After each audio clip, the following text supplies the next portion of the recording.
Oh, hey bitch. Oh, excuse you. Baloney wash. I'm annoyed. I'm just here to give my opinion and carry in. Oh, it's Chris Avalon Unfiltered, bitch.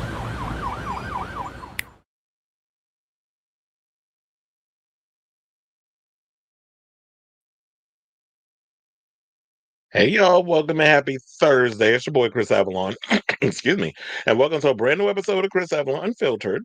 And so we basically talk about all things going on in celebrity news, hot topics, pop culture, all that good stuff. So that's a show for you. Definitely stick around because we have a lot of tea to spill today, including we got to talk about this early prediction box office. Look like Jennifer Lopez may have another flop on her hands. We'll get into that. While Tron is looking to bring in a good amount of money, even though it's gotten mixed reviews. Plus, we got to talk about this Superman box office situation. You know, James Gunn and all of them was talking about, yeah, we had a big one and everything with the box office success, but Forbes decided to do a little, digging and saying that they ain't make as much money as they out here being all celebratory. But we'll get into that. Plus, James Gunn, um, Jason Blum, similar, um, is opening up about after losing the Halloween trilogy rights that he is eyeing two other iconic horror movie franchises, and so we'll get into that. And if I think it's a good idea, whatever, people are bitching and moaning, even though they haven't. Speaking, well, we're moving on to the next thing. People are bitching and moaning about this Predator Badlands MPA rating. They're talking about that, oh my God, it's PG-13. That means it's going to suck.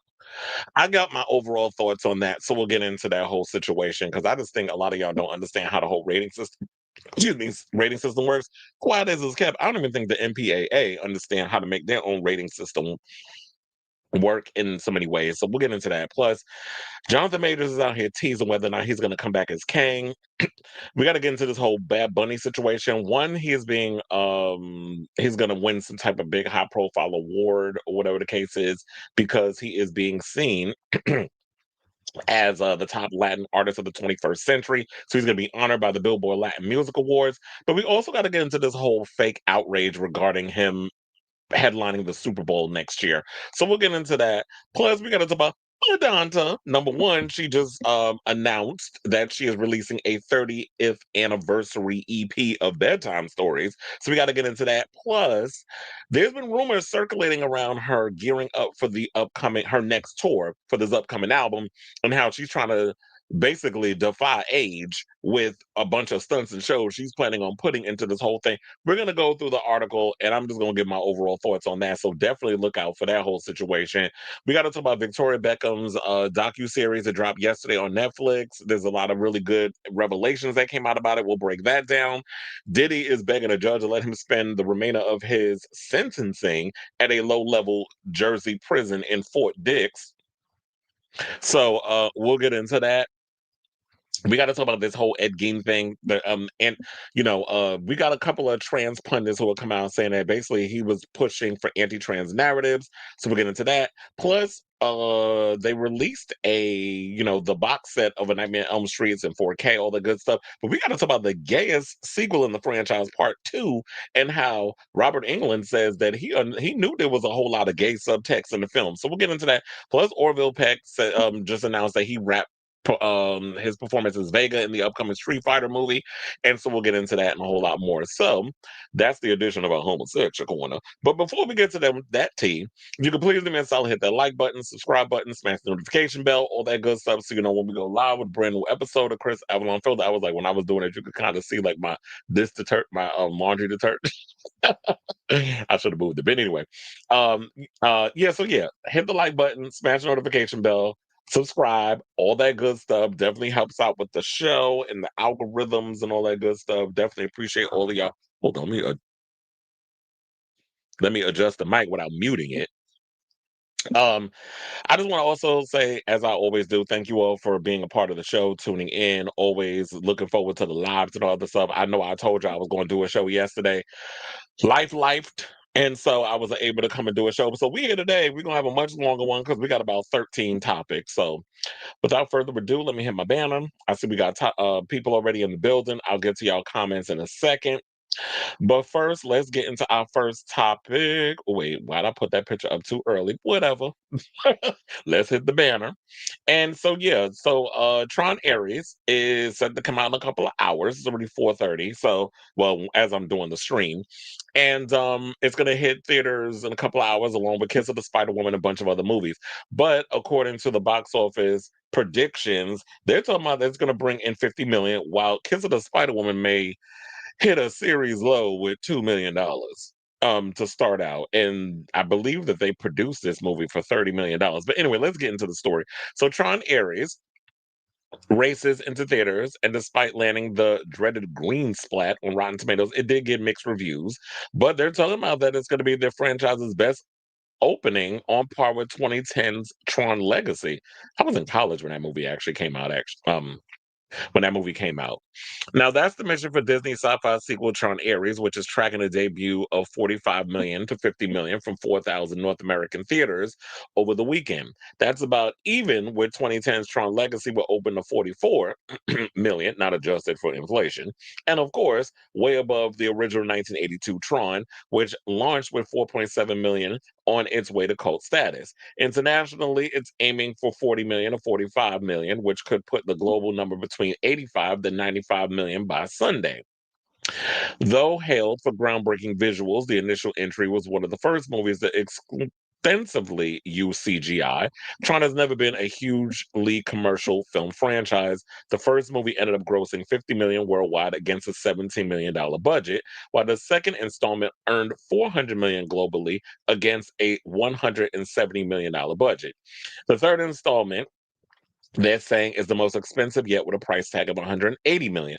Well, here's the thing: when we're looking at, it's funny how they're saying like like when I look at the budget, it was $170 million for him to make Tron Legacy, which was a good in my opinion. I liked it. I like the visuals, the Daft Punk soundtrack, of course, definitely is like one of the best soundtracks.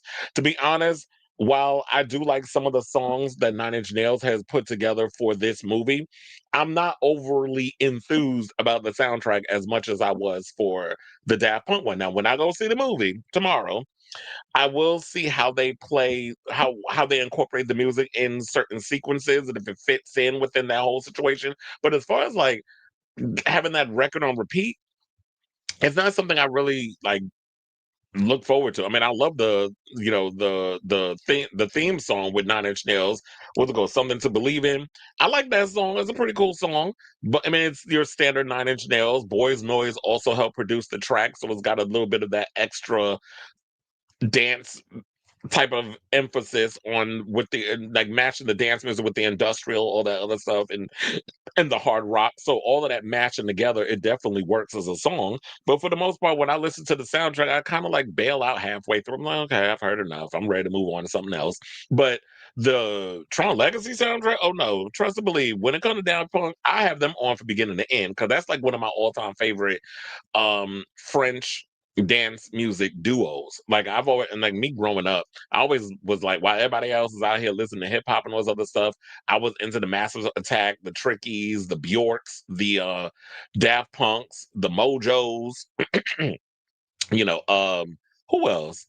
Oh, and then I went into my big beat era where I was listening to the Rockefeller Skank and all that other stuff. I was listening to Moby. Like I was into my whole DJ trying to make them pop star bag, but it never kind of transitioned because they couldn't figure out how to make these DJs stars. The music was basically the highlight, but as far as like artists were concerned, these people were best seen, I mean, left behind the scenes rather than trying to make them superstars or whatever. But oh, Crystal Method, also can't forget about them. I used to love watching Third Watch because they used one of their songs as the opening for their show. That was when I first came aware of Bobby Cannavale's fine ass. And then so I was like, well, yeah, Crystal Method. Then we had the Chemical Brothers, so many of these other bands. Now I'm going in my nostalgia bag. Let's bring it back. So, but $400 million, that sounds pretty good. But then it makes you wonder. It was like $170 million was the budget, plus how much was the marketing?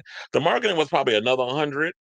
So if they're looking at Tron to basically the legacy, bring it, if they would have brought in at least 500 to $600 million, I think there would have been like, oh yeah, it would have been seen as a hit. And then I think it wouldn't have taken them 15 years to make another sequel. I'm hoping this movie does well financially at the box office. I doubt it because, like they said before, Tron is in the same boat as oh my god, I was literally thinking about this Blade Runner. I was like, couldn't even think of the damn movie, and I seen it in my head.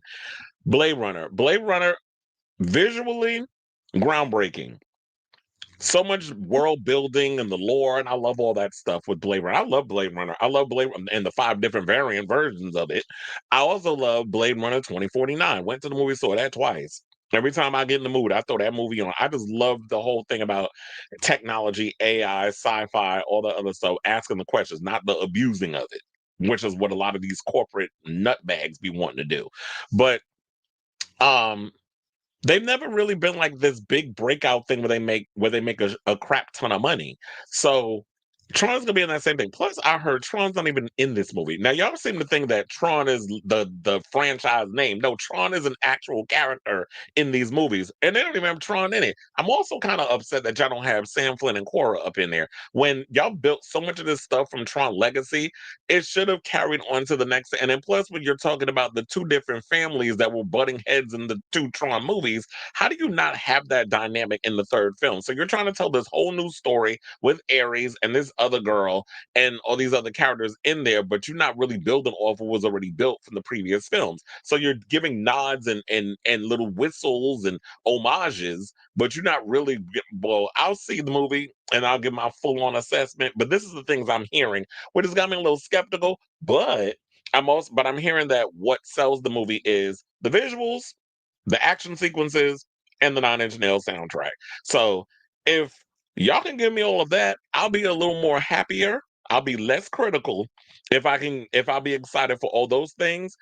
I'll let the story slide a little bit. And here's the thing: the reality is the Tron films have never really been known for their spectacular storytelling. It's always been more style. It's always been style versus over substance, I guess is what I'm trying to say. So yeah, so now let's get into Miss Hennifer because she has this movie coming out. She's been promoting everywhere. She was on The View. She was on NBC. It was a CBS this morning. She been everywhere promoting this film. And they said the musical that she's out here promoting, Kiss of the Spider Woman, is targeting 1.5 million to 3 million from 1,300 screens. A disastrous kickoff of the film. So I look. I said I want to see the movie. I'm probably I'm gonna try to see if I have the time, if I can squeeze it in to go see this new Jennifer Lopez movie because Kiss of the Spider Woman, it is a queer centered film. They say it's more queer than the previous versions of it. So yeah, let's get into the tea. Shout out to World of Real for this one. So they said Lionsgate and Roadside reportedly spent. And isn't Ben Affleck's production company a part of this too? They reportedly spent 30 million to acquire Kiss of the Spider Woman because they believed the film had awards potential. They said the same thing about Dwayne Johnson too, but now that after that movie flopped, they're kind of looking at award season might not happen. I mean, look, even if the movie doesn't financially do well, because Quiet as It's Kept, how many movies have been nominated for Oscars and have won, and the box office was trash? Plenty. But why, when it comes to the people of color, now y'all want to sit and talk about the possibility of, oh, well, there was Oscar buzz in the beginning, but I don't know. You could still give them the nomination, but as far as like, will they win? That's TBD. So they set up an October 10th release in position for award season, with the goal still likely in play of campaigning both the film and Jennifer Lopez's performance of Oscar glory. Delusional. The musical premiered at Sundance to tepid reviews despite a reported budget of over $50 million. It should never have. They said it should never have screened at Sundance. They should have waited for a studio to buy it before debuting it anywhere. Yet Roadside and Lionsgate went ahead with this acquisition. The result: Kiss of the Spider Woman is now targeting a disastrous $2 million worldwide. I mean, wide opening. Well, I guess is it a? I think it's nationwide. I don't know if it's gonna. I don't even know if it's even if there's any international people behind this film to release it worldwide. But we'll just go with nationwide, opening this coming weekend. When the film premiered at Sundance Fame Excel's Theater on January 26th, multiple buyers, including Netflix, Amazon, Searchlight, and Mubi, were in attendance. But once the reviews came out, interest quickly evaporated. Marketing has been abysmal. And then here's another thing. I didn't even know the movie was coming out this week. And then they're putting it in 1,500 screens. I haven't heard anybody really speaking out about this movie, except I have been seeing Jennifer running around promoting it. But with the way people kind of treating Jennifer at this point, I don't even know if people care enough to want to see a movie with her in it at this point. People feel like she's overexposed. You said you was going to go away, but the bitch keep coming back. You said you was going to take that break. Maybe in your mind, with your break was the break that you took. But for the most part, it didn't feel like a break. So people feel like she's still been out here, and that could be at the fault of the paparazzi taking her pictures and the constant stories that I and so many other bloggers have been doing and pundits. So maybe it's our fault too, that we've kind of um, been shoving her down y'all, y'all throats. But when there's a story that got to be told, I got to tell it. So it could be that, but then and then also we have Roofman coming out this weekend with Channing Tatum, where they said it's carrying a modest 17 million budget, and it received a 81% on Rotten Tomatoes. I don't know how much they're hoping that it's gonna make, but I want to see Roofman. I like Channing Tatum. I don't know if I want to sit in the theater and see it, but I do want to see that movie. So if it comes out on like at home or whatever, I'll probably rent it then. But I don't know if I'll be wanting to use my A list to go see Channing Tatum. I'm gonna reserve my other free A list for when Black Phone 2 comes out next week. I can't wait for that one. I love the first one. I gotta rewatch the first one again and then get into the second one. So yeah, Bill Conner directed this movie, which is bizarre that people are kind of look at because he has a really good track record. He's directed Dreamgirls, which I loved, Beauty and the Beast. I liked it. Not much Emma Watson singing, but for the most part, I did enjoy Beauty and the Beast. The biopic of Marjorie Taylor Greene. But anyway, and then he won an Oscar for writing Gods and Monsters, earned critical acclaim for Kinsey, and also penned one of the biggest damn movie musicals. It didn't start out that way, but due to word of mouth, it became one of the biggest musicals, The Greatest Showman, with Hugh Jackman, my other husband. Now, the cast includes Diego Luna, which we love. I've loved him ever since Itu Mama También, but he's been in Andor, he's been in another bunch of other stuff. And then they have this other actor that everybody's speaking about that you see in the picture that Jennifer Lopez is seducing during her musical numbers. Donatello. That's who that is. Now, Spider-Woman is going to open in a couple of hours and is based on Manuel Puig's 1976 novel of the same name. And it was adapted many a times. It was a film in 1985 with William Hurt. Sonia Braga was in that too. Then they made a musical with Cheetah Rivera. May she rest in peace. And that film back in '85 received 4 Oscar nominations, including Best Picture, Best Director, and Best Actor. And the latter was awarded to William Hurt. May he rest in peace. So, or they call him Bill Hurt. So yeah, I kind of want to see the movie. I'm going to wait to see more reviews because I haven't really heard any reviews coming out about it. This is according to the article. The article says the reviews have been, but I haven't heard anything. So I'm going to wait until people review it. I did see these 2 homosexuals on YouTube that just be hating on every damn movie. I forget their name because usually I don't be clicking on their stuff. But I did click on the one for the Kiss of the Spider Woman and I left it in my to watch later situations. I might watch their review and see how the gays is taken to this film. Because I definitely want to hear. I mean, it is a queer-centered story. So you would think the homosexuals would want to review it and let us know how it is. So I say all this to say, what do you guys think of this story? Are you looking forward to seeing any of these movies this weekend? You're going to see Roofman, and you're going to see Jennifer Lopez. I just love saying Jennifer, so I will find any excuse to say Jennifer, Jennifer, Jennifer. So if you're looking to see Miss Lopez in Kiss of the Spider Woman, or are you gonna see Tron? Well, I already told you my choice. I'm gonna see Tron tomorrow morning, and I'm gonna let y'all know on Monday if it was good or not, and all that good stuff. So yeah, I definitely want to hear from y'all. Let me know what your thoughts are on this story in the comments down below.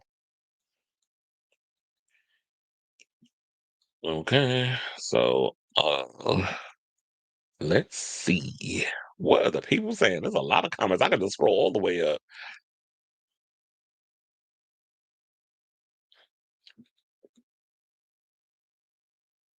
Wait, you said the screen is blank. Wait, can y'all see me now?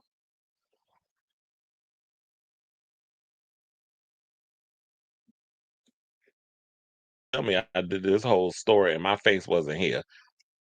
Because I'm like, I see myself on the screen. I guess y'all see me now. You said you blank. Screen is blank. Black screen. I don't know how it was black because I saw me. Here you go being messy. Somebody text him. He on a roll. He ain't going to stop. Well, look at y'all trying to read me in the damn comments.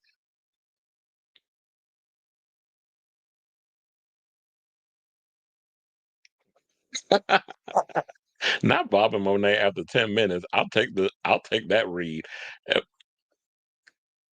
So shoot driving and listening. My phone is charging. Well, y'all can see me now, right? I sure don't.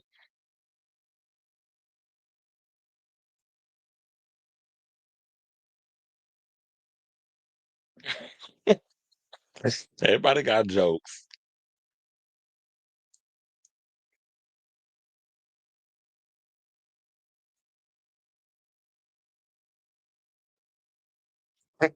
No, they had y'all saw the screen when they did with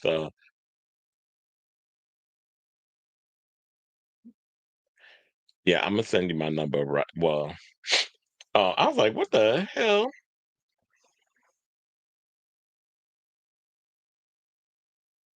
That's why I think for now on, what I'm gonna start doing is that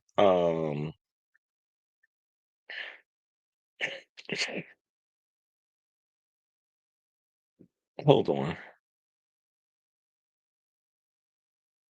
I'm gonna start reading y'all comments before I start because then I could have fixed that situation at the beginning. But whatever, we here now.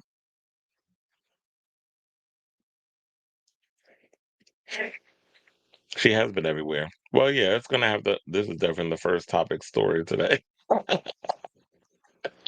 This would have been a good vehicle for unknown talent, but I really want to see. I want to see it too, so I might see it this weekend.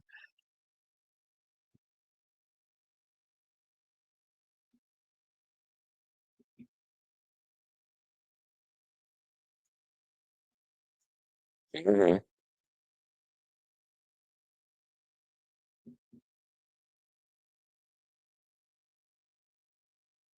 What kind of? You want to know something? He annoys me.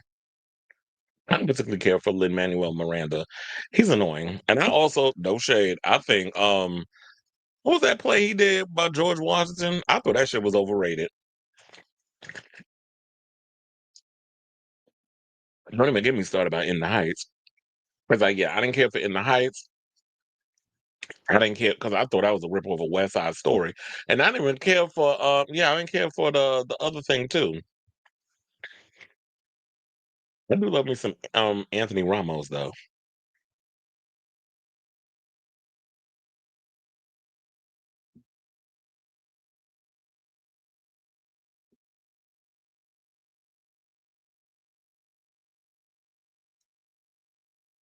What was it that y'all can't hold on? What I'm going to have to do is go back out.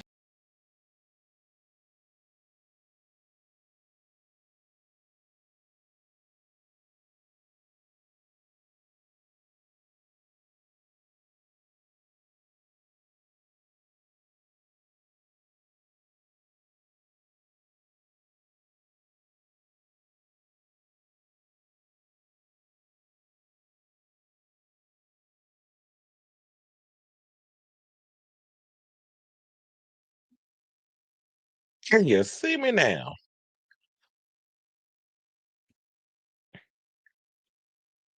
Hold on a second. Let me go to YouTube. Because I'm like, bitch, if my thing is blank, I'm going to be tight.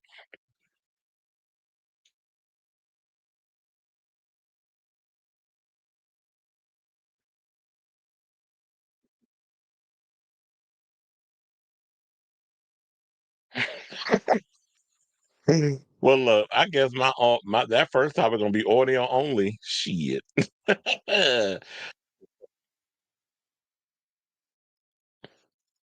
That was funny. I'm like, what the hell? Is we live? Is a bitch live? Shout out to T.S. Madison.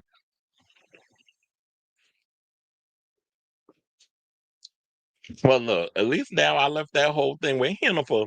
She let that be. We let that be the opening situation. I guess I ain't gonna cut, and that was a good one too. I guess I'm not gonna be cutting up and using that one. But yeah, that was funny what y'all said about the whole podcast thing. Fuck all of y'all. But it was funny though. Reading me in my damn comments. I do want to start doing that. What I need to figure out how I could take a lot of this, what I do, and convert it to audio only. I had a friend that used to do that for me when I used to do a show for all digital radio. And the audio and stuff with that, that was shut up. So I kind of miss doing that. But I don't know how that happened. It was like the pictures and stuff was coming up, but you ain't seen me.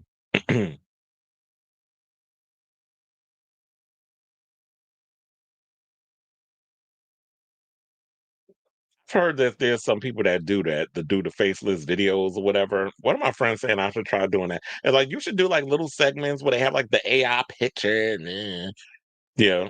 Jennifer Lopez, she cursed my damn video.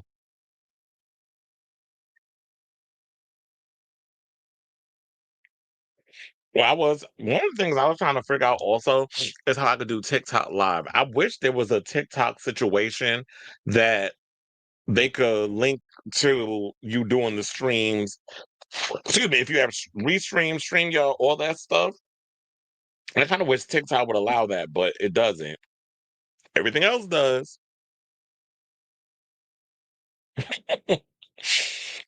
All right, so now let's move on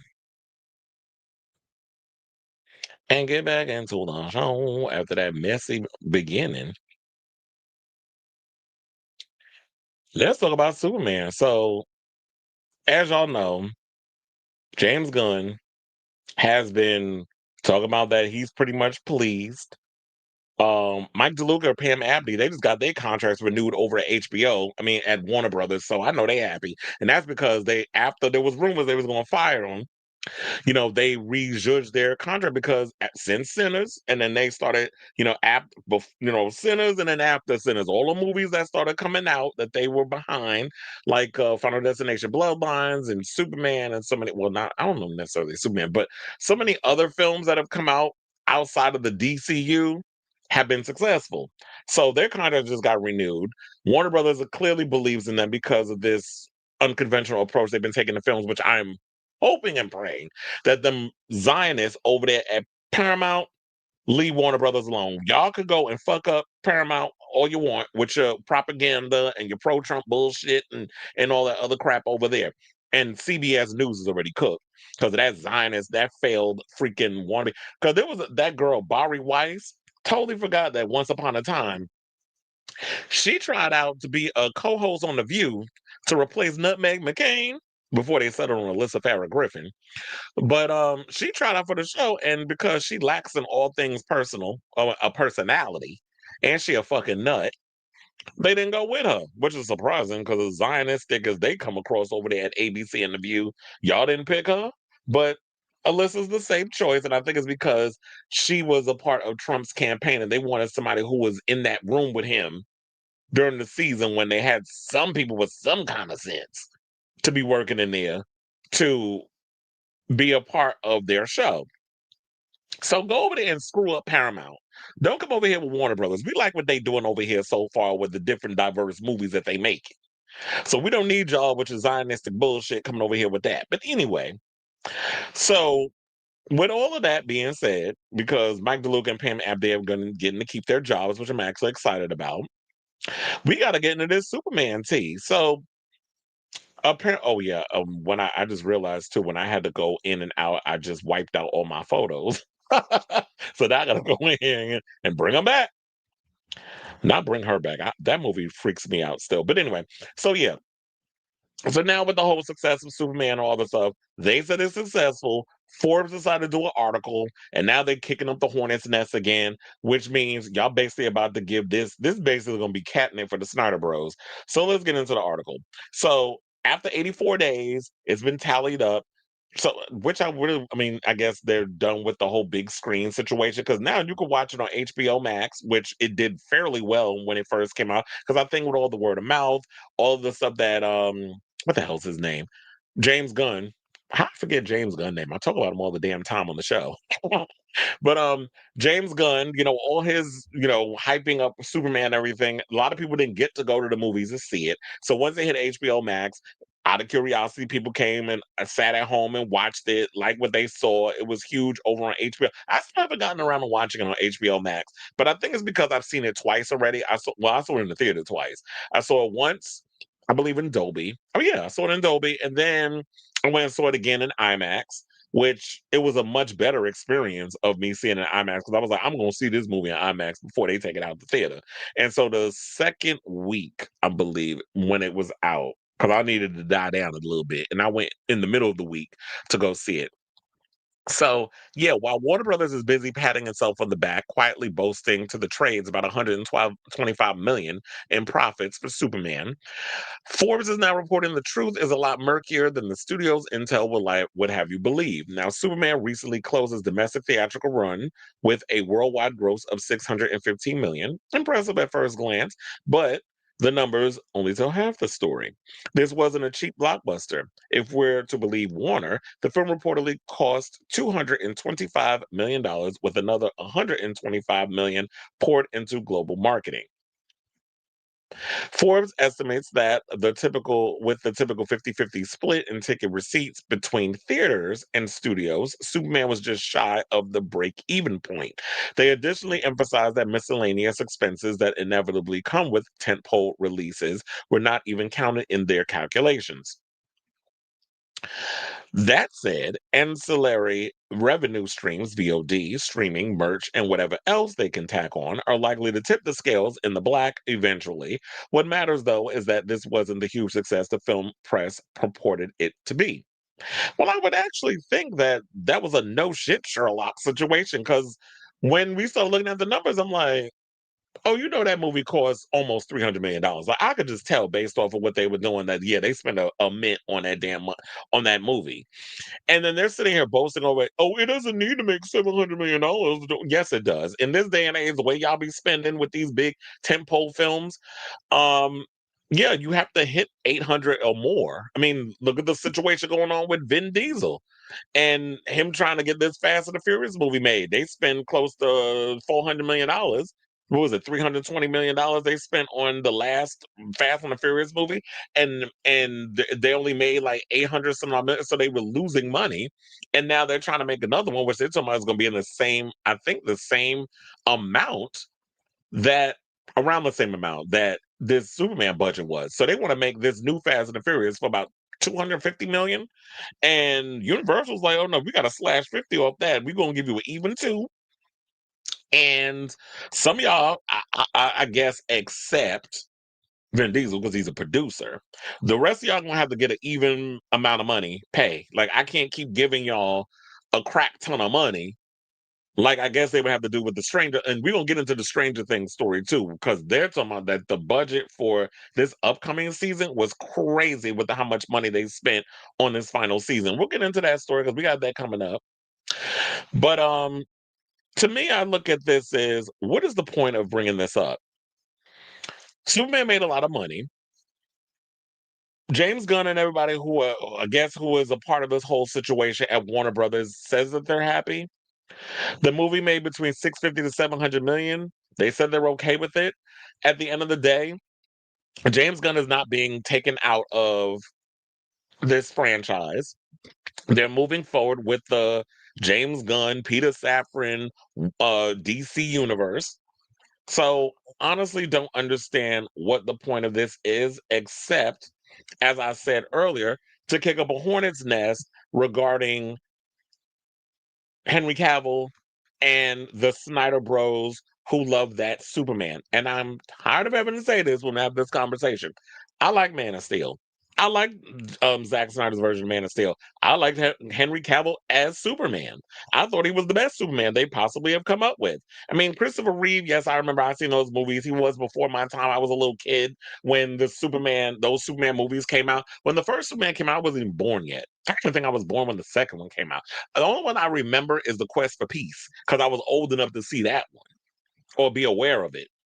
And that movie came out like what, 86, 87 or something or another. So so that's not really of my generation. My generation of Superman, I've always told y'all that where I was aware and I was that I could be aware of it is Tom Welling from Smallville. That was my Superman growing up because I was old enough and of age to understand Superman and see what that whole situation. And I grew up with that.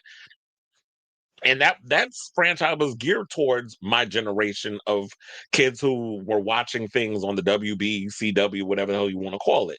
So that's my Superman. It wasn't necessarily Christopher Reeve because Christopher Reeve came out in like the mid to late 70s or something or another. So uh I didn't mind this Superman. There was so many other things that I wanted more out of this, but I'm looking forward to seeing what they're going to do with this universe. I'm looking forward to seeing what James Gunn is going to be doing with the next Superman movie, which we're hearing it might be Brainiac is going to be the main villain. That Superman may be teaming up with Lex Luthor to fight this bigger bad and that sort of situation. If they could find a way to make this interesting, that's great. I just hope that what James Gunn plans on doing is just being the co-CEO, having a vision of where he wants to take this franchise, hire the people that he feels that are going to execute his vision, and not try to have too much control over everything that's going on. Because I mean, if you want to write the next Superman movie, then that's great, which is what he's doing. Now, I think he's going to want to direct it too. But doesn't that take away from your duties as a businessman? So, um, I'm not all that disturbed over this whole situation. So yeah, I just don't understand why they're doing this. I mean, I get it. This is something we should be talking about. And Forbes follows the money. That's their job. Their job is to basically do articles about financial success and things that they say was successful but wasn't successful. But on the other hand, we do have we could be of two minds of it, and that's how I feel about it. It's like on one hand, I get it. I'm glad that you broke it down and let us know that based off the how much money was poured into this film, plus the marketing and everything else that goes into these films having to break even for it to be considered a success, you want to debunk some of the stuff that James Gunn be saying. Because James Gunn, we all know, he likes to blow a lot of hot air. He talks very Hollywood. He says a lot of things. He'll say one thing, mean another. And then we're sitting there scratching our heads trying to decode what he's saying. Like it's the I was about to use a supernatural reference, but I'm gonna leave it alone. Because I was gonna say maybe y'all haven't seen the show where it was like you had the kid who had to decipher the tablet and all that. Like it's literally given that. So I'll say all this to say, what do you guys think of excuse me of this story regarding the box office? They're saying it wasn't as big of a success that Warner Brothers is claiming. Me, I was like, okay, whatever. Like, I don't know how this moves the needle in any kind of way. I mean, it's good to know, like, yeah, their box office, whatever, didn't do what it needed to be done. But at the end of the day, if they're okay with what they made and they feel like this was just the launching pad, and now that you see where they're going with their whole gods and monsters situation, because we have Clayface coming, we have Peacemaker season 2 is about to wrap up. I think their finale is tonight, right?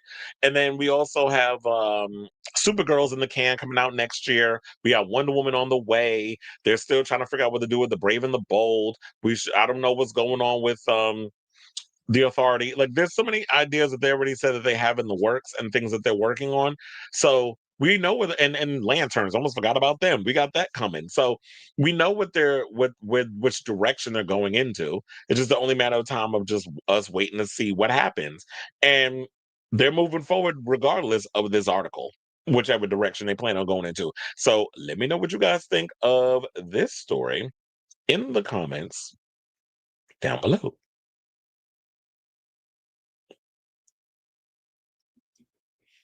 All right, so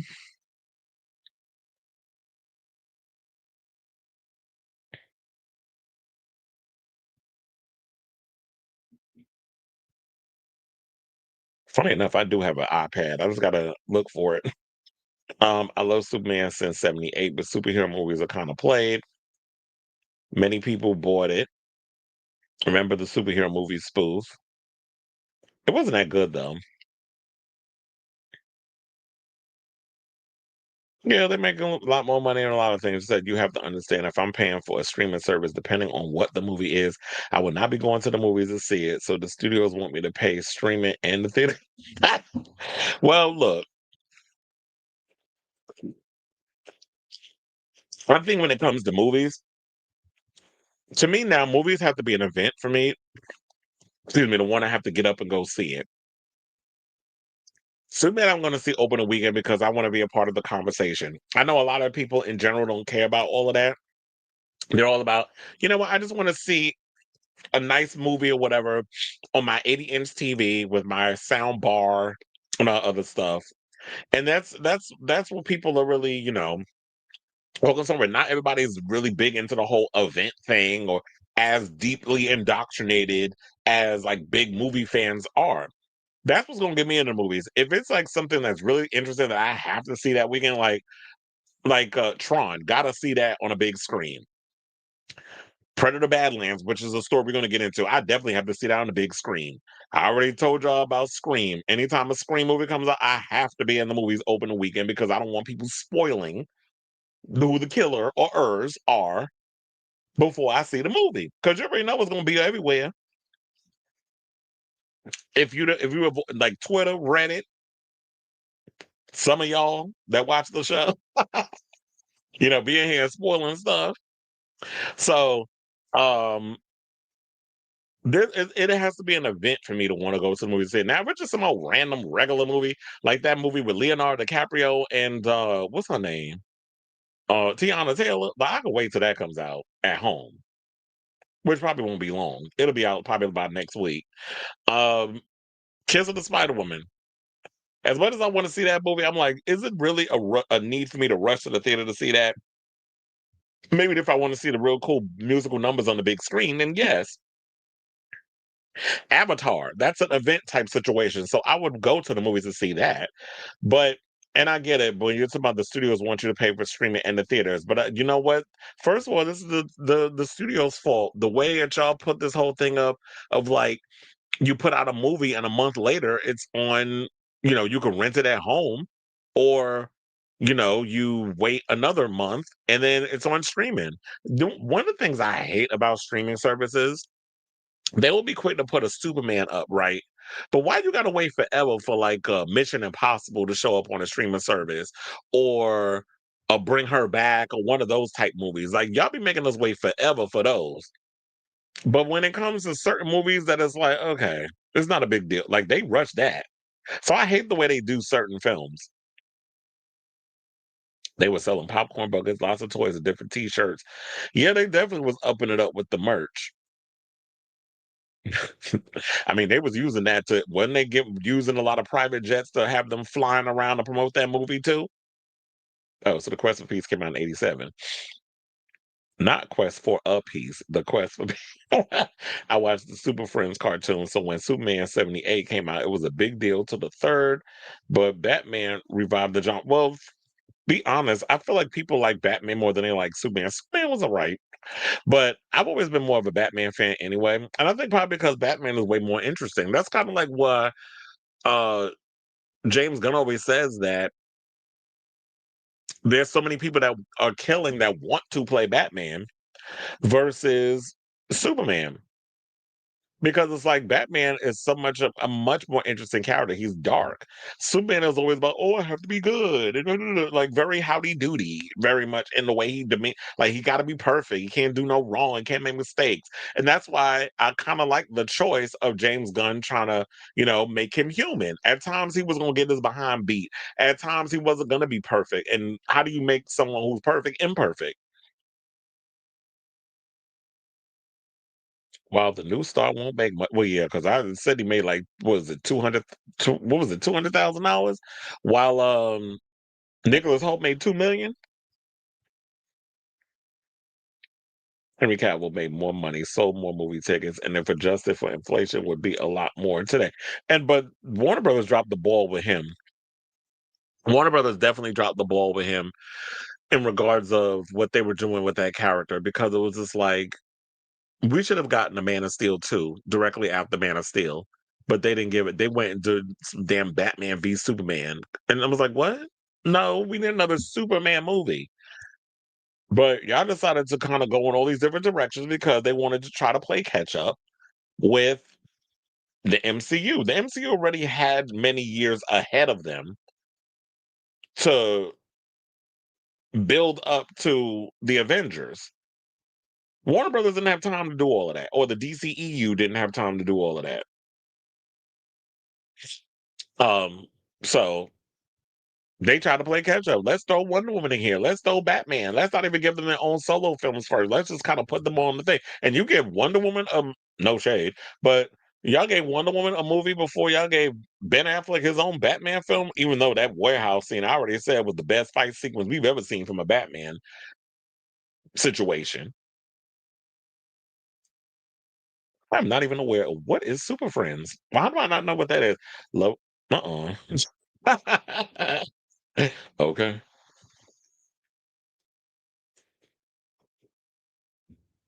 And yes, I'm drinking ginger ale today.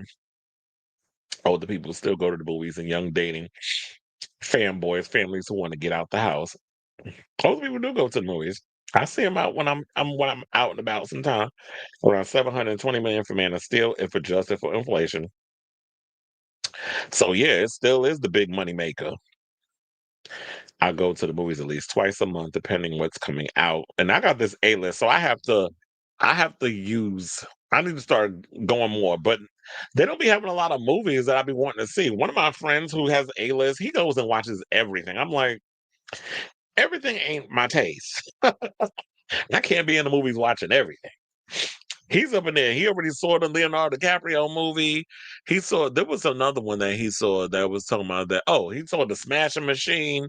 I'm like, that's not something I want to sit in the theater and watch. Does it? I mean, I remember I saw like the first preview they showed, but then I know they showed another trailer. I'll admit, I will actually, out of curiosity, I do want to see the show. So I'm gonna watch it when it comes out.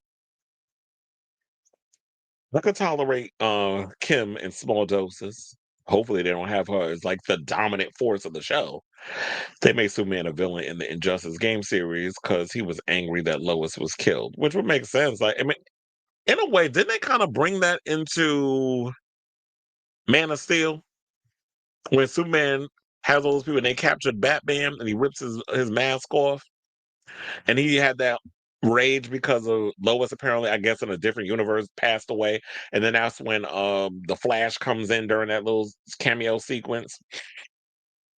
Unfortunately. Well, I'm not gonna hold you. That first one was good. And that's because Patty Jenkins knew how to work with Gal's limitations. Then came 1984. And then I saw that behind the scenes video they made with that, and I'm like, ma'am, how you giving us all this in this behind the scenes? And then when we see the movie, I'm like, that's not the same picture. Like the behind the scenes stuff seemed way more interesting than when y'all made the movie. The movie was trash. Don't even have me start doing them horrible sequences that she was doing with the acting and all that. I'm not gonna do it. And then even Pedro Pascal was giving her look like, bitch, I know this is not what you giving. hmm They like Christopher Reeve in Village of the Damned though. He was good in that.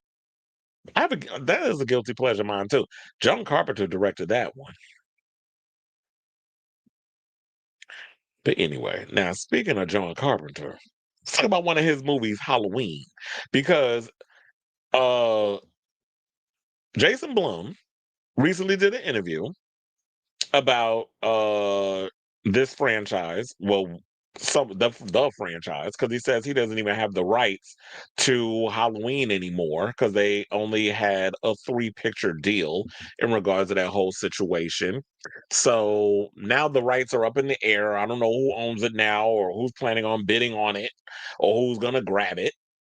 But yeah, so now Jason Blum said that he has sights on 2 other popular horror franchises it wants to have a hand in making. Now, you know that David Gordon Green did 3 Halloween movies for Blumhouse. He did Halloween 2018, then he did Halloween Kills in 2021, and then Halloween Ends in 2022. Now, I will say this, Halloween 2018, definitely like what he did with it, where he was able to take something that was as iconic as the original 1978 film, and he was able to give a whole new, it felt like a sequel of sorts, a direct sequel to the original movie. So I like what he did with that.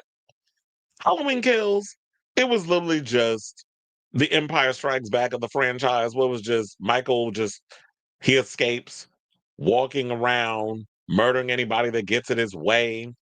There were certain things that was in that film that kind of just made my eye roll, but I just went on for the ride. Even some of the kills, like one of the kills that irritates me in that freaking movie is the black woman who's watching her husband being murdered in the kitchen. That sequence alone irritates me because I'm like, okay, you're doing too much.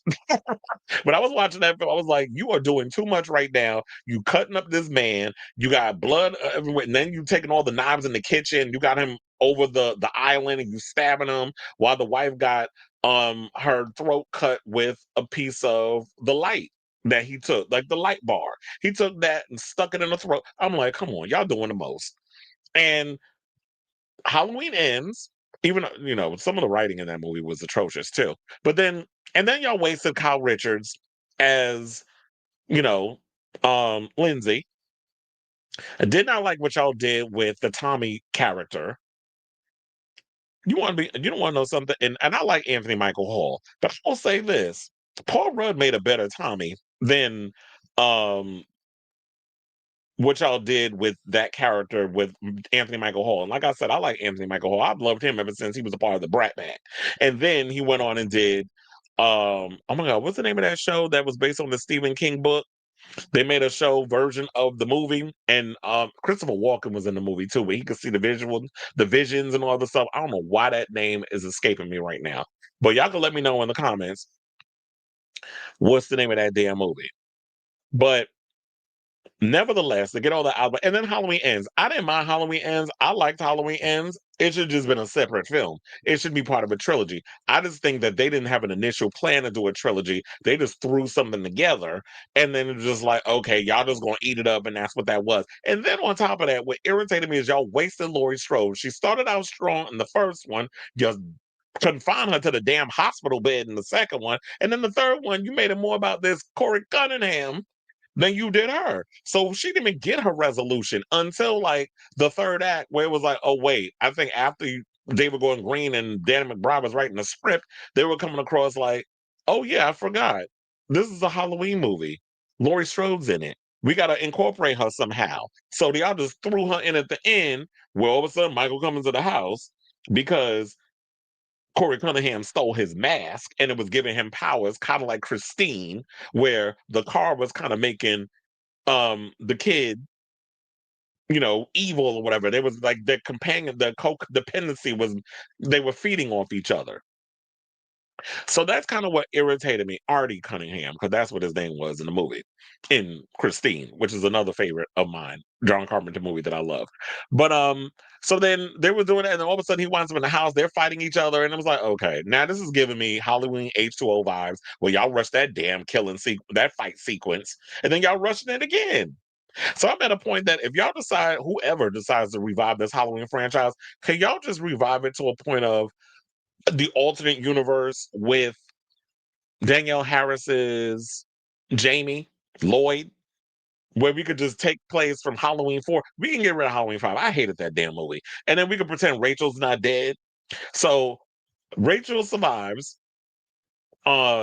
Jamie Lloyd survived. Well, Jamie Lloyd didn't die, but I mean at all. But we could have it like she's dealing with her own traumas or whatever the case is in her life, and Michael's trying to get her. Can we create that alternate universe that she gets to have her come up in? Like that's what we need because justice for them characters in them movies. Because after Halloween 4, and I love Halloween 4, Halloween 5 was trash. Let me give me started on Halloween 6. Oh wait, now that I think about it, she did die. They killed her off in the beginning of Halloween 6. That was the one where they had uh as I said before, Paul Rudd playing Tommy. Tommy, he played Tommy. So, um, Tommy Do. Why was I? I can't remember his damn last name, and I said it earlier. But anyway, he played Tommy, and then he was in that film. So we need to just get rid of them other movies. So whoever comes in, that's what y'all need to make happen with it. And look, Danielle Harris wants to do it, even though we've heard her reputation isn't the nice. She ain't the nicest. But for the most part, let's get that movie off the ground. So to get into the rest of the story, because I know I went on this long tangent about Halloween, because whenever I talk about Halloween, I love that franchise. That I have my grievances when it comes to dealing with that movie. So, with that being said, he was asked if he had a white whale in the genre space, meaning a movie or franchise that he'd killed to be involved with. He said Friday the 13th and Freddy Krueger. Those are my two white whales. He said, we're always haggling. I make a run at them every day. I will never give up on the quest. And if they make one without me, I'll chase the next movie. There's also been as y'all know, there has been chatter, or maybe you don't know, about a Jason universe because it's been over 15 years since we had a Friday the 13th movie. The last one we had was the reboot with Jared Padalecki in that situation. But they're talking about that we have a couple. They have a couple of Friday the 13th movies in the works, including, excuse me, short films, feature length movies, video games. Also, I don't know if you saw Sweet Revenge. It was a 15-minute short that's on YouTube where it's on the Jason Universe YouTube channel. If you haven't seen it, it's a cute. It was all right. The kills was interesting, but there's only been so much story you could tell in 15 minutes.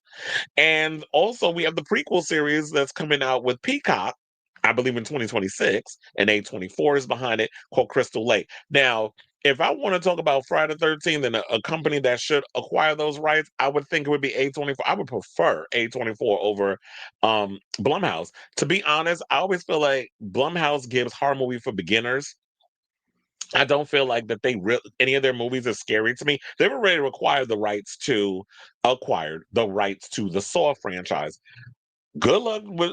I'll see what y'all going to do with it. But a lot of the movies y'all come out with, Five Nights at Freddy's, y'all already had the Megan movies. I felt like those were trash. I mean, I was entertained by it, but that shit ain't scary to me. Um, they had the Imaginary movie. Like they've always come out with stuff, and it always feels like it's like I said, horror movie for beginners.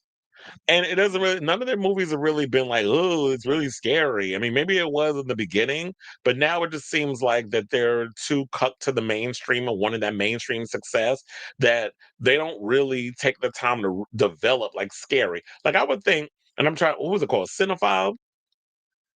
I like what they're doing. They gave us the Terrifier movies. We're supposed to be getting, speaking of Corey Cunningham, the actor that plays Rowan Campbell,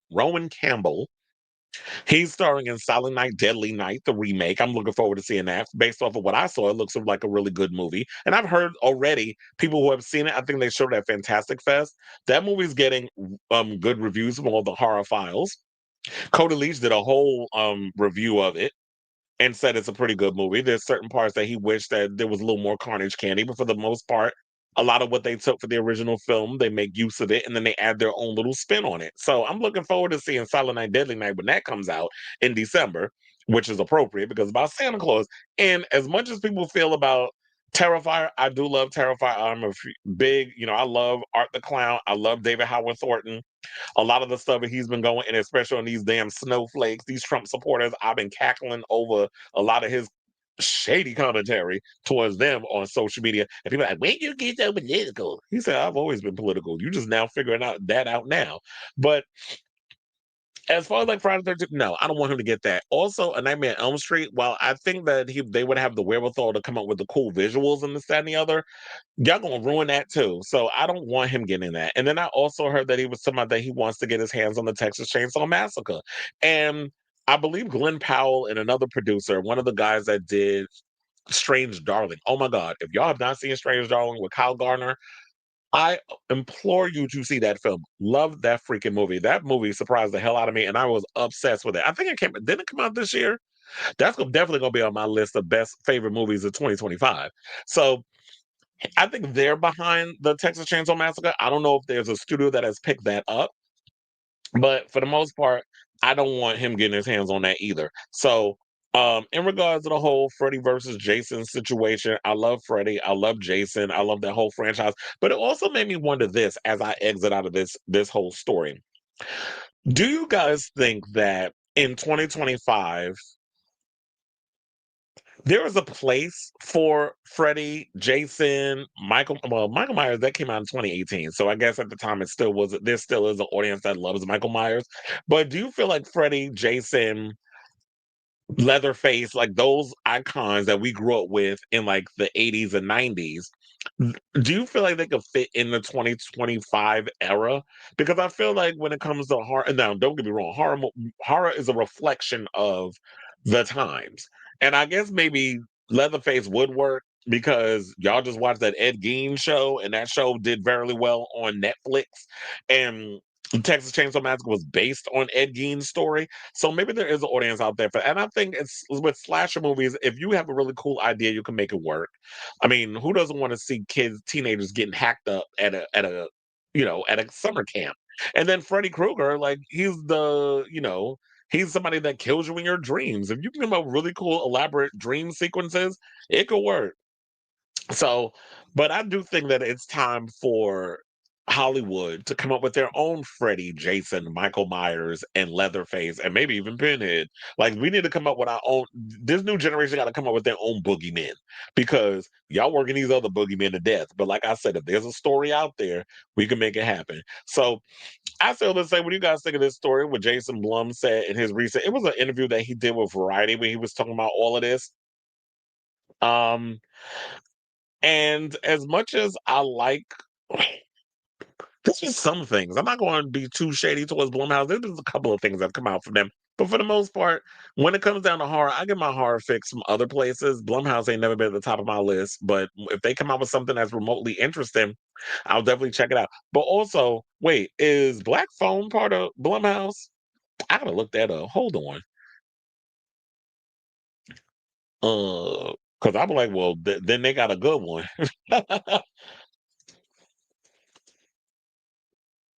Let's see. Who was the company behind this film? Oh no, that's Universal. Never mind. That's why it's good. Because it's part of Universal. And then we got Scream coming, which that's Spyglass, but that's a whole nother topic for a whole nother day. We're not even gonna get into that drama. So let me know what you guys think of this story in the comments down below.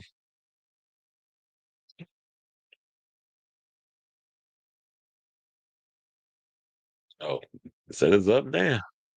All right, y'all. So now let me close that out. And let's see what the people is saying.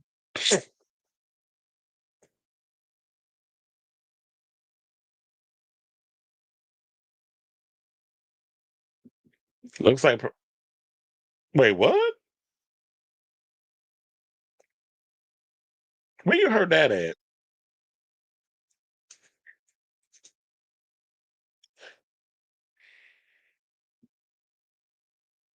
Because here's the thing. I did see that there was some story where wait, what? Okay, so now they got this bullshit. Letitia James, who defeated Trump in court, indicted by Justice Department. Okay, so now y'all pulling stuff out your ass with this whole Letitia James thing. And then they talking about that Gaza plan live updates. Trump said hostages will release Monday or Tuesday, which of course you already know.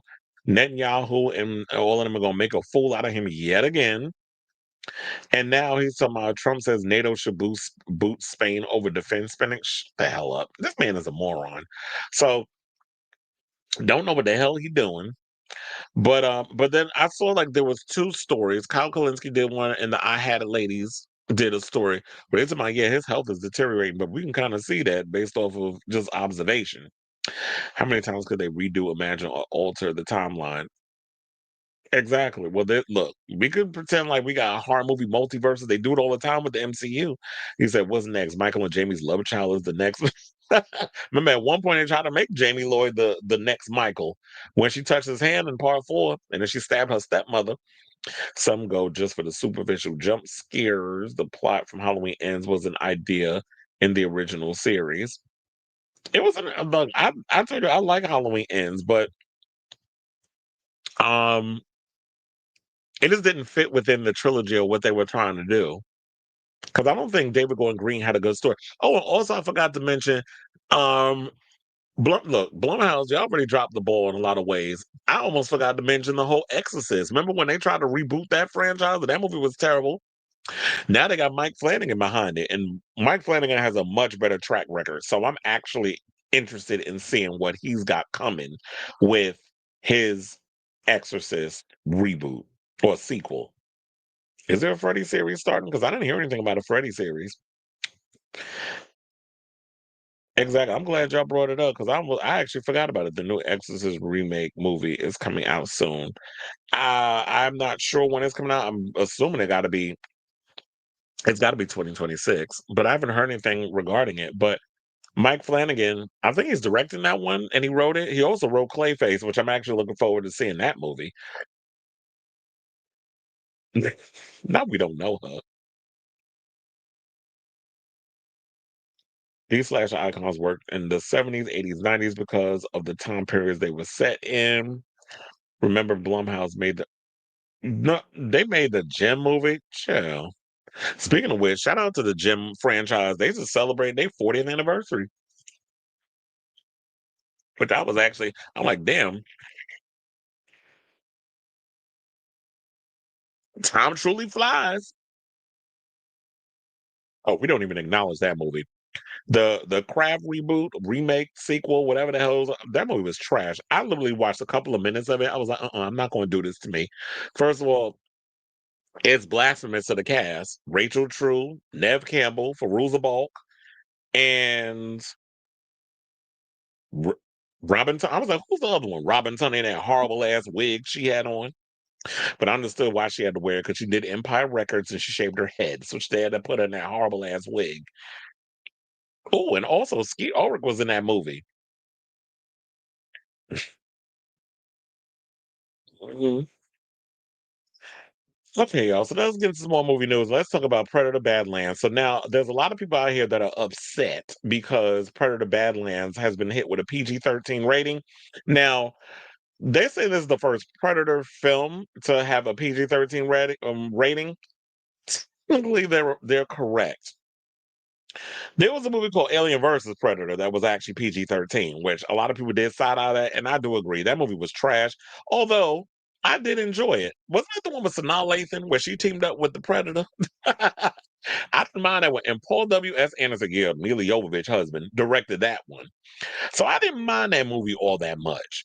But nevertheless, it wasn't good, but it was entertaining. So Predator Badlands opens in United States theaters next month, directed by Dan Trachtenberg, who also directed Prey. And sidebar, there is a Predator Prey, well, Prey Predator Badlands, I should call it, double feature that I heard that they're doing. I went and clicked on the link to see if I could buy tickets for it, but the link was broken. So I don't know. Maybe they removed it because they wanted to get out, and then the press saw it and made a whole story around it. But when I clicked on the link, it's not there. So when it pops up, I'm gonna definitely see how those tickets are.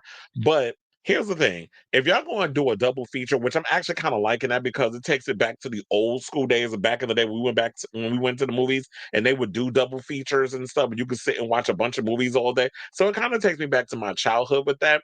But also, if you're going to do that, do not charge people an arm and a leg to want to see two movies, especially one of them that you could just pop on Hulu and watch it for however much your Hulu account is going to cost you every month.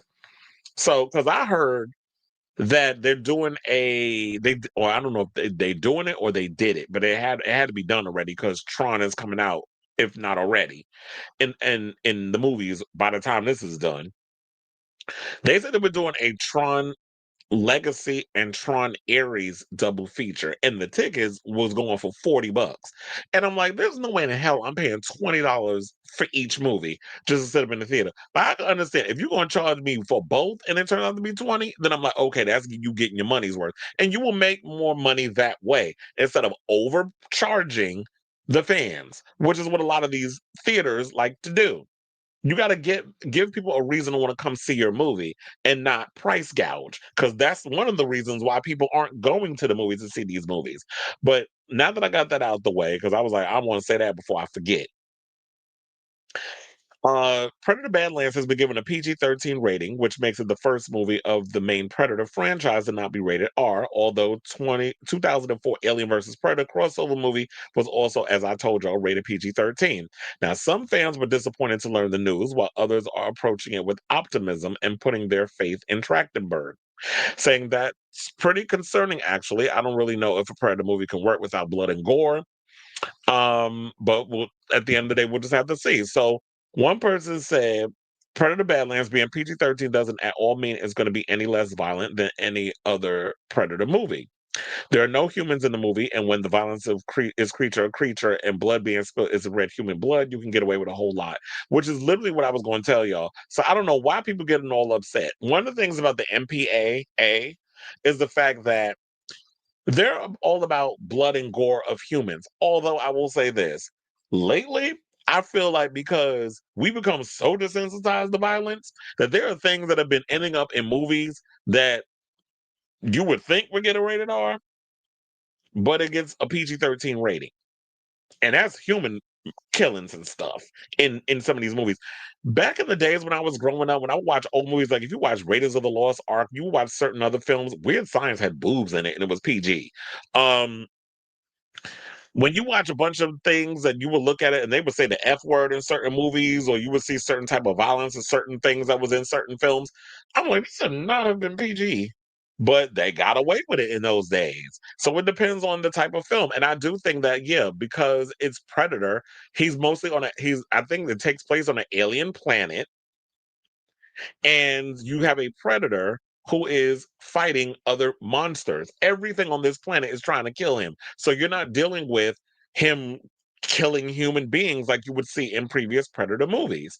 So yeah, you can get away with it. If you make their blood white or purple or whatever the case is, they're like, okay, it's monsters. You're not really like vampires, werewolves, any of that stuff. You can get away with it. If you're killing them and not humans, you can get away with a PG-13 rating. And I don't understand why people think that just because something is PG-13 that automatically means the movie's gonna suck. There have been many R-rated hard R movies that we've seen that are just terrible. So just because something has a R rating because you want to get away with blood and you get to say certain curse words, I'll even give you an example. Remember when um the Predator movie from oh my god, the actor who was actually in the first Predator, he went and wrote a script. Shane Black did a Predator movie. Movie was terrible. And he directed and wrote a script for it. And people thought Shane Black was in the original Predator movie.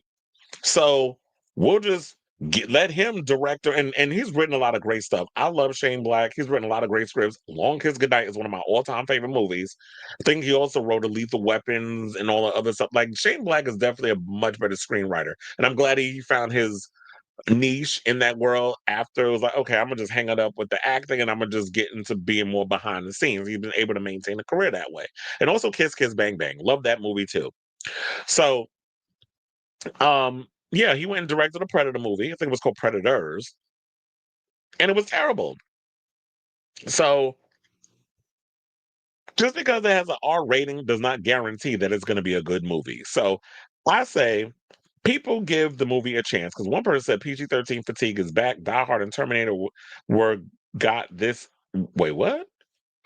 Die Hard and Terminator were got this in the past. Will Predator survive from this? No, that don't even make sense.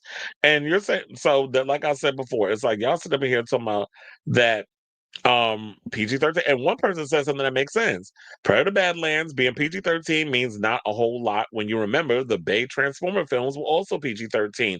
You can get away with a hell of a lot when you aren't killing people on screen. The MPAA odd as ever. And yeah, that's why I said, like, sometimes there have been many a head scratchers when it comes to the MPAA and their decisions on what they decide to make R-rated, PG-13. I still have not forgiven MPAA over some of the decisions that they and the crackdowns they did back on old, like when I rewatch movies and I watch documentaries on like a lot of the horror movies of the 80s, the way that they hacked up those kills, especially in the Friday the 13th movies, where they said they went in on some of those kills, has some really cool kills, but of course, because the MPAA was filling away, they had to cut it up. And a lot of those scenes that you would think that, okay, now in this day and age, they could find that old footage, they could dust it off, rejudge it, add it into the films that were cut from it. But now I guess that footage is all messed up, so they can't even like use it.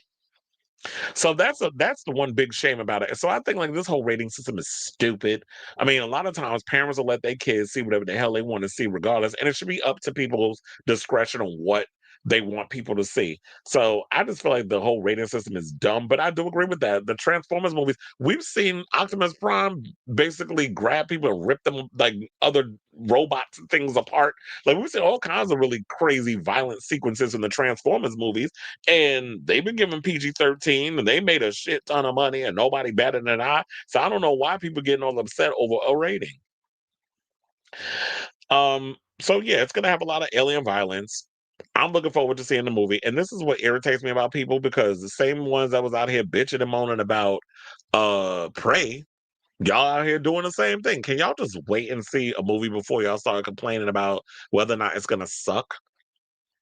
So I think with us knowing the rating, it leaves itself open to to reaching a broader audience. That's another reason why, because 13-year-olds like, oh, it's PG-13. I can go to the movies, take my little brother, whatever the case is, and I'm the parent or adult guardian type, whatever, and I don't need my parents to take me to go see the film. So now I'm going to be able to go see it. But this day and age, nobody are they out here really taking in a lot of these kids, making sure that so I'm definitely looking forward to see this movie. It comes out on November 7th, and I'm just gonna wait and see what if it's I'm gonna wait for the movie to come out to make my own decision. But for right now, I'm not that upset over the fact that it's PG-13, because like I said, all the things I said earlier. So I want to hear from y'all. What do you guys think of this story? Do you think that the MPAA rating Predator Badlands PG-13 is going to affect this movie? And does it determine whether or not a movie is going to be good when you go and see it? Whatever your thoughts are, let me know in the comments down below.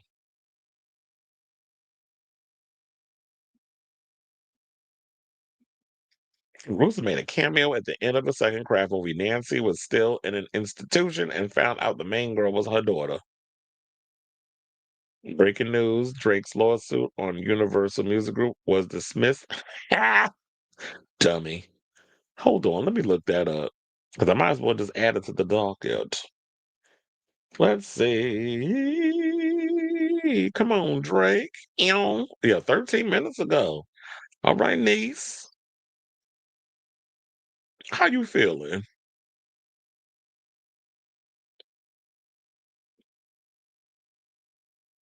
I know he is seething, honey. He is upset. Jesus Christ. Not y'all putting Aubrey Graham up in the situation.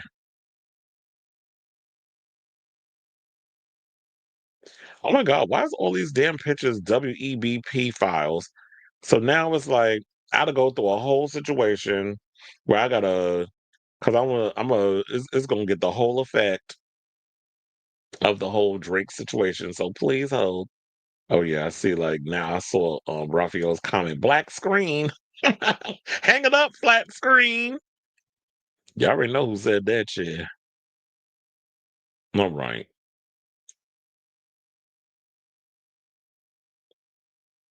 hang it up, hang it up, hang it up. You know what? We'll leave Robert's situation up. Thank you for the breaking news. So we got breaking news, y'all. Looks like Drake is about to be tight So let's get into the article. What does the article say? Hey, so shout out to the Hollywood Reporter for this story. So it says Universal Music would not have to face a lawsuit from Drake, who accused the record company of defamation over his distribution and promotion of Kendrick Lamar's Not Like Us. Dismissing the case, U.S. Judge or District Judge Jeanette Vargas found on Thursday that Lamar's diss track advances opinions that can't be considered defamatory. A reasonable listener could not have concluded that Not Like Us was conveying objective facts about Drake, which I don't understand. Like when we've had diss tracks, uh, Cardi B was out here spewing stuff about Nicki Minaj, talking about she a cokehead, she this, she that. Nicki Minaj was saying stuff about the other one, and nobody was out here saying, "Oh, well." Now allegedly Nicki Minaj talking about she going to sue Cardi B over some things, but that seems to be like a Young Money thing. Y'all like suing when people really when shit start to sting y'all where it hurt. So Lamar, who's on Interscope Records, and Drake, who's a part of Republic Records, are rep by two different labels in the UMG system. This is why I always say it's not. I don't like the fact that Universal Music and a lot of these conglomerates tend to have their hands in all these different pots. I don't like a lot of these corporations trying to own multiple situations, and that's where all these lawsuits be coming. So they said their rap battle turned to court earlier this year when the Toronto rapper claimed that UMG, which oversaw the distribution of Not Like Us, spread defamatory allegations that he's a pedophile by making secret payments or offering reduced licensing rates to third parties to promote the song with the goal of devaluing his music and brand amid contract negotiations.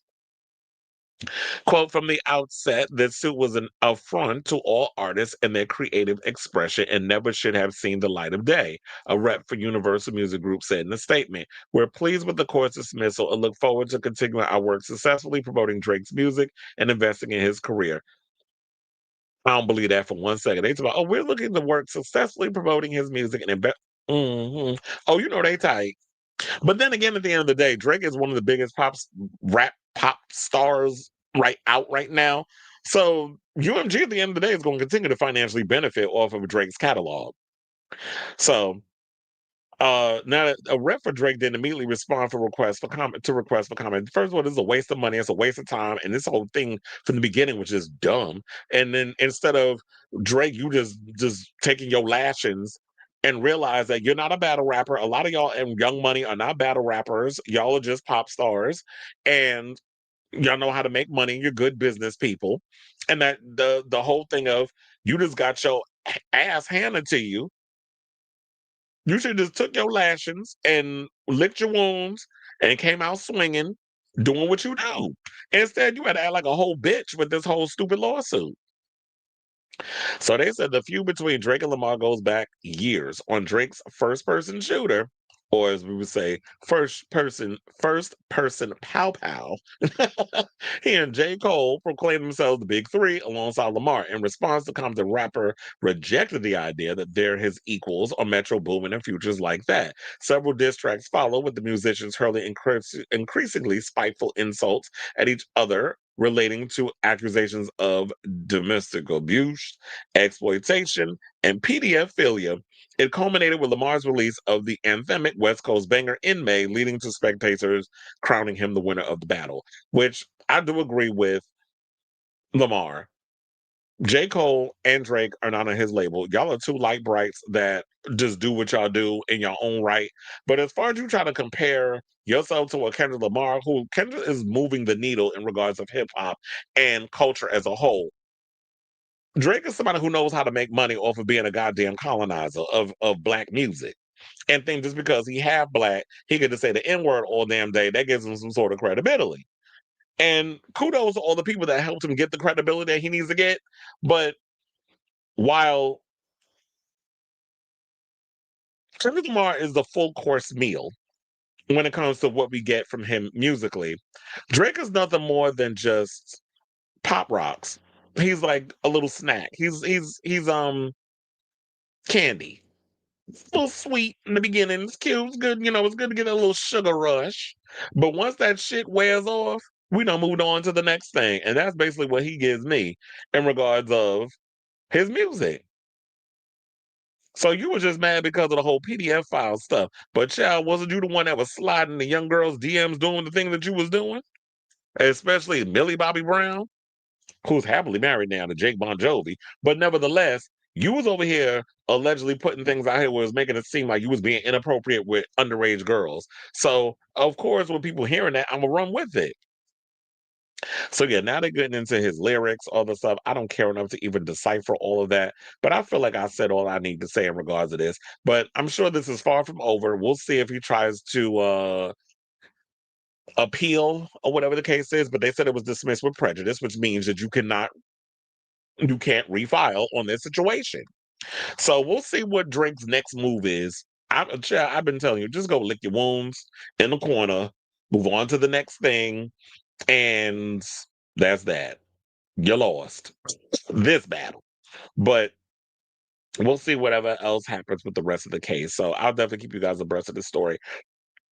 Excuse me, as it develops. People who think PG-13 movies suck peaked in middle school. It's a lot of good PG-13 stuff back in the day.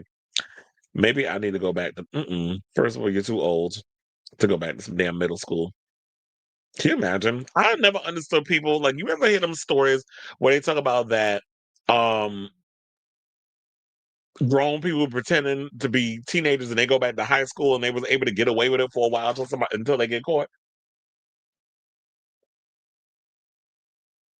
School was school. School was what it was at the time I needed to go. I would never want to go back to school, especially the way this education system is today. I'm so glad I grew up in the time I grew up in.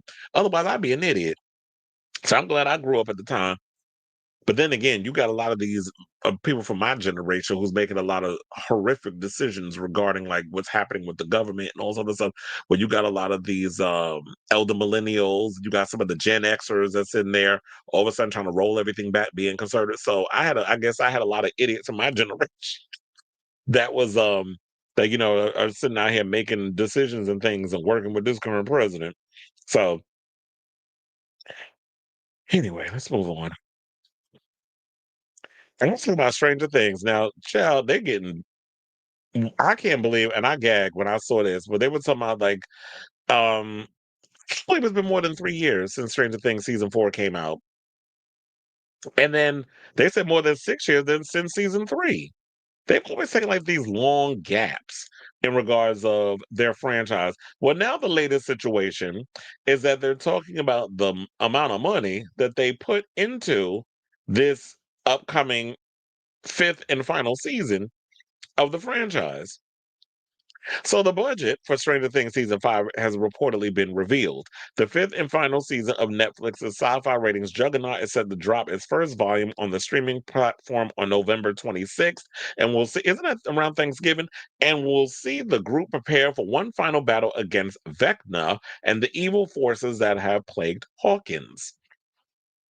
Stranger Things has been acclaimed as one of the greatest TV series of all. Well, I wouldn't go that far, but I thoroughly enjoy it of all time, scooping multiple accolades during its run, and the climactic season is set to be even more epic than before. However, despite Stranger Things season 5 having a reduced episode amount of 8 episodes, down from 9 from the previous season, well, even 8 works for me, it's not going to save Netflix any money. According to Puck, and shout out to Puck, because Puck be coming out with some really good stories, in regards to breaking stuff like this down. The streamers spent 50 to 60 million dollars per episode for the show's final season, putting its total price tag in the range of 400 to 480 million dollars.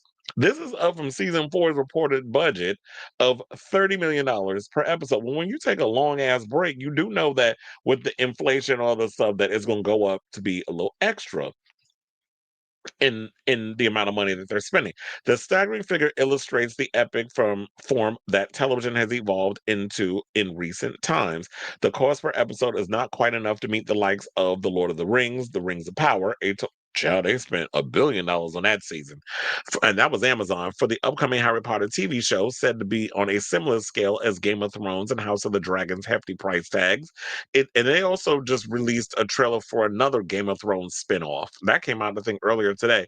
It still makes it one of the most expensive seasons in TV history. The full season cost around 400 to 480 million in a total that eclipses the vast majority of movies being made.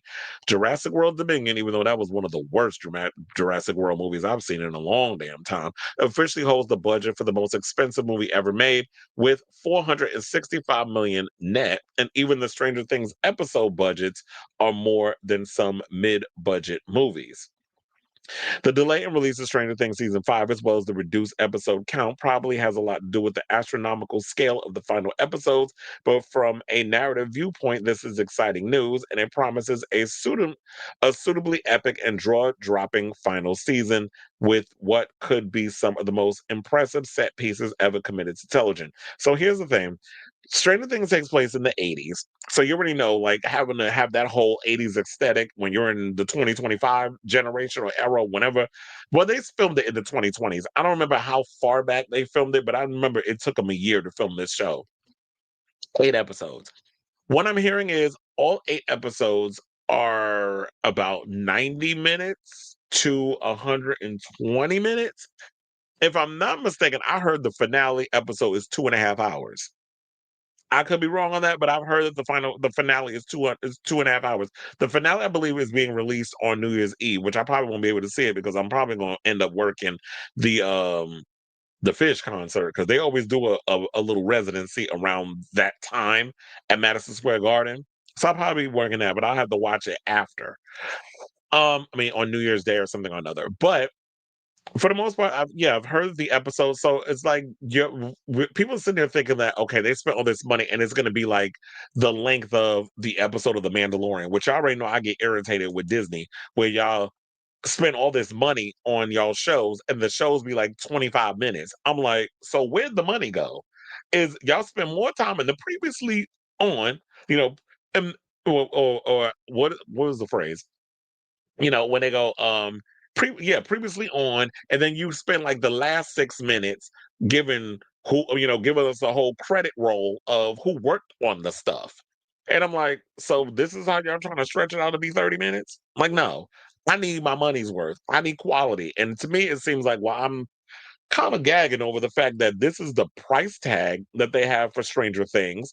I must say that I'm not that mad because I feel like Stranger Things has earned spending that kind of money, number one. Number two, it's not like they're giving us 25, 30-minute episodes. They're giving us 90-minute episodes or close to 2 hours, or from what I'm hearing, the finale is 2.5 hours. So I'm not that mad. So every episode is going to be a cinematic experience. We get to have these cinematic experiences in the confines of our own home. They said it's what is it, 8 episodes or something or another? So I think it's like 3 episodes the first week, 3 episodes the next time, and I think around Christmas, and then or is it 4 episodes? It might be or whatever. I don't remember how many they said they're going to release, but it's 8 episodes, and then the finale is supposed to be the one that they release last, and that'll be like the long episode.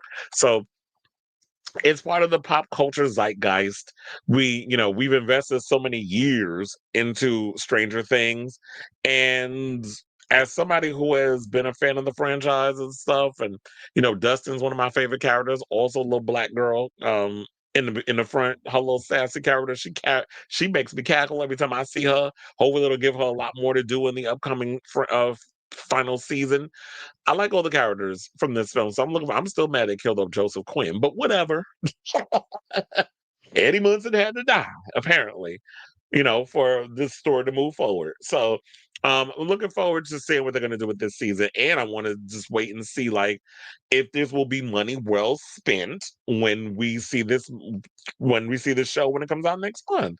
So that's all I got to say on that. So I definitely want to hear from y'all. What do you guys think of this story? Y'all shocker did over the fact they said they spent close to $450 million on, in the budget of Stranger Things. That's like basically the most expensive series, I think, in TV history. And I guess if Netflix got the ability to do it, to put go all in behind one of the shows that pretty much put Netflix on the map. Because I'll have to say this: there were other shows like they talk about Orange is the New Black and so many other shows that were like, oh, this Netflix, whatever, and House of Cards. Those were not the shows that got me into Netflix. It was Stranger Things. So let me know what you guys think of this story in the comments down below.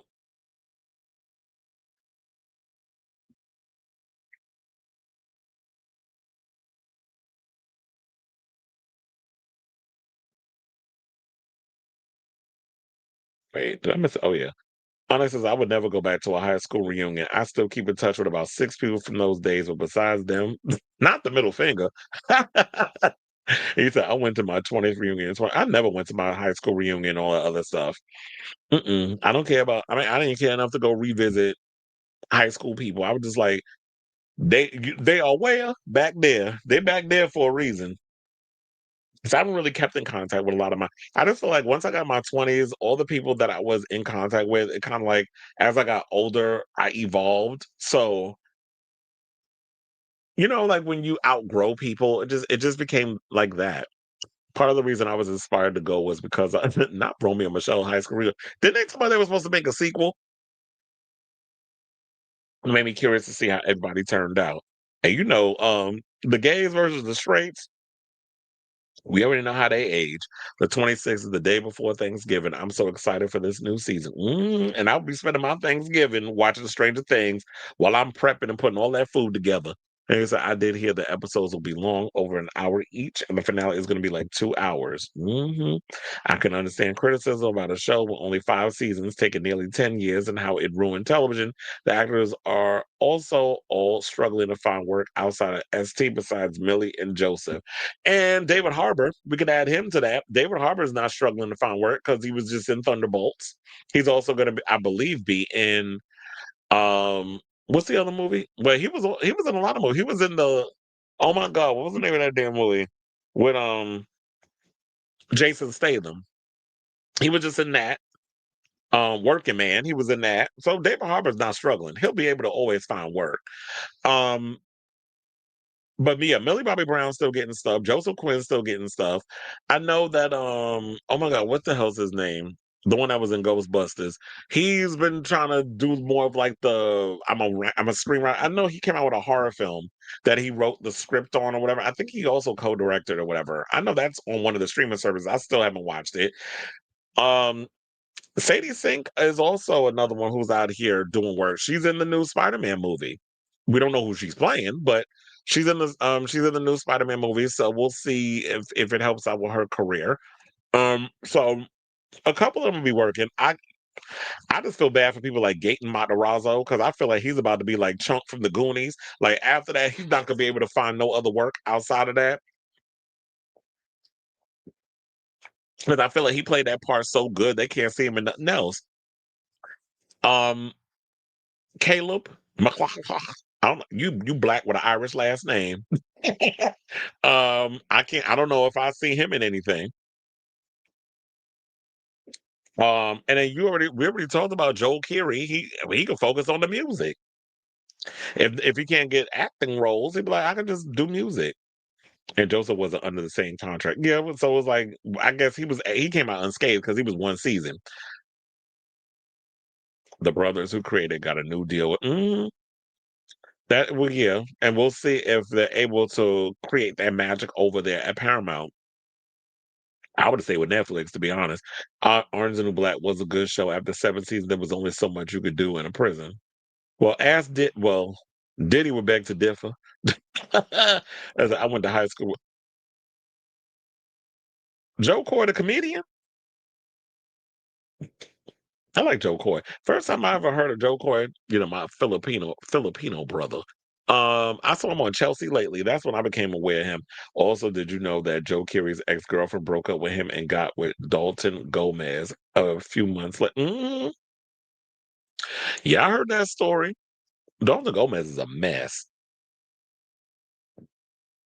Yes, and there is a sequel coming. I remember, I think Bloody Disgusting talked about it about 2 months ago or something or another.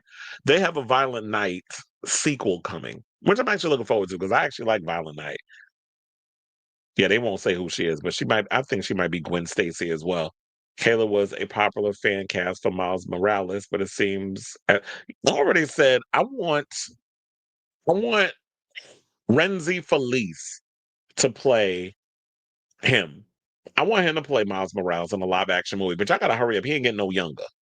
Renzi Felice, if y'all don't know who he was in Penguin. He played Victor. And I was like, um, I definitely want to see him play. He definitely looks like Miles Morales. First of all, I don't know if he's full on Latino. He might be mixed. I think he's Dominican, but it don't matter. He looked the part. So cast him. And I loved him as Victor. I'm still mad over the fact that they killed his character off. Joseph says, "What's up, Chris? How's it going? I'm watching from Sacramento, California. I'm glad I got all my people from LA watching as well, especially Sacramento. I had a family in San Diego. All right, y'all. So you said Disney has most of Spider-Verse movies now, but not the the other ones within Sony. I'm glad they finally learned their lesson after giving us all the most shitty ass live action movies. So I'm looking forward to the next Into the Spider Verse, whatever that's for. They said 2027.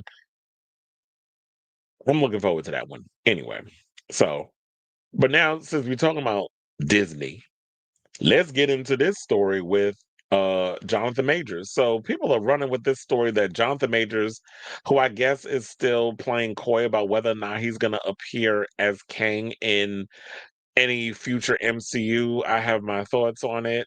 So let's get into it. So Jonathan Majors is holding out hope to reprise his role as Kang the Conqueror, but is this an actual possibility or wishful thinking on the actor's part? Majors seems to be Hollywood's next big, well, seemed, I should say, past tense, should be to be Hollywood's next big star and was set to be the central villain of Kang the Conqueror in Marvel's Cinematic Universe's ambitious multiverse plans, having been set up as Loki in season one before receiving a proper role in Ant-Man and the Wasp Quantumania, which, in my opinion, is one of the, I didn't say the, one of the worst MCU movies they made. Hated that movie. And remember that they were trying to set up the Avengers the Kang Dynasty, which is why I laughed when they was up there. Oh, we never had any plans on doing a Kang. I was like, y'all are full of shit. Number one, the only reason why y'all tried to backpedal real quick is because of all the allegations that came out against Jonathan Majors with him putting them paws on that white woman. And at the end of the day, he paid his penance, he did his time, he did his community service. He's rehabilitated. I mean, from what we see. But and so I do feel like at this point in time, he should be given a second chance. He should be allowed to continue to act and make a living. Y'all are forgiving far worse people for far less. Mel Gibson, didn't they just give his problematic ass money to go make another Passion of the Damn Christ? Which why do we need another Passion of the Christ? We know how the story ends. Now they're going to the resurrection. So while y'all sitting here literally waiting for the rapture and waiting to be resurrected, they're gonna make a Grimm's fairy tale version of what transpired. Like, how we gonna make this a movie? Y'all let me know because I'm not going to see it. Just like I didn't watch the original Passion of the Christ. I just like me growing up, Catholic and all this stuff. I just didn't care to watch a bunch of damn torture porn told, in the form of Grimm's fairy tales. That just wasn't my ministry. So if y'all can forgive far worse people for far less, then y'all can forgive Jonathan Majors and bring him back and do whatever. My problem is the way that they handle Kang pissed me off. So I feel like y'all need to just move on, figure out what y'all going to do with Doomsday, and hopefully it'll be a better story. I'm still not 110% sold on Robert Downey Jr. coming back, and I've said this many times and keep saying it till the damn movie comes out. I'm not 110% fully sold on Robert Downey Jr. playing this character, but here's the thing: they had to find a way to bring him back because Robert Downey Jr. has tried to do things outside the MCU and none of y'all cared. So he's got to come and do something. And this, I guess, is a way to create buzz around the MCU because right now they're not really doing all that well with some of the stories. Like they're not really the MCU is not as hasn't got people as excited. I'm trying to find the right words. or formulate the words. I'm not trying to be politically correct because I know that we don't do that over here. I say whatever I want, but I think the MCU is trying to get its bearings. They haven't figured out where they want to go. I think after Phase 3, after Endgame, I don't think they had an initial plan on where they wanted to go. It's like with the other movies, y'all had a whole goal to get to. What was the goal that you're going to get to in the next phase when you had the Eternals, when you had Shang-Chi, when you had all these other characters? Speaking of which, why haven't we gotten a sequel to Shang-Chi? That actually was a hit for the MCU. That we still waiting for a sequel. And I like Simu Liu. And I like the movie and the whole story and everything behind it. Why we still haven't gotten a sequel? But I guess they'll figure out what they're going to do with Black Panther. We need another one. Hopefully they get that up and running. You know what? Jonathan Majors, I think, would have made a good Black Panther. I ain't gonna mess with him now. Now I'm thinking either y'all could go with Damson Idris. I think he make a good T'Challa #2, or they'd have to come up with somebody else. I can't think of nobody off the top of my head. But now, despite being fired from Marvel, he seems to hold on to the idea that he could possibly one day return as King the Conqueror. Now, speaking with the U.S. Sun, Majors was asked about rumors that had circulated about the actor possibly returning as King the Conqueror in the MCU. Majors, who was not signed to any MCU projects at the time, said, I cannot say anything about that. Well, it's a multiverse, so there's always that, always a lot of opportunity for that. And what he's doing is because he's not really working. I mean, has he signed on anything outside of Magazine Dreams, which was shelved because of the whole controversy that came out? The movie's been released since then. People have said it's good. I don't think it did well financially, but nevertheless, they said he's good in it. And I do agree. Jonathan Majors is definitely a great actor. He is like the black Marlon Brando of this generation. He definitely gives a lot of that method acting situation. I've heard that, that he's not the best person to deal with behind the scenes, but people forego all of that when you give a great performance. Damn, there was another celebrity that they were talking about recently that's come under fire for some stuff. I think it was Aaron Taylor Johnson talking about that he could be a little difficult behind the scenes too. I like Aaron Taylor Johnson, but y'all need to calm down with that. And then there was another story that came out today that one of the actors on the set of Matlock was just fired because he allegedly assaulted one of his co-stars. I'm like, what the hell is going on? Y'all just out here being bold and messy. But anyway, so now, as I said before, I like uh I like Jonathan Majors. Didn't like the way that they wrote Kang the Conqueror. I think I just need to put Kang to bed. I don't see any purpose of bringing him into this universe unless it be significant to the story. But I honestly feel like the MCU has moved on, and their sole purpose is to focus on Doomsday and these other characters and how they're going to create this multiverse, of course, with the X-Men coming and Fantastic Four and how they're going to fit in and that sort of thing. So I think that's where we're at right now. But Jonathan Majors, it's nice that you want to play coy and do little smiles and all other stuff and get people excited. But I feel like at the end of the day, that ship has sailed with you coming back as Kang. But it was a good effort. I know you're trying to leave the door open, but yeah, I feel like at this point the MCU said that door is closed. So I say all this to say, what do you guys think of this story? Do you think that we could possibly see Kang back on the screen? Look, if they could find a way to make him work in this upcoming Doomsday situation or Secret Wars, whatever the case is, I'll be open-minded to see what they're going to do. But for me personally, I just think that ship has sailed. So let me know what you guys think of this story in the comments down below.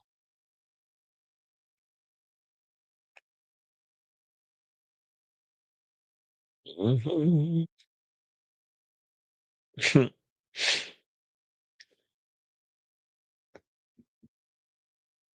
You said I watched a really good anime movie called Belle on HBO Max the other night. I never heard of that. I may have to look at that. It said that they have one Sony. No, you don't. But you said you need Gang. First, Mama Morales is on Disney. My nephews love the Spider Verse movies, and they watch the show What If on Disney Plus, which has always gotten mixed reviews in regards to that. Like, I know a lot of people didn't even like the whole exploration of Marvel zombies, that sort of thing. In What If, I still haven't even watched Marvel Zombies. Now that I think about it, The Rock. Shit. Look, if he couldn't hack it as Black Adam, I almost said Black Panther. We definitely ain't getting him as Black Panther. We are still suffering from pandemic, writer strike, and AI execs bad decisions. I like Aaron. No, Now you talking about you love Aaron Johnson. Well, we've all seen it, so I'm sure you do. It's a lot. It's a lot between me down there. So you said I could never be a Disney exec. One look at his body in magazine dreams, and I'd be like, he deserves a second. Here you go. All right, y'all. So now let's go on from movies and let's get into some music.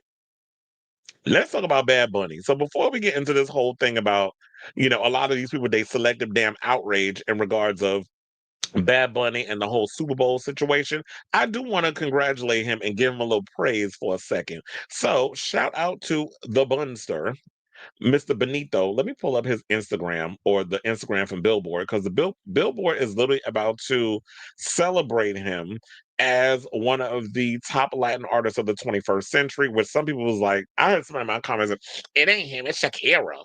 I'm like, Shakira? No, not Shakira. I mean, as much as I like Shakira, Shakira's definitely did her thing. I heard her tour that she just did definitely did fairly well when she changed it from the arenas to the stadium. But yeah, there's the post where it said Bad Bunny PR is number one at Billboard's top Latin artist of the 21st century chart. His reign is more impressive considering he didn't appear on Billboard's rankings until 2016.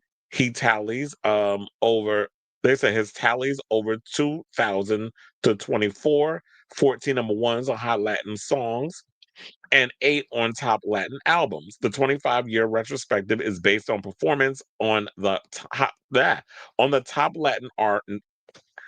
Apparently, I can't read today. Let's start that over.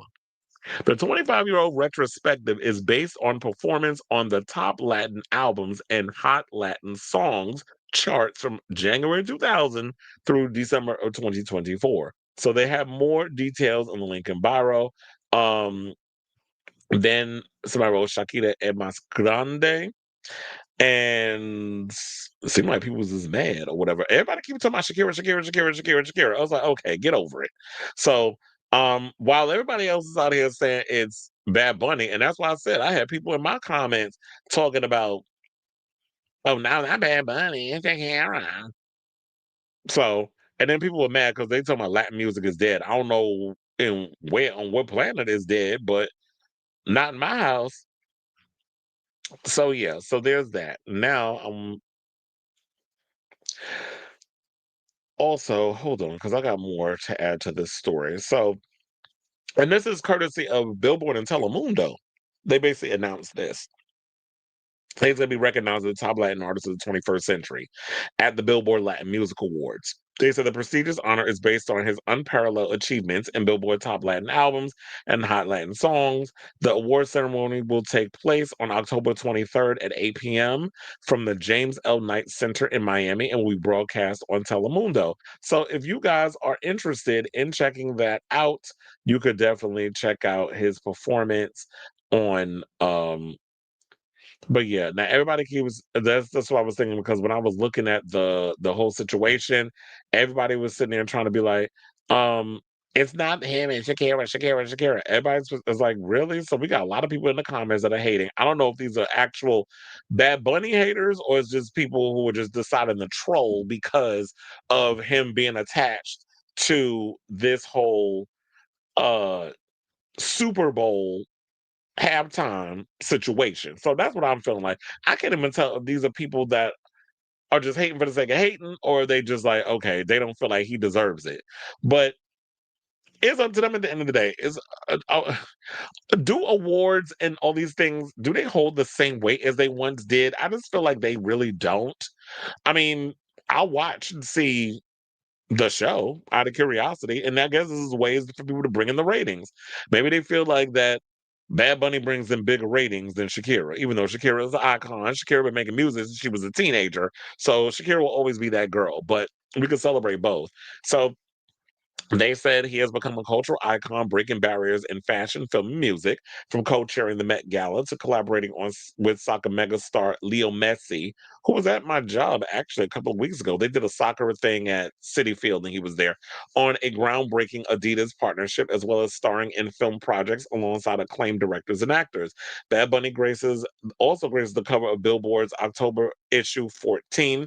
He will be the first Latin American male solo artist to headline the Super Bowl halftime, where, and this is why I felt like that was stupid, because I feel like we're not stupid on that part of having him do it, but why couldn't y'all have Shakira do the Super Bowl by herself? I definitely feel like Shakira could have did the Super Bowl by herself, and Jennifer, as much as y'all say what y'all say about Miss Jennifer, she could have definitely did the Super Bowl by herself too. But yeah, when it comes to Bad Bunny, he don't need a co-lead. Okay, so y'all, your gender bias is showing, Rock Nation, and by having that happen with them, because y'all didn't think that one Latin woman could uh bring in a large audience, and Shakira is that girl, so she could have did that. So with all that being said, congratulations to you, Bad Bunny. But there was an article that I came across that we could finally get to now that I've given him his flowers, where, the NFL, ever since they announced Bad Bunny as the headliner for the Super Bowl halftime show, we've had anti-immigrant snowflakes have had pretty much had their tits in a twist over one of the biggest musical acts in the world taking center stage. So yeah, they've been running around acting all big mad. I be feeling like it's fake outrage. We even have people like uh what was it, Moses Mike, who brought up some man that was a singer in the 60s. They talking about each I was like, okay, sir, your age is okay, glasses, your age is showing. And then we had Christy Nome and her no ass having ass trying to throw shade. And we had Trump being like, I don't know who that is. Of course you don't, sir. You're an octogenarian. Of course you don't know who the fuck Bad Bunny is. So your opinion is neither desired nor required. And he's not part of your demographic. If it was up to you, you would have them dig up Pat Boone and put him on the stage and sing his tired ass racist music. So in the New York Times, Molly Jung Fast labeled Bad Bunny an anti-ice pop star. What? Who was this bitch? In a column titled "The NFL Gets It. Why Don't Democrats?" Insinuating that Bad Bunny is the face that can somehow save Democrats from free fall. I don't know if that's necessarily true. That could Bad Bunny save the Democrats? First of all, the centrist Democrat situation is cooked. They're a joke. We just saw this recent story where I saw Hakeem Jeffries arguing with another political pundit or whatever, or political figure, and I'm sitting there looking at this as nothing but a bunch of bullshit ass political theater. Him, that other one, the big back one, what's his name? Cory Booker. I don't know. Y'all both. I don't know which one of these little Light Brights is fighting for who's going to win the Razzie for the worst type of acting, because the theater that y'all doing is not, nobody's convinced except for the morons over there at The View that still try to perpetuate your propaganda. CNN, MSNBC, all the corporate Democratic companies that sit and push all BS. So I don't even think a Bad Bunny could save the Democratic Party, because Bad Bunny is all about universal love, and he's all about uniting the people. Democrats ain't into doing that. They all about vote blue no matter who, as long as you're not progressive in your beliefs. As long as we can be cooked to these millionaires and billionaires and APAC, they don't care about, I mean, they had every opportunity to abolish ICE back in the day. They didn't do it. Didn't think it was a threat. Now look at what's happening. And of course, they're all around playing possum, because that old crypt keeper motherfucker told them to do that. So then we had that closet case, Benny Johnson, labeled Bad Bunny an anti-ICE activist and massive Trump hater. Well, it's not a crime to dislike a politician. Just like Trump saying recently he hates his ops. So we can't say that to him. So how you get to run around and say you hate people, but somebody hate him, all of a sudden you're anti this and you need to be deported and all this other stuff. Deport this up your ass. How about that? That's what y'all need to do. Now, when a major network interviewed me, well, this is according to the person who wrote the article. They were interviewed immediately after the Bad Bunny announcement. I was asked, "Isn't he controversial?" I was genuinely baffled at the question. No, he's not. I said in complete truthfulness. Bad Bunny hasn't had major scandals of any sort. He has no arrest record. He's never made news for being intoxicated or under the influence. He hasn't had public fights with other celebrities or newsmakers, nor is he known for provocative social media posts or proclamations. He's not given to making polarizing statements or offering political opinions, save for those directly related to his homeland in Puerto Rico, where he lives full time. Well, he also has two homes in LA, I've heard, but I get it. When you're in the United States, you got to have somewhere to lay your head. But if he, for the most part, lives in LA, I mean, and lives in Puerto Rico, then that's his home, then that's that. And while several Latin artists, but also don't one of the what the hell's his name? One of the brothers that boxes, don't he have a home in Puerto Rico that was dragged over? The little blonde one with the mullet? I forgot his name. But and while several Latin artists have been openly critical of the United States' current immigration policy, even there, Bad Bunny has tread lightly. His widely quoted comment regarding ICE came in a tail end of an interview published online by ID Magazine in September, where he was pointedly asked if his decision to not give concerts in the U.S. was out of concern about the mass deportations of Latinos here. And I remember at one point he was denying it, like he was saying that wasn't the reason, even though I knew it was. But he openly admitted at the end of that article, I was like, child, first of all, these people be trying to play coy or whatever about situations, but it's like I can clearly tell that, yeah, because you're one of the biggest Latin artists on the planet, that you're not gonna want to risk your fan base being affected by the idiocy of this administration that's all about political theater and making everybody as miserable as possible because they hate who they are. So they want everybody to be as miserable as them. There were many reasons. They said, "quote There were many reasons why I didn't show up in the U.S. and none of them were out of hate. I performed there many times, most recently at SNL over the weekend. All I just added that in, by the way. All the shows have been successful." He said, noting that Puerto Rico is an unincorporated territory of the U.S. and people from the U.S. could come here to see the show. But then he added, there was the issue of like effing ICE could be outside my concert. And it's something that we were talking about and very concerned about. Is that really a controversial statement? The man isn't saying anything against the US or the US government and hasn't even mentioned President Trump, as many other artists have directly and pointedly done, including rapper Doshi at her recent BET Awards acceptance speech. The fact that an artist has different political views, which they hate anybody saying anything remotely having a different point of view.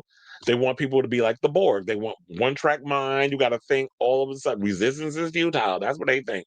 And it's like, no, I have a different opinion of yours. And if I don't like what you're doing, I have every right as an American to criticize the president of the United States for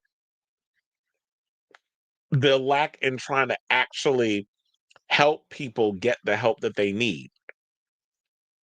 Everything, and then it's about why I gotta make things political. Everything is political.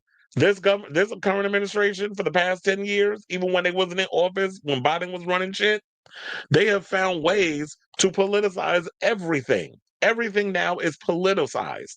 So when y'all try to say stop bringing politics into anything, have you been living under a rock? Everything is politicized. So therefore, you cannot make things political. And just because you say, I mean, Bad Bunny is saying the things he's saying, everything he is saying is not political. He's just openly speaking out about the disrespect of his country and the fact that y'all just rounding up regular people off the street, especially what ICE is doing. Did y'all not see the recent video of there was an ICE agent that shot a freaking priest in the face with a rubber bullet? This is acceptable? How you had one ICE agent grab a reporter and throw him across the room? Like I'm seeing all these videos and stuff on social media. So we're not gonna sit up here and try to act like that what they're doing is okay because y'all want to blame trans people and immigrants for the way our country is when it's literally these government officials who are sucking the dick of these oligarchs so that way they can get their little tax breaks. That's what all this is stemming from. It has nothing to do with Bad Bunny, trans people, and immigrants. They're not taking your jobs. Because quiet as it's kept, none of y'all gonna go run into a field and start picking them fucking strawberries. So I don't know why y'all sit up in here and try to, and I don't give a good goddamn if that sounds like a stereotype. This is a reality. There are Latinos who are doing the jobs that a lot of y'all don't want to do. Cleaning the hotel rooms, cleaning your motherfucking houses, these rich people houses. When y'all got them as y'all, when oh, you want all the immigrants gone until they come for your maid, until they come for your housekeeper, until they come for your nanny. Then all of a sudden, oh my God, I didn't vote for this. Yes, the fuck you did. So stand on it. You voted for it, Aiden Ross. You voted for it, Theo Vaughn. You voted for it, Muscle Queen, Joe Rogan. Well, all the damn HRTs you taken. And the human growth hormones, all that shit, yeah, that went to your damn brain and rotted it. Y'all voted for all of this. So y'all don't get to walk away when the shit get hot. When you go and you light the match in the bonfire, you don't get to run away when the brush fire get out of control. No, own it. Help put that fire out. Do the best you can with it. But when the brush fire get out of control, own it. And that's all I'm saying. I can't stand when people go and they do things because it's going to bring them some type of money or success or whatever the case is. And then when the shit hit the fan, everybody want to run. Well, let's blame Bad Bunny, who, in my opinion, yes, is the least offensive when it comes to things. Then they got into this whole thing about Taylor Swift being widely speculated to be the Super Bowl performer of 2026 and has aligned herself with Democratic politics. I don't know where she leans because then you had her out here hanging with Blake Lively, who's problematic. You had her also out here hanging out with Brittany Mahomes, who's a Trump supporter. Excuse me. So nobody really knows where she leans politically. A lot of them feel like she's kind of a wolf in sheep's clothing, that she's kind of jumping on the whole Democratic thing because she knows a lot of her fan base are liberals. So she's playing up that little game so she could do what she got to do to celebrate 45,000 variants of the same damn album. We understand like how she's a businesswoman and all that other stuff and how great her team is, but let's call a spade a spade. Also, Taylor Swift also came out with that BS lie where she was talking about, well, I don't know, I've been worried so much about my fiance. He plays football, and I'm gonna be up there worrying about my 8 count. I'm like, girl, you perform all the damn time. Let's not try to use Travis playing football as an excuse as to why you don't want to do no damn halftime special. I was like, girl, please. Nobody believes that. But yeah, you can run that over to fake ass Jimmy Fallon and he'll eat that up because he's just so happy to get a celebrity in his damn seat that he can kiss their ass for like 7 minutes. And now they want to decide to release an extended version of that nothing burger of an interview. And of course, the Swifties will eat it up. But go ahead, that's what y'all do. Y'all eat up all the bullshit, and then you get mad because you're broke because you can't keep up with the many variants that she released of this tight ass album. So now, furthermore, as a Puerto Rican, Bad Bunny is considered a U.S. citizen, which a lot of people in this day and age still don't know, including dumbass Tommy Lauren and a bunch of others. Like, how many times we got to remind y'all, U.S. citizens in Puerto Rico, interlinked. Puerto Rico's part of the U.S. This is why when y'all sit up in here and try to remove all this history from schools, this is why people get dumber and dumber by the year or by the semester, because y'all don't know these simple geographical things. Now, despite his citizenship, Bad Bunny sings only in Spanish and speaks English with a Spanish accent. Well, obviously, because English is not his first language. English is something that he just learned over a couple of years. And here's the thing. That's why I cackled when he was up in there saying, y'all got 4 months to speak Spanish. If this boy, who literally Spanish is his dominant language, he just learned how to speak English the more famous he became. He started taking English lessons, really started to speak it. If he could learn English, then we can reverse that. Like you can learn Spanish. Spanish is not that hard to learn. Speaking of which, I need to brush up on mine. All these Latin men I be sleeping with. So, and that is what they said that everybody, what has everybody's panties from the left and from the right tied up in a knot. Spanish and what's another thing y'all need to learn too is that Spanish is the second most spoken language in the world. Now, you can't speak American. Why y'all can't speak American? I didn't even know that there was such language called American. And I kid you not, this is what idiots say. Why you can't speak American? American's not a language. English is a language. And number two, Spanish is the second most spoken language in the world. And then there's, another native speaker, second only to Mandarin. Now, I know Mandarin is hard to learn. In the US, Spanish is the second most spoken language behind English. Approximately 14% of the population, some 45 million people, speak it at home, according to census data. According to Luminate, Spanish is the second most listened to language in music, by far, with 24% of American music listeners consuming music in Spanish. French trails in third place at 8%. English is, of course, the top language in music consumption by a percentage of the total 88%, 88.8% to be specific, followed by Spanish 8.1%, and Korean in a distant third 0.7%, which is why K-pop is so popular in the United States, by the way. And Bad Bunny has been the most listened to artist in the world for 3 of the past 5 years. So I do agree with that. Like, yeah, like with me, if I'm not listening to English music, Spanish is also the music. Spanish music is literally what I listen to afterwards, and I listen to all different types of music. But for the most part, it's usually English music and Spanish music. That's usually what I'm listening to out of many of the other languages. In K-pop, they go back and forth between the English and the Korean and all the other stuff. So it's easy to kind of it's easy to listen to the type of music. And to me, I always said like music is a feeling.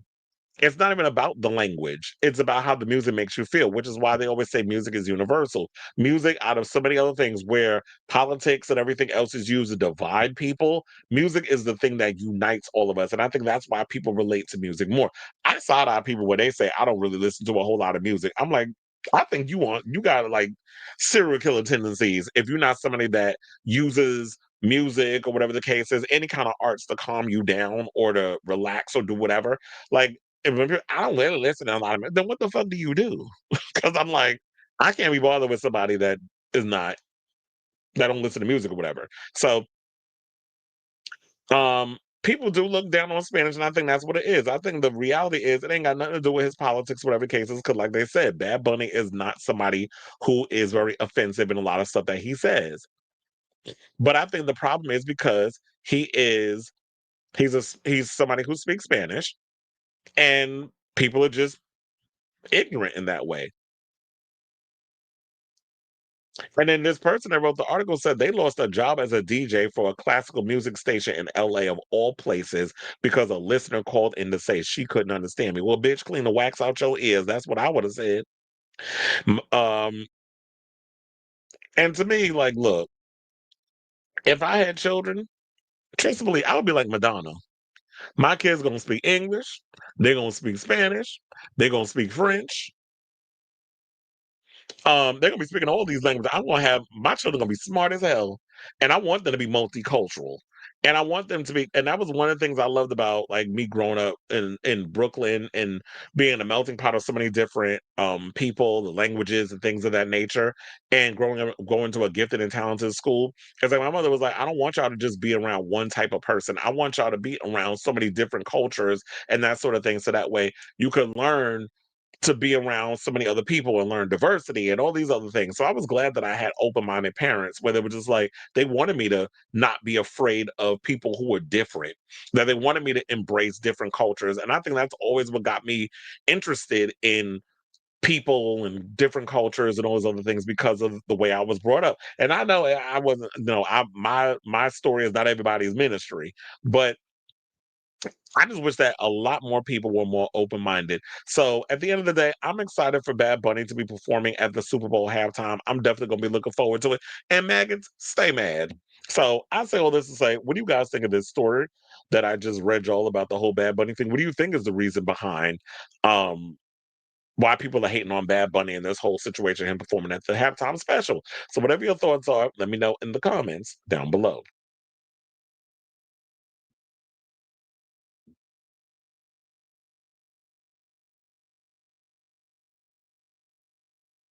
Mhm. So I see, ain't the only there's I saw a video of Shakira in a car with Trevor Noah, and she said she was a big fan of the Cranberries and sang along as on. Well, that definitely was a voice, and to me, definitely, I get that. Is that when you listen to Shakira, you could definitely tell that Dolores O'Riordan was somebody who she was inspired by because when she sings, she kind of has like that yodel that she does, and there's a lot of artists who take from other singers where they were inspired and kind of add their own spin on it. Sidebar, did y'all hear that Dula Peep brought out Gwen Stefani for her tour in LA? I would have loved if when she was in New York, she could have been like, let's bring out Madonna. But Madonna been busy. She working on a new album. She got a lot going on. Love how Bad Bunny is so unapologetic about his Latin roots. Miss Jennifer could never, ever, ever, and so chill. Hannah was too busy trying to convince people she could. I'm screaming. People can just simply not watch. It's why is it so hard for people to do that? It's like, back in the but I think it's because we have social media now and now everybody, with Trump and everything, everybody feels like he gives all of y'all a battery in y'all back to just be out here being ignorant and just saying whatever saying whatever without no kind of clapback or consequence. And it's like, yeah, we don't give a fuck if you're not gonna watch Bad Bunny on this. Oh, boycotting the Super Bowl. Then it was another story came out today that I forgot the name of Charlie Kirk's thing. Nor do I care. But his people, that whole situation, because his grifting ass wife who told about she's sad that he dead. No, the fuck you not. You basically out here grifting off his name because that's the only time people pay attention to you. Because remember, she was a former reality star and a beauty queen who started working within wasn't it like a um what was that? It was like something with like orphanages and things of that nature in another country. There was a story that came out about that. But anyway, so they're talking about that they're what's it called? True Social is Lie Social with Donald Trump. But anyway, so they're doing their own little Super Bowl thing. I saw like TMZ made a big deal of it. First of all, they posted the story 3 times because those closet racists over there. Um, they just want to make that a story so bad, but people in the comments with the shady comments had me cackling. So I was laughing my ass off with some of the little comments they was making up in there. But yeah, they talking about they doing their own. Okay, then go over there and do that. Morgan Wallen will probably perform. You could probably dig up Kid Rock. He can sing his little 2 hits. Who else? They can add all the races. Maybe you can have Kevin Sorbo come out and host along with Scott Baio and the one the fat one that failed to even make it in ice, Dean Kane. Oh, sorry, Tanaka. So y'all can do that. Then I got to make a big thing about. Yeah, we're gonna do our okay. Then do it. We all know it's gonna be dry as hell. Hakeem Jeffries reminds me why I changed my party affiliate. Okay, I cannot stand Apex Shakur. His corny ass. Benny Johnson can keep biting pillows. Okay, Logan Paul. Thank you. Then there's that thing about her mentioning Onyx's when talking about Travis exes mostly being black women.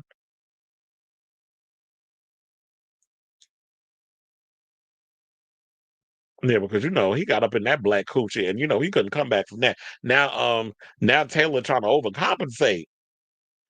He sure does, because he just like he's one of the main ones, poorly educated. He didn't pass that cognitive test. Okay. He said the free language transfer app is an excellent way to learn Spanish. Where's that at? Is that on the iPhone? Oh wait, you said the free language transfer app. I would have to add that to the thing.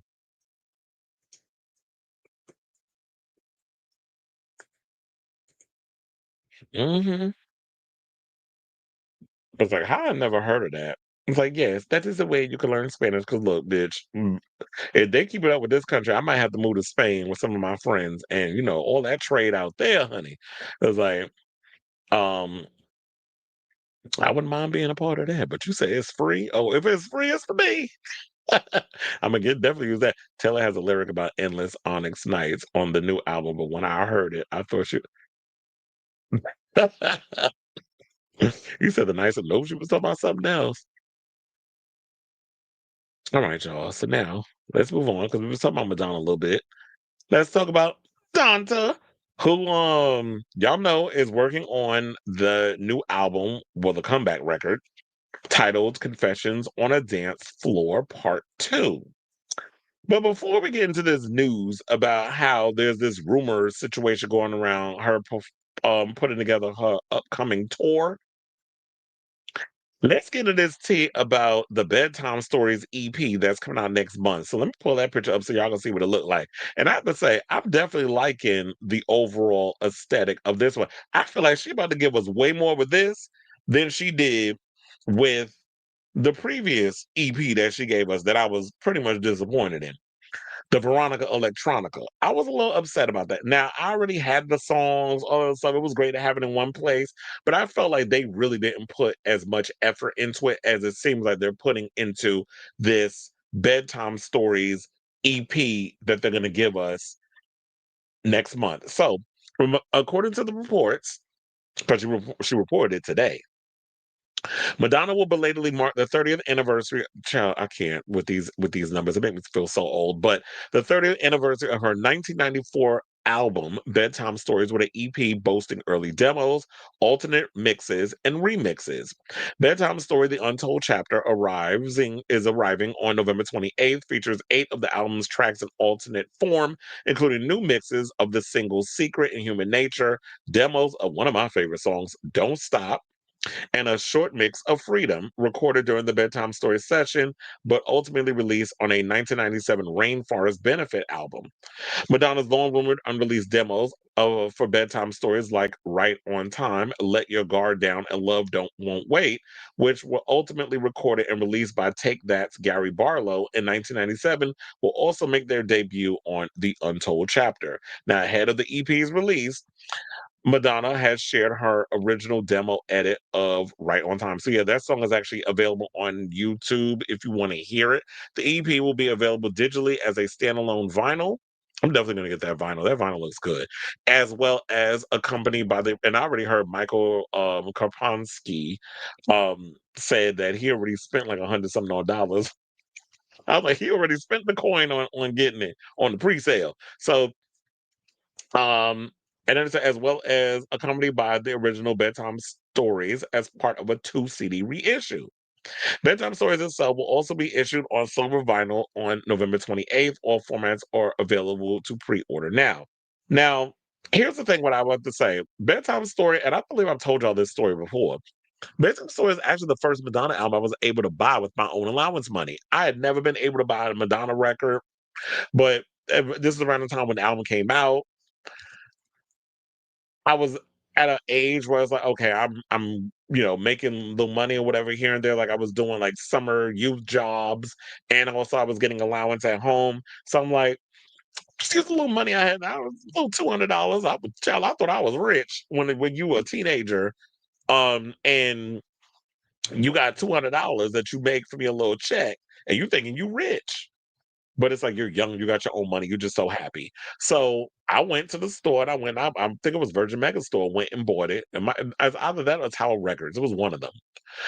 Went to the store, bought the album, came home, put it in the CD. Child, you couldn't tell me nothing. The minute that I started hearing, Survival with that old New Jack Swing funky beat that just came in, when that whole thing came on, I was getting my life with that record. Then of course Secret, then we had Don't Stop and Inside of Me, and then we had the Forbidden Love before the other Forbidden Love. I love both Forbidden Loves, to be honest. But I like Forbidden Love from Confessions more.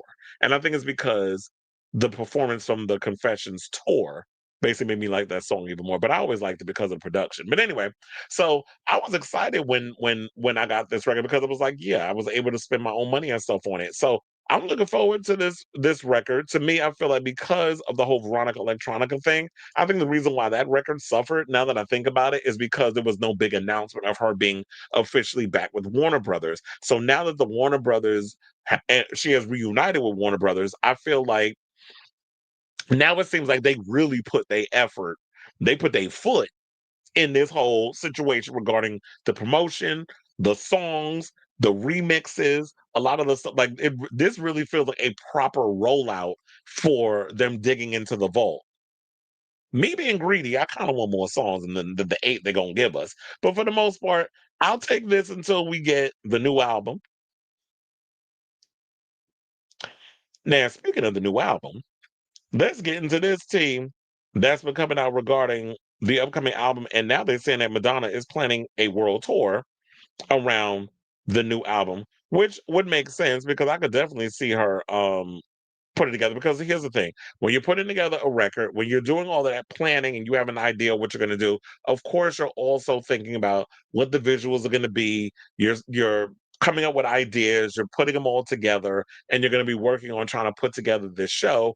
And probably at the top of the year, we already know Madonna will probably be deep in the rehearsals, and then she'll probably have this tour out later 2026 and that sort of thing. So, with that being said, according to Radar Online, they're saying that she's thinking about putting together a high energy new tour to set to defy the ages. Now, Madonna is preparing to prove that age is no barrier to reinvention, with plans for a new dance album, a possible world tour, and what friends tell RadarOnline.com is a defiant push to show she is stronger than ever. I was waiting for her to say stronger than yesterday, than ever as she approaches 70.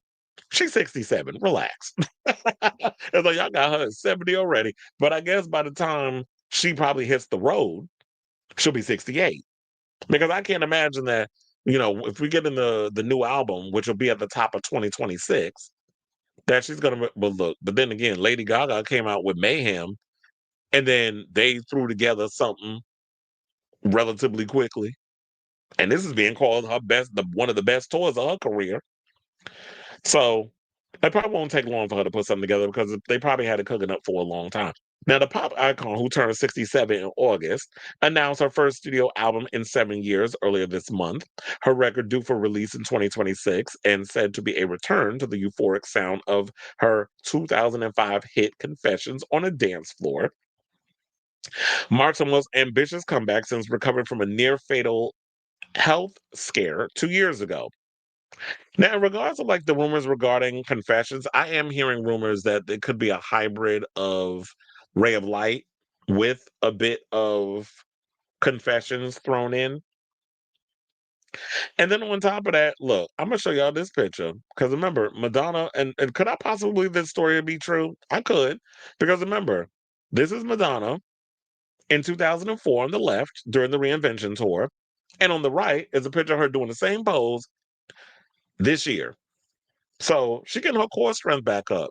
She's getting back into and I think when you're an athlete, which she's always been, and you've been doing yoga, because remember, she even said in the interview she did with Jay Shetty that she had to learn. She was sitting there thinking it was all about the poses and all that stuff. I was like, no, it's about the breathing.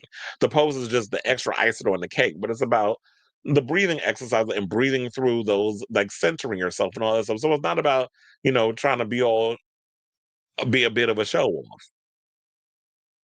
So a source close to the singer said Madonna is determined to bring back that high energy disco era. The same moves, the same stamina, the same showmanship. She's been working on jump squats. Oh no, girl, not the jump squats. Because remember, you was doing all of that, and my knees started hurting just watching you doing all them jump squats. And remember, she did just have hip replacement surgery, and she had an issue with her knee. So I hope she really doesn't push herself to the point that she re-injures herself. She's been working on jump squats, back bends, and choreography that would exhaust someone half her age. She wants to prove to fans that age is just a number. Now, in June 2023, Madonna was rushed to the ICU with a serious bacterial infection and placed in an induced coma for several days. The medical emergency came just weeks before the start of her 7-month celebration world tour. After her recovery, she told fans, "I realized how lucky I am to be alive." She later completed the rescheduled shows, which drew more than 1 million fans worldwide. Friends say the experience only reinforced her drive. A source said, quote, Madonna's never been the type to take her foot off the gas. Even before the last tour wrapped, she was training nearly every day. Weights, yoga, Pilates, you name it.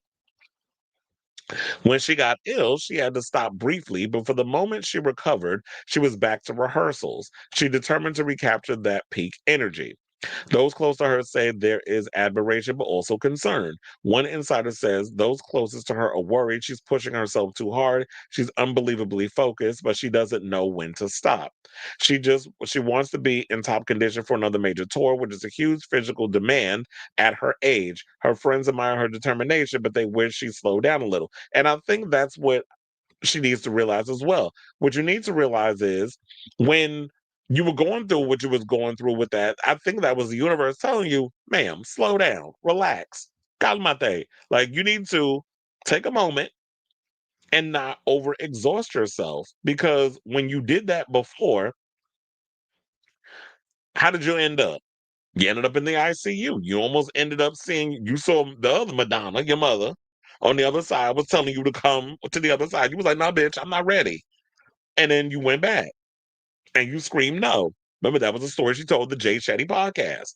So I'm all for you getting up there. Look, you look good, money well spent with the surgeon. You physically you look good. The body is bodying. The face looks youthful. I don't know, maybe you and Chris Jenner went to the same damn surgeon. I don't know. But you're looking good. I feel like at this point in your age, I need you to take the more Kylie Minogue approach, where Kylie Minogue will get up there and give you a little choreography, but she's giving showmanship. She's moving around the stage. She's being personal with the audience. She's singing. You know, that mic is on. But I don't need you up in here acting like you Trinity from the Matrix, dodging bullets, just because you want to prove that you are Madonna. I don't feel like at this day and age you even need to prove anything to us. You're an icon. No one there's not many people that can sit and say that they have 4 decades worth of work that they can look back on and perform and promote. I don't think you have to overexert yourself. So I'm really hoping that she doesn't really overexert herself, that she has people that are genuinely going to look out for her. And I don't give a good goddamn if she get mad or not.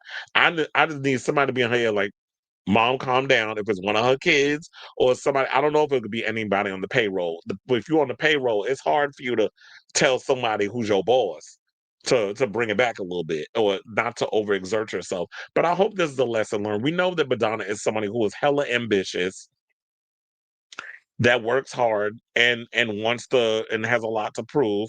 And yeah, her tours are physically demanding. If you see any of her tours, I don't give a damn what none of y'all say. Nobody touches Madonna in regards to the type of show she puts on. She is the blueprint. She has set the standards for so many of y'all faves, from Gaga to Beyonce and beyond, to do the type of live shows that they do. They have taken from Madonna's blueprint, and Madonna's always pushed the boundaries in regarding having the best dancers, having the best choreographers, giving the best show. Her shows are always a theatrical experience. Now we could talk about the music not being all that great post Confessions, because Hard Candy wasn't that good. It was listenable, but it wasn't that great. It was all style and no substance.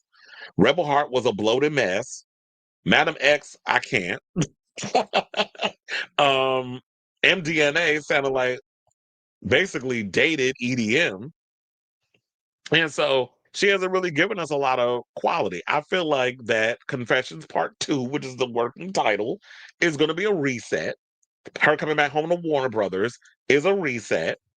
This tour, I'm sure, is going to be spectacular. She gonna gag all the girls, and they're all gonna be green with envy when they see what type of show she's gonna put on post the celebration tour. So I'm looking forward to it. But like I said before, Madonna, you'll be 68 next year. You're not somebody. I feel like artists are not people who just slow down and be like, "Well, I'm gonna just sit on stage and just strum a guitar." Like that's not her. We know that she is a show. She's a show woman. She gives you shows. She is very, immaculate when she gets on stage. But I just don't want you to overexert yourself because we need you here for another decade, putting out iconic music. So I'll say all this to say, what do you guys think of this story? Do you believe this story regarding what Radar Online is saying about her overexerting herself and her trying to really defy the odds and all that? So I could definitely see that that's how she would be because that's her personality. But I just want her to not overdo it because I feel like you've given us so many iconic concerts. You don't really need to. You don't have anything to prove. You really don't. So let me know what you guys think of this story in the comments down below.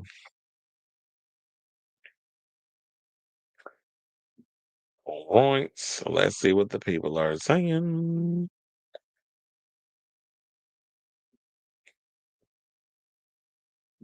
Hmm.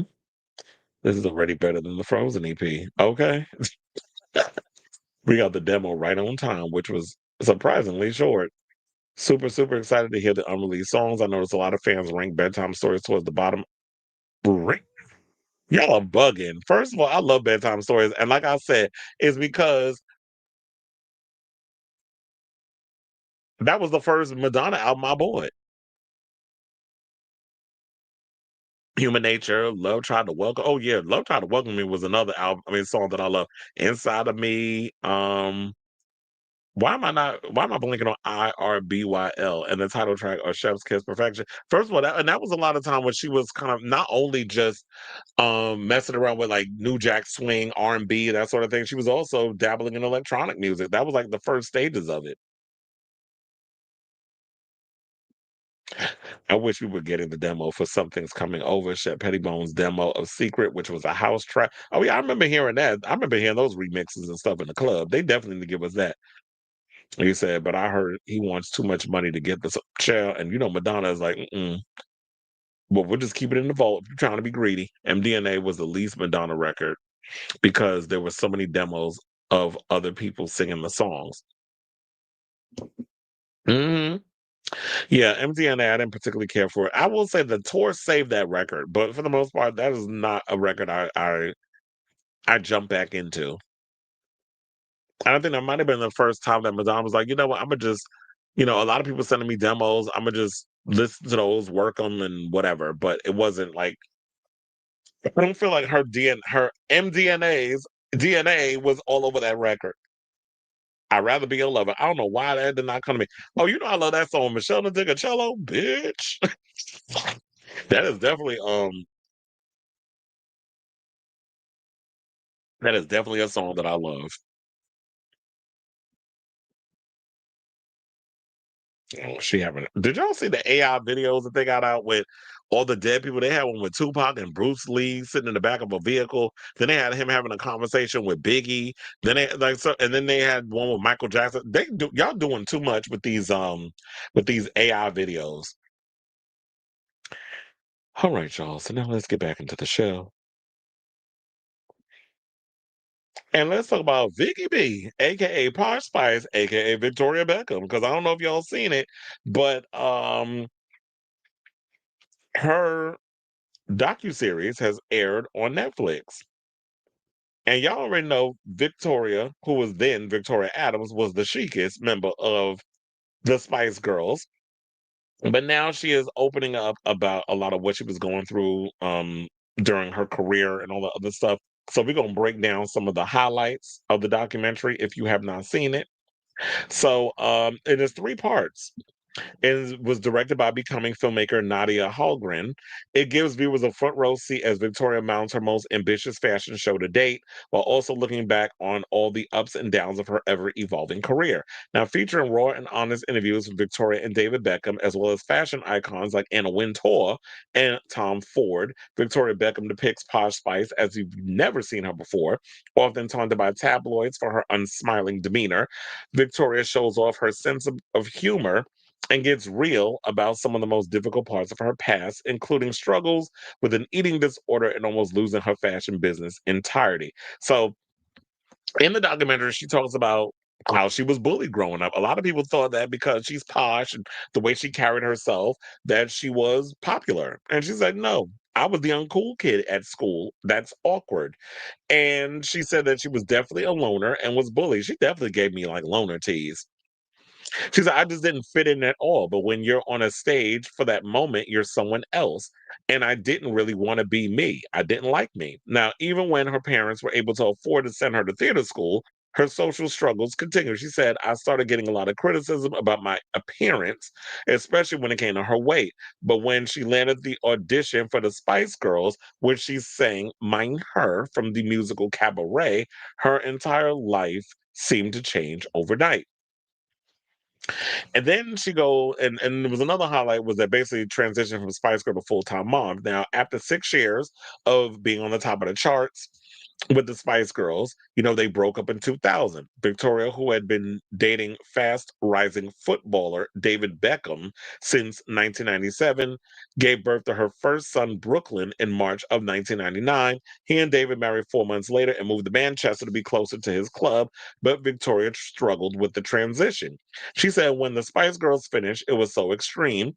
One minute I'm spreading word of girl power, and the next minute I'm a wife in a flat in Manchester, not really having any friends, living a long way away from your family, and I found that transition really, really difficult. He said, it felt quite slow, it felt quite lonely, and I remember thinking, God, is anyone going to put me up on a plane and do a photo shoot again? I just kept thinking, what am I going to do? So then she revealed that she became so self conscious during that period in her life, she started to endure increased backlash of the press, saying people thought I was that miserable cow that never smiled. She said, and they're not wrong. And then she said that, then there was another story that came out that said that she was attention seeking during her WAG era. So as the tabloids continued to bash her, Victoria decided to lean into her WAG status. In 2003, she moved to Spain with David for his contract with the Real Madrid and started dressing the part: big sunglasses, bigger boobs, and minimal clothing.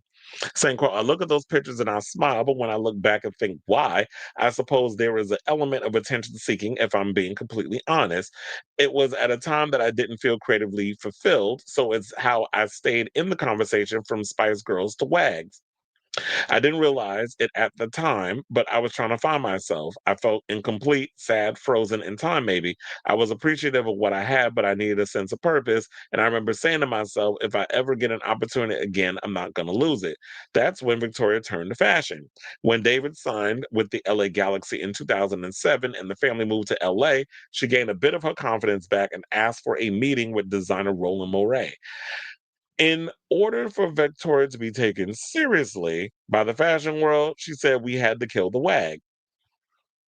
And not only that, I think that's also played into why she gave up, um, why she kind of quit the Spice Girls as well, because she was like, because remember, she said that when she didn't like who she was pre-Spice Girls. When she got into the Spice Girls, I could be somebody different. I was posh Spice.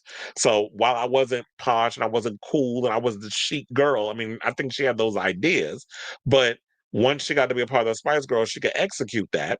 And I think that once she got to a place where she needed to find out who she was outside of the Spice Girls, outside of being David Beckham's wife, outside of being a mom, or as the Brits say, a mum, um, she had to go and kill all of those characters to become Victoria Beckham, the fashion icon and designer. Now, speaking of Mel B, she opened up about her gripe with Mel B and the thing that Mel B said to her that pissed her off. So now, but before Victoria could fully launch her fashion empire, the Spice Girl decided to reunite for a tour in 2008. Though it was good to be back with them, Victoria mentioned something that Mel B said that upset her, saying, quote, one of the girls actually said to me, and it did upset me not too long ago, actually, probably because she saw America's Got Talent. It was Melody B who said to me, don't forget where you've come from. He said, I've never forgotten where I've come from. I have never, ever forgotten that Posh Spice is the reason that I'm sitting here now. She might have been grumpy, but she was actually great. Of the tour itself, Victoria says it was good to celebrate the Spice Girls, but it was during that tour that I realized I didn't belong on stage. It had been fun, but it wasn't what I loved anymore. So she decided to level up and yes, kill the WAG. I knew that to start this new chapter in my life, I had to change, strip the other personas away, bury those boobs in Baden Baden. I became a simpler, more elegant version of myself and I went to work. So I think that's what it was like, y'all took too long to want to come back and do a comeback. And it's like the passion for the music is not there anymore. I moved on. I figured out who I am as a person, and who I am is basically, it's funny, I'm saying who I am, and Mel C has a song called Who I Am. But who I am is basically the creative part of me creating these clothes and being the fashion girl and all that other stuff. But yeah, it's like Mel B has a habit of telling people don't forget where the hell they came from, because she did that recently to one of the artists. There's a Latin artist who was he didn't win, but He was on America's Got Talent. And she was like, well, I just want to give you a little bit of advice. And you got to humble yourself when you come into these rooms and you're dealing with these people because the way you up and you got to see these people on the way down. And Simon Cowell had to give her the side. Like, what the hell is this lady talking about? So Mel B got a habit of trying to tell people don't forget where the hell they came from. But sis, do you remember where you came from? Because you like giving people that advice. You like throwing that around a lot. And I could see like Pa saying like that pissed me off because it's like, oh, you trying to say like I'm bougie or I'm fake or whatever, and I forgot where I came from.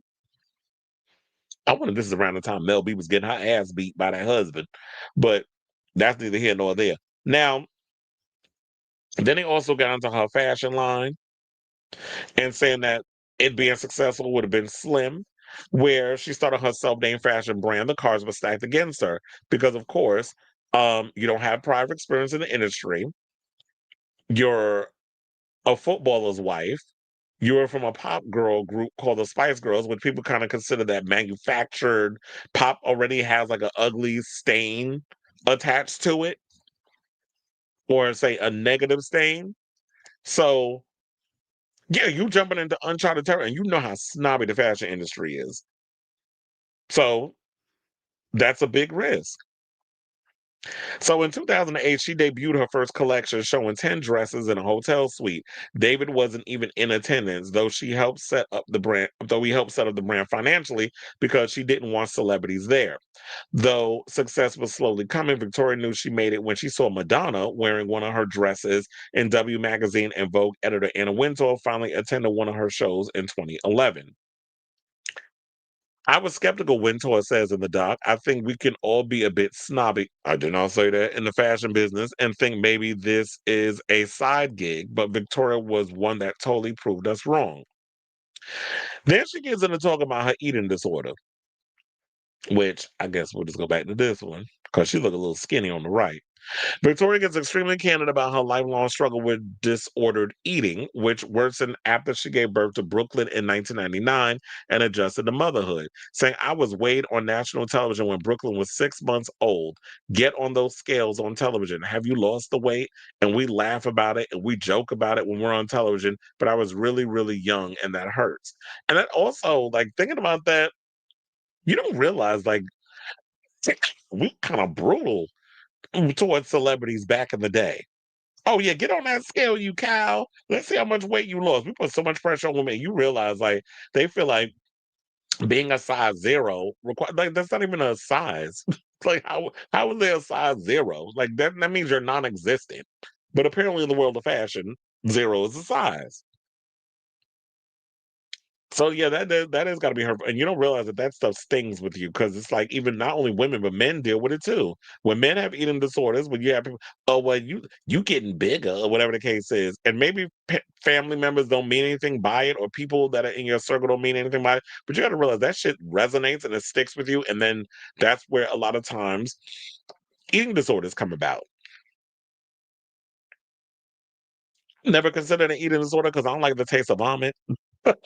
But we do things in other ways to try to lose the weight or hit the gym a lot harder, which has always kind of been my thing is that I just hit the gym a whole lot harder and I overexert myself when it comes to like losing that weight and stuff. But anyway, so she started to doubt herself and not like myself after hearing about comments made surrounding her weight in the tabloids and on TV, saying, quote, I didn't know what I saw when I looked in the mirror. Was I fat? Was I thin? I don't know. You lose all sense of reality. I was just very critical of myself. I didn't like what I saw. I've been everything from porky posh to skinny posh. It's been a lot and that's hard. I had no control over what was being written about me, pictures that were being taken, and I suppose I wanted to control that. I could control it with the clothing, I could control my weight, but I was controlling it with an incredibly unhealthy way. When you have an eating disorder, you become very good at lying. And I was never honest about it with my parents. I never talked about it publicly. It really affects you when you're being told constantly you're not good enough. And I suppose that's been with me my whole life. These self images still stick with her today, saying, "The minute I see a camera, I change. The barrier goes up, my armor goes on, and then there's this miserable cow that doesn't smile. That's when she comes out." And I'm so curious of that. And I don't like that. I'd rather not be that person. I love to have the confidence to walk out of a restaurant and smile, or stand on a red carpet and smile, but I just can't do it. And I think it's because she's just completely open and honest with who she is. And she can't be that. And I totally get it. Because it's just like,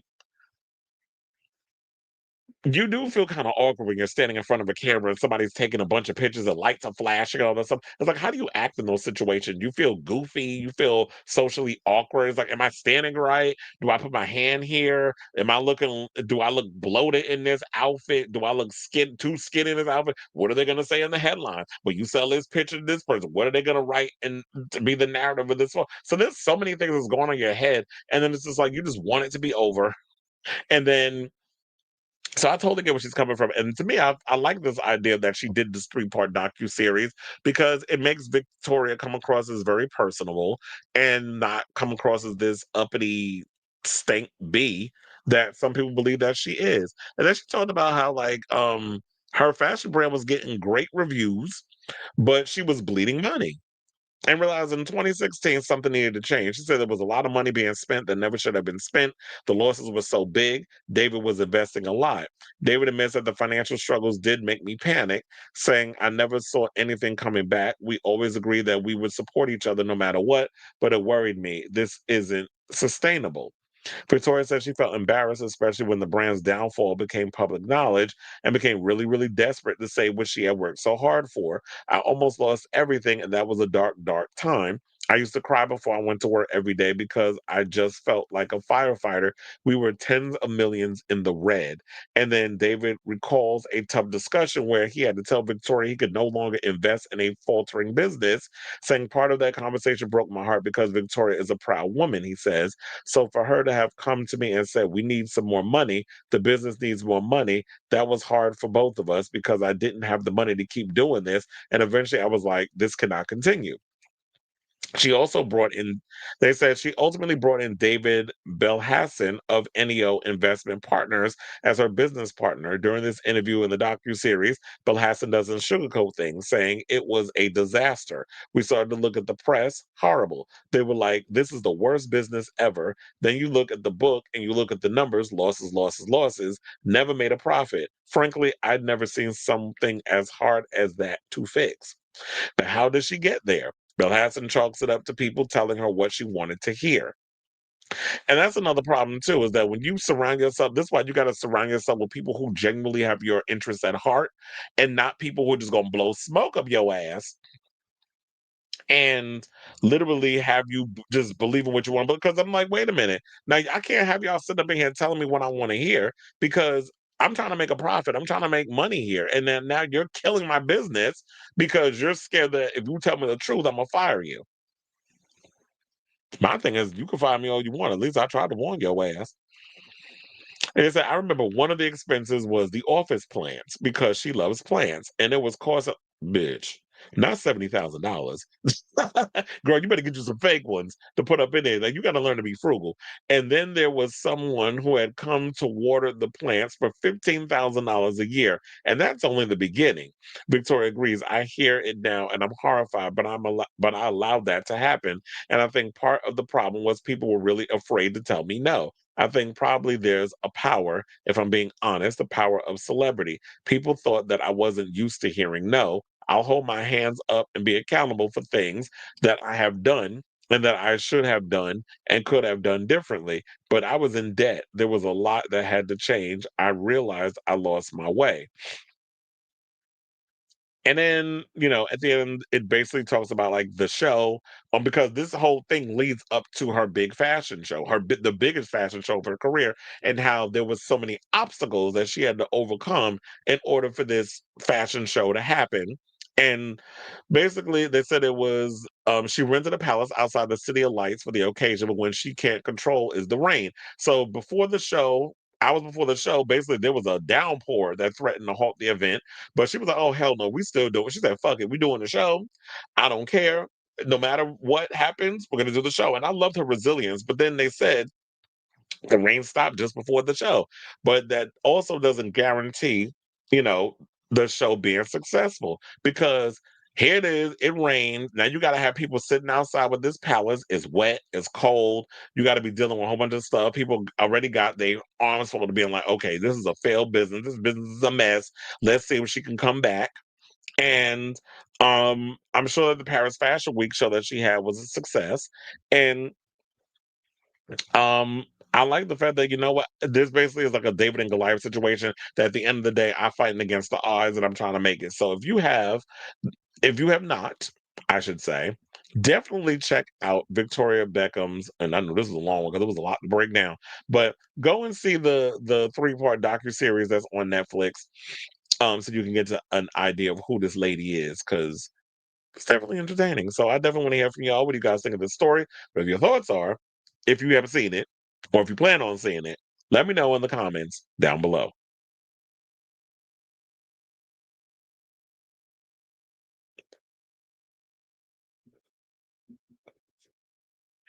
Yeah, it's been a mess. I saw one video of him working at a Walmart, then another one of him stealing chicken from someone.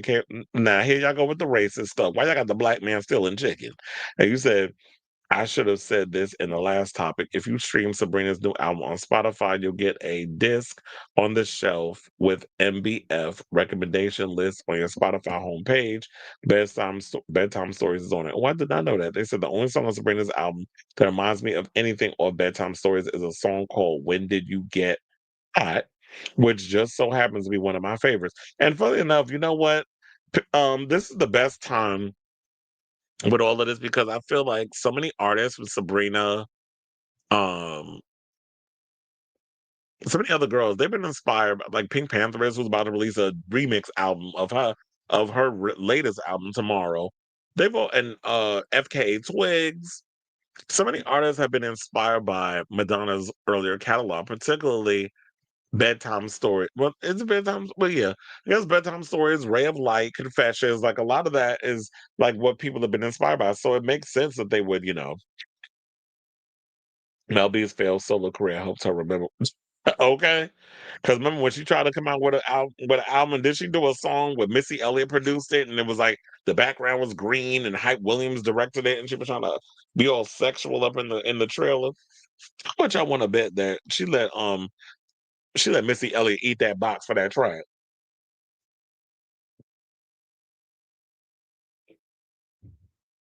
But Mel B said she bisexual. We're in the age of celebrity vulnerability, and Pasha smartly routed. Yes, she is, because this is the best time. You really want people to invest, to get interested in. But yeah, that's crazy. You spent over tens of thousands of dollars on plants. Girl, you need to just get you some fake ones. Come in there, have somebody rub something on it, make them plants look shiny, and keep it moving. Because it's like, yeah, like if I'm investing in your company and you spending it on dumb, frivolous mess, I'm gonna be pissed. All right, so now all right, y'all. So now we down to our final four. So before we get to those final four topics, if you please do me a solid if you have not already, hit that like button, smash the notification bell, hit that subscribe, all that good stuff, so that way you know when we go live with a brand new episode of Chris Avalon Unfiltered. Please and thank you. So now, without further ado, let's get into the diddler. So he's been given 4 years and 2 months in prison, as we already know. But now, after they said that he was gonna, I guess, contest the sentencing, which I'm like, sir, just do your time and then move on. Who knows? You may get out for good behavior.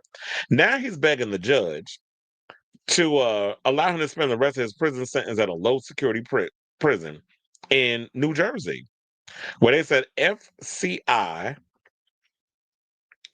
Fort Dix. You found out Diddy want to go and go to a prison that has Dix in the name.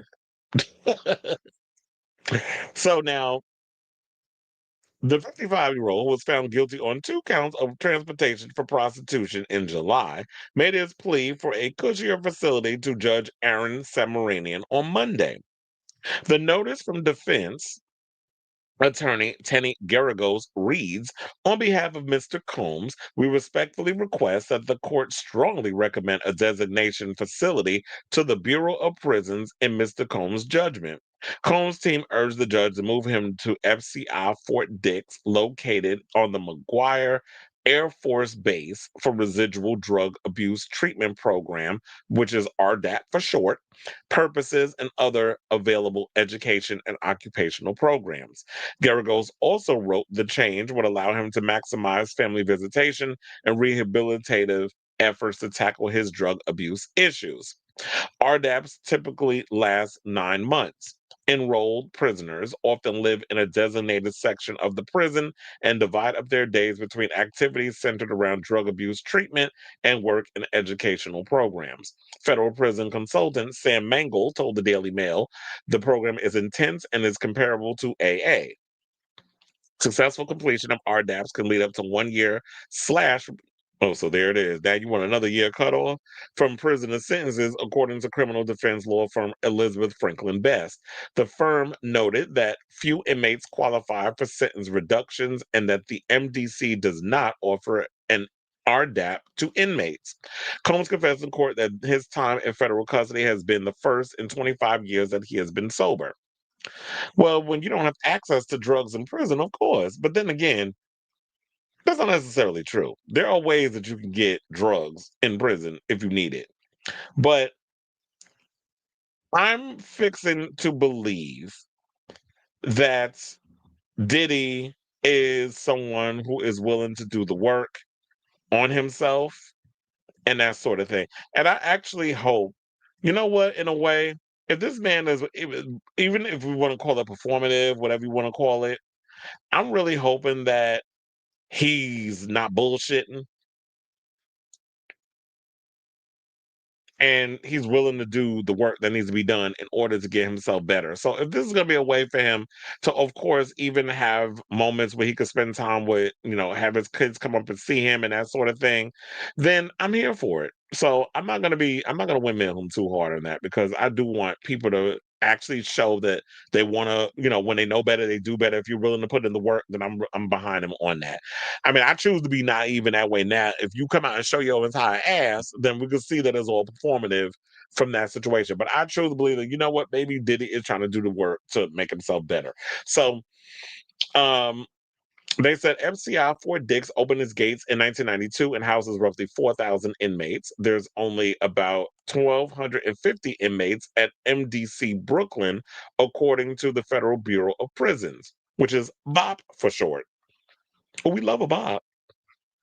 While Combs is seeking out is seeking out and out from the notoriously grim MDC, Mangle said FCI Fort Dix is one of the worst in the BOP. Well, damn. Maybe he was on look at that program, but I'm like, damn, if it's worse than where you at in Brooklyn, I'd rather stay in Brooklyn.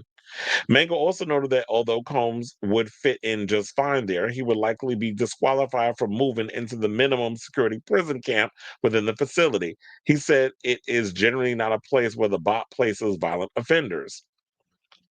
It just surprises me that they, Diddy's attorneys, are making this request unless they know something that I'm not aware of. This is what Bengal said. They probably are. He also asserted that Combs would not even be eligible for an RDAP because of his sex offenses. People with I almost said sex changes. People with sex charges like Diddy cannot get into the program. It is common knowledge that anybody with a public safety factor with a sex charge is not eligible for RDAP. He added that Combs would take a non residual drug abuse treatment program, or could take a non residential drug abuse treatment program, which is 3 months long but offers no chance at a sentence reduction. So he's looking at all the angles of like how I can find a way to slither my way out of prison early. But it's like 4 years. You know how fast that's gonna go? It's a full on Trump presidency. I mean, that's if we still have the ability to vote for the next president. If that thing is still there, but you literally about to be in jail about as long as the current president is in office. And who knows, you may get out for good behavior. So I'm willing to go into a worse prison just so I can get a prison reduction. On top of his prison sentence, the judge ordered, as y'all know, Combs to fork over a $500,000 fine. And so, yeah, they're saying with the 13 months he's already been behind bars, he's on course to be freed in November of 2028. The request for a facility change comes about a week after Combs described MDC as inhumane as a letter to the judge. When the convicted felon whined about his circumstances, he expressed regret for his criminal past. Well, that's because when he found he couldn't find any other way to get up out of the mess he was in, now he wanted to sit out here and cry regret and remorse. This notice was presented to the judge prior to his bombshell sentencing early hearing on Friday. Diddy told the judge that his time in jail had changed for the better. I don't believe it. Combs also reflected on the damning clip of him brutally attacking his ex, Cassie Ventura, admitting he was dead wrong for putting my hands on a woman that I love. We went through all of this. We don't need to go through the whole recap of him putting paws on Cassie and all this other mess. But um, then didn't Trump come out, speaking of which, say that Diddy asked him for a pardon? Anything to his behind will remain relevant in the news. And then they also said the judge denied Combs' request to throw away his conviction on the prostitution charge or allow him to a new trial. Um, While Mango does not believe Combs qualifies for prison camp, he has speculated that his lawyers are hoping he will get some waiver, just as sex trafficker Ghislaine Maxwell did. The Jeffrey Epstein associate was moved from FCI Tallahassee to Florida to the minimum security federal prison camp. Well, here's the thing. You cannot compare yourself to the Ghislaine Maxwell situation. First of all, Ghislaine knows about the Epstein files. She knows where all of Trump's bodies is buried. So you don't have that kind of leverage. So that's why you're not getting, I don't even know why y'all even trying to compare his situation to Ghislaine. Ghislaine has leverage in this game. She has something that she could use against them. And if she end up dead, we all gonna side eye be like, we know that administration did something. Kind of like what they did with Jeffrey Epstein, because you cannot tell me Jeffrey Epstein took his own damn life. I don't believe that for 1 second. So Diddy, do what you gotta do, but just know that there's consequences. If you're trying to you're not getting. It's just like you're just trying to find any angle that you can to get an early release. You just not gonna get out. Just do your time, do your 4 years. You'll be out in 2028, and then make sure that you stay on the up and up and the straight and narrow, so you don't end up back in prison for being a egomaniacal, psychopathic nuisance. That's all. So I say all that to say, what do you guys think of this story? Whatever your thoughts on this whole the Diddler situation and him trying to find another way to slither his way out of prison, let me know in the comments down below.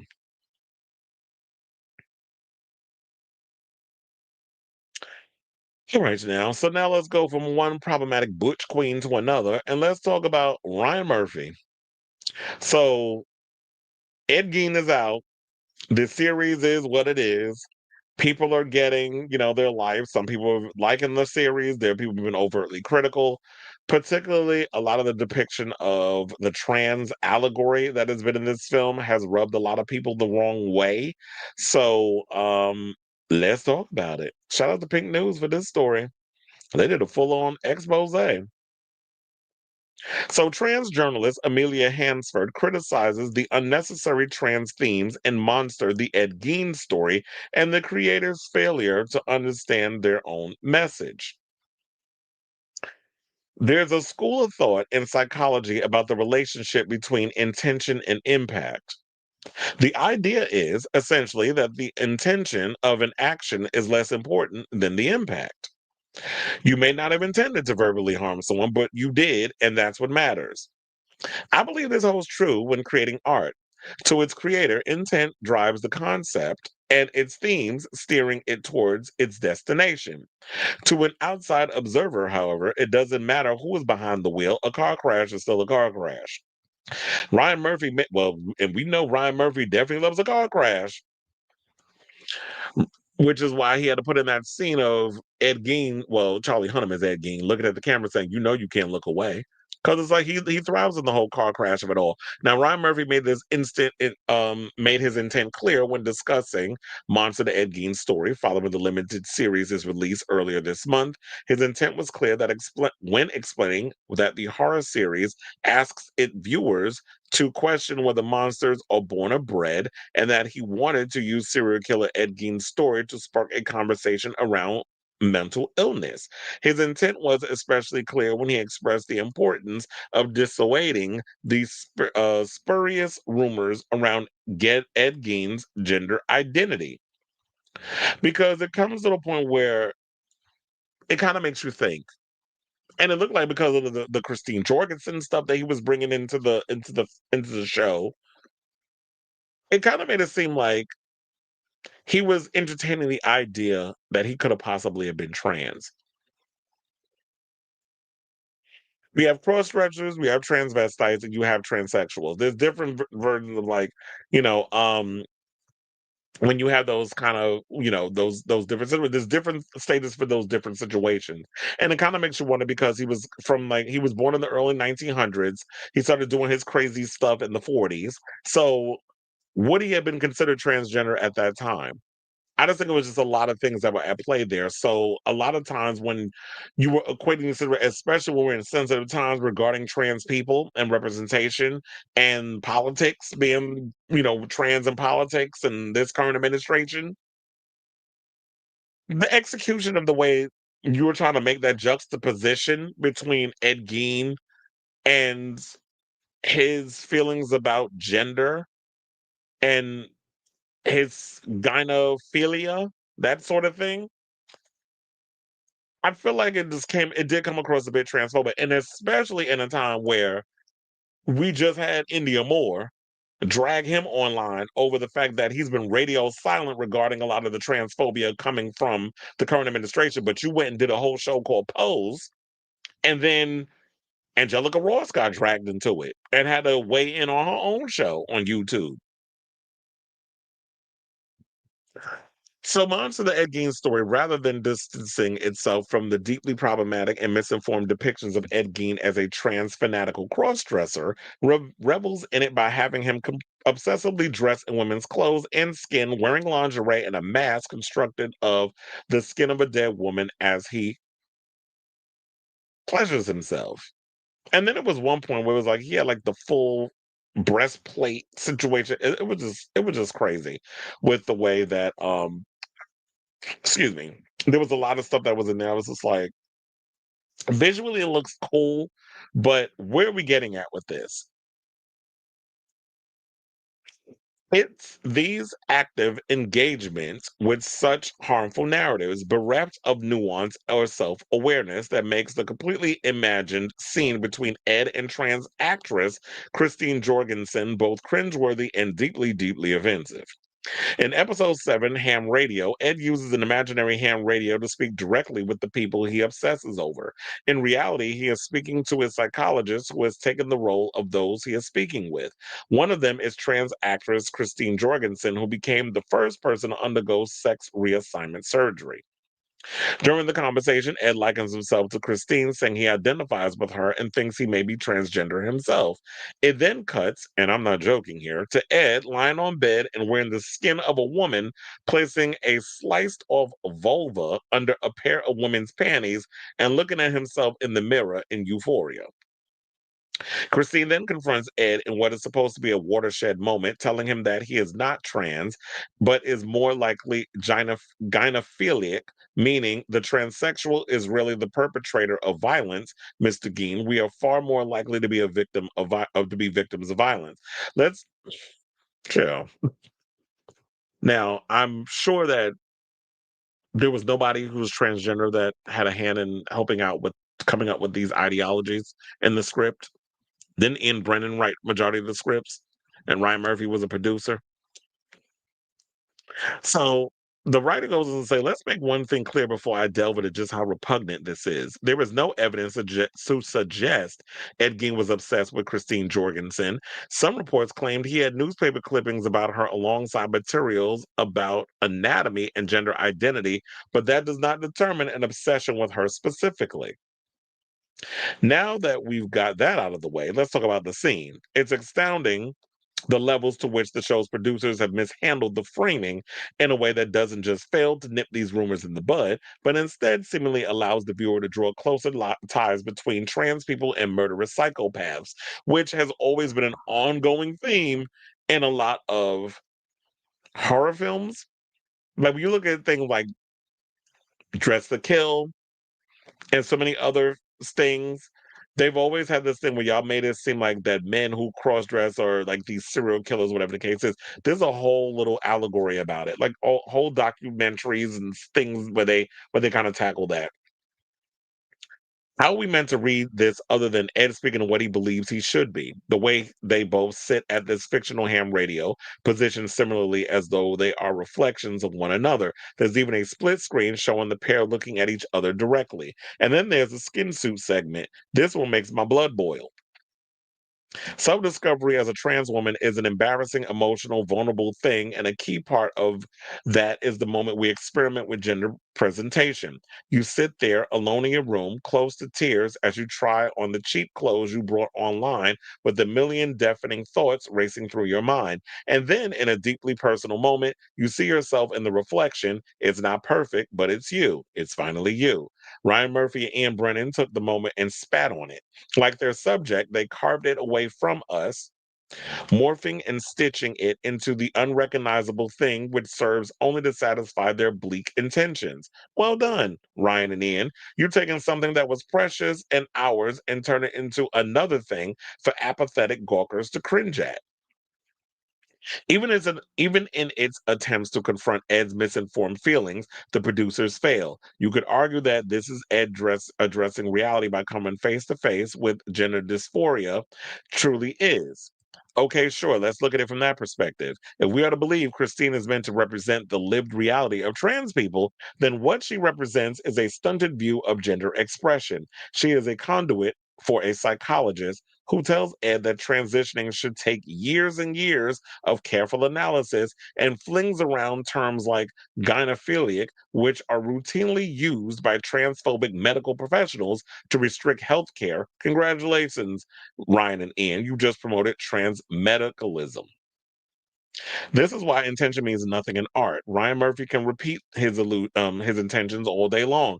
He could start up a podcast where he repeats his intentions over and over and over again. But Ryan is not there when viewers are consuming his art. He can only speak to them through his creation. If his intention was to truly make the distinction between trans people and the violence people spuriously pretend, I was like, I had to open up my phone for a second.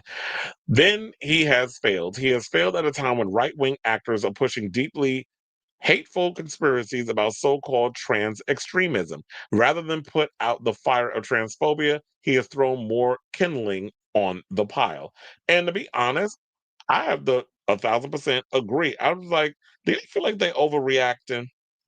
In regards to this, I don't think they're overreacting at all because it's like, yeah, whatever your intent was to try to equate his feelings of why he wore women's clothes, why he skinned women, why he kept their vulvas, why he kept why he would wear the skin of these women and stuff on his body because he couldn't go and transition if that's what you were equating that he was basically in his mind trans. One of the things I did come across is the article which I do agree with. It was a guy by the name of Eric Reyes. He said here was his take on the Ed Gein story. Most people see it as another disturbing true crime series, but to me, it's something deeper. It's a story about redemption through understanding, especially for the mentally ill. It doesn't ask us to forgive what Gein did. It asks us to see him not as a symbol of evil, but as a human being slowly shattered by trauma, isolation, and unrelated madness. The horror isn't just in his acts, it's what happens when pain is left to rot in silence. And I think the reason why I gravitated toward this comment because I feel like that's what the exploration of Ed Gein is more about. The whatever it was that he was going through with wearing the women's clothes, that's another deeper situation. But I feel like what played into that, maybe there were feelings there, but I do feel like that it was the untreated madness, the trauma, the isolation, especially stemming from his mother who kept them all confined, him and his brother confined in the house. The brother broke free. He was like, I don't want to be part of this religious, crazy lady rhetoric, and I want to go off and live my life. But Ed was doing whatever he could to please his mother and dealing with all that and did not know how to okay, when she died how he was going to survive in the world because she had created this monster of just by isolating her children because she was running around in fear. So to me, I feel like it's like, yeah, when you're in pain, when you're dealing with a lot of trauma, when you're not when it's and when it's left untreatable, apparently it bubbles over to the point where it's going to explode and crazy shit happens. And I think that's what got him into that point. So they said the show's real power, I think, is how it blurs the line between monsters and man. It suggests that monsters aren't born, they're made, often by neglect, repression, and shame. And if that's true, then maybe redemption begins the moment we dare to look at the darkness with compassion instead of disgust. In that way, the series isn't about Gein's salvation at all. It's about us and whether we could face the shadows of the human mind without losing our empathy. I cried for myself at the end of the series, but I also cried for Ed Gein, the mentally ill human being. So yeah, he was mentally ill and all that other stuff. But yeah, I do feel like the way that they handle a lot of the trans stuff in the show was definitely annoying as hell. So with all that being said, I definitely want to hear from y'all with this whole situation. I want to hear from my trans people. And I want to hear, from those who watched it. Do y'all agree with, this overall assessment of what this person in the article that I saw over on Pink News had to say about, the way the trans story was handled in the show? So, whatever your thoughts on this matter, let me know in the comments down below. Okay, so let's see what the people are saying.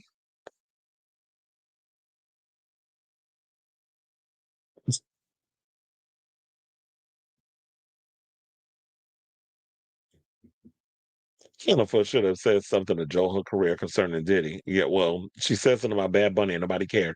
Because I tried seeing the rest of the season. I could not eat while watching that show. Whether Ed Gein was or was not trans, that slop show should not be used as any sort of evidence, especially with a lot of stuff in the show not being accurate. Sidebar: did you see that Hasanabi was facing Backlash for using a shock collar on his dog? It wasn't an actual shock collar, but even I believed it was until he explained it. I know I saw a big thing that everybody was talking about it, and then I saw like some of the pundits, like there were some people that was talking about it. I didn't really pay attention to the whole story, but yeah, I did hear about the whole shock collar thing. He said people are saying that because of the scene. A lot of people who are trans know when they are young. And I guess the person said, "Well, the times was different, but we got to stop equating trans people with trans and serial killer in the same sentence." That's like saying all gays are pedophiles. If somebody made a biopic of Ryan Murphy's life filled with half truths, I'm sure his okay, definitely his hypocritical ass was too. Grandeur, yeah, I talk about that, and here they are pulling shit out their ass. There's nothing there about her with bank fraud. They're trying to just grasp at straw. Look, yesterday, Christy Nome, bobble-headed, plastic-looking ass was out here talking about, um, we went after the girl from Antifa. I'm like, Antifa basically means anti-fascist. What the hell are y'all talking about? Then they asked him about,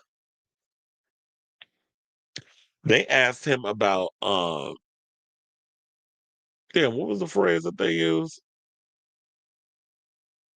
Habeas corpus. Now, because he's too stupid to understand what that means, and didn't they ask? Then wasn't there a whole trial situation where they asked Christy Nome about habeas corpus, and it had to be explained to her what that meant? I feel like it's shade, even though maybe because the dementia be dementia, he probably forgot. He said, "Oh no, I'm gonna leave that with Christy." No, why you gonna leave it back with her? She did. She just found out what habeas corpus meant when she was on trial for the whole situation. These people are stupid. People didn't know how to treat schizophrenia in the 50s. It's still hard because there's a lot of different kinds of levels of how bad it could be. And that is something that they should have probably explored too. That when it came down to mental illness, they didn't know how to deal with schizophrenia, and he was deemed a mental case, that he was crazy. So you're right. There wasn't a way to deal with that. And then of course they threw the whole gender, what was it, the conversion therapy thing, which they put that in with Anthony Perkins and all that. People were pissed off about that. It's like anything to do with when he started throwing the gay and the trans stuff in there. Remember, you gotta stop sensationalizing stuff because you're part of the community. But I guess he think because he got money, he rich, that none of that shit will affect him. And that's how a lot of them think. They will put money and a whiteness over the marginalized community they also a part of. Also, RFK claims So I guess I'm autistic then. I guess my ass on the spectrum. Shut up. Because I because I'm definitely when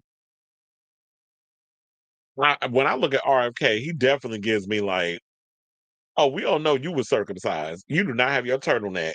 So for you to sit up here now, 1 minute is Tylenol, now it's circumcisions, like shut up.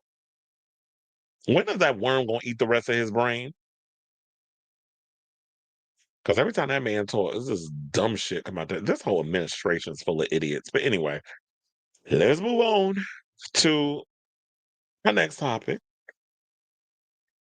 Let's talk about A Nightmare on Elm Street too. So they just released a 4K box set of A Nightmare on Elm Street, 7 film collection in 4K. I definitely want to get it. Like I said, it's celebrating its 40th anniversary this year. The second one, part two, because we in 2025. Yeah, because 2024 was, I mean, 1994 was when the original came out, right? I mean, 1984. What the hell am I talking about? 1984 was when the original came out. Then I believe in 85 they came out with the sequel, which I know a lot of people didn't like, but I have a soft spot for A Nightmare on Elm Street Part 2. And I think it's because it was our first Final Boy. It's got a lot of gay undertones. And Robert Englund is actually speaking out on those homosexual undertones. And he spoke out about it. So Warner Brothers Home Entertainment just released the A Nightmare on Elm Street 7 film collection in 4K, the first set available when you can relive every Freddy Krueger movie in stunning ultra high definition. Beyond that, one uniquely queer film in the franchise is celebrating its 40th anniversary this year. We are, of course, talking about A Nightmare on Elm Street 2, Freddy's Revenge, the 1985 sequel that was hailed by the Village Voice as a great gay movie in its original review. If you've seen the film, you'll understand why they said that. While final boy Jesse Walsh, played by Mark Patton before he came out of the closet, is never explicitly stated as being gay, the film is layered with hints that he might be dealing with his own internalized homophobia. And Freddy, a dream stalker known for taunting his victims with their innermost fears and desires, flirts with that throughout the film. In fact, there's even a moment where Jesse wanders into a queer leather bar, and another scene where he seeks the safety of his hunky best friend's bedroom. Ron Grady, played by Robert Russler, who, let me tell you something. Ron Russler was fine as hell whenever I watched that movie. And he was doing his little Johnny Depp thing with the little crop tops and the short shorts, which is kind of like what a lot of the boys was wearing in those days anyway, when you watch a lot of the old movies, particularly like Sleepaway Camp, which is another movie I absolutely love. You see a lot of the boys in there with the little crop top shirts on and all that other stuff. So, and there was a lot of homoeroticism between them in the show. And then, he had the girl, his female best friend. They weren't like dating, but you could definitely tell that she was like that shoulder to cry on for him. And let's not forget all those likely intentional Easter eggs, such as the pro board game clearly seen in Jesse's closet or the no chick sign on his bedroom door. Now, it says also, wait, hold on. Oh, excuse me. Now it says since its release, the maligned second chapter of the Elm Street saga has gained a cult following and has been analyzed and discussed in blogs, college papers, gay publications, and horror sites for years due to its homoerotic subtext. Robert Englund, the horror icon best known as the nefarious Freddy Krueger, has embraced A Nightmare on Elm Street 2 as a queer classic in recent years, even clamoring for the film to be remade should the franchise be rebooted. And I'm here for that actually, because I feel like that film could definitely get a reboot. But if they're going, what they need to do is, if it does get a reboot, definitely go there in regards of a lot of the homoerotic tendencies and stuff of him, and the metaphors of him trying to keep the secret hidden, and this thing trying to burst out of him, and the metaphor of it being Freddy coming out of him, but he's also coming out in another way.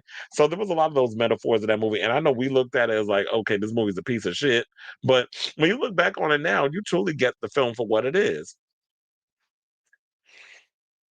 Now, England was also a headlining participant in 2019 Scream Queen, My Nightmare on Elm Street, which, in my opinion, if y'all have not seen that documentary, check it out. I don't know. I think I'm trying to remember. I don't know if I bought it. I forget where I saw it at, though. But I do believe that Tubi has it. So if you have Tubi is free. So if you haven't seen it, I think Tubi you can go on there and watch it. You just gotta deal with the ads, but nevertheless, it's up there for consumption. So the documentary examined the life of Patton and the negative impact A Nightmare on Elm Street 2 had on his career. For those who aren't aware of the story, Patton, who was not out during the film's production, had a decade-long feud with A Nightmare on Elm Street 2 scribe David Chaskin, who vehemently denied the film's gay subtext for years. You're full of shit. Because I'm like, how you put all that stuff in there and you talking about, oh, there's no gay subtext. That movie screams gay. Like, stop it. He also blamed Patton's flamboyant performance as the sole reason for the film's queer reputation.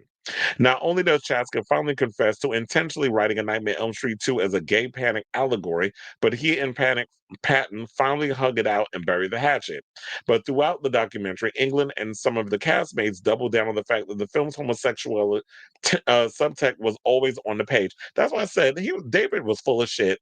You knew exactly what you was putting in that damn movie. Let's not sit up here and try to act like you wasn't even aware of what's in there because you can't write a script and put things like a leather bar sequence, the gym teacher basically being tied up in the shower room while Freddy Krueger was going and cutting up his back and some of the other things that was up in there. You can't sit up here and tell me that you wasn't aware of some of the things that was up in there and you didn't think none of that screamed gay. Like, come on now.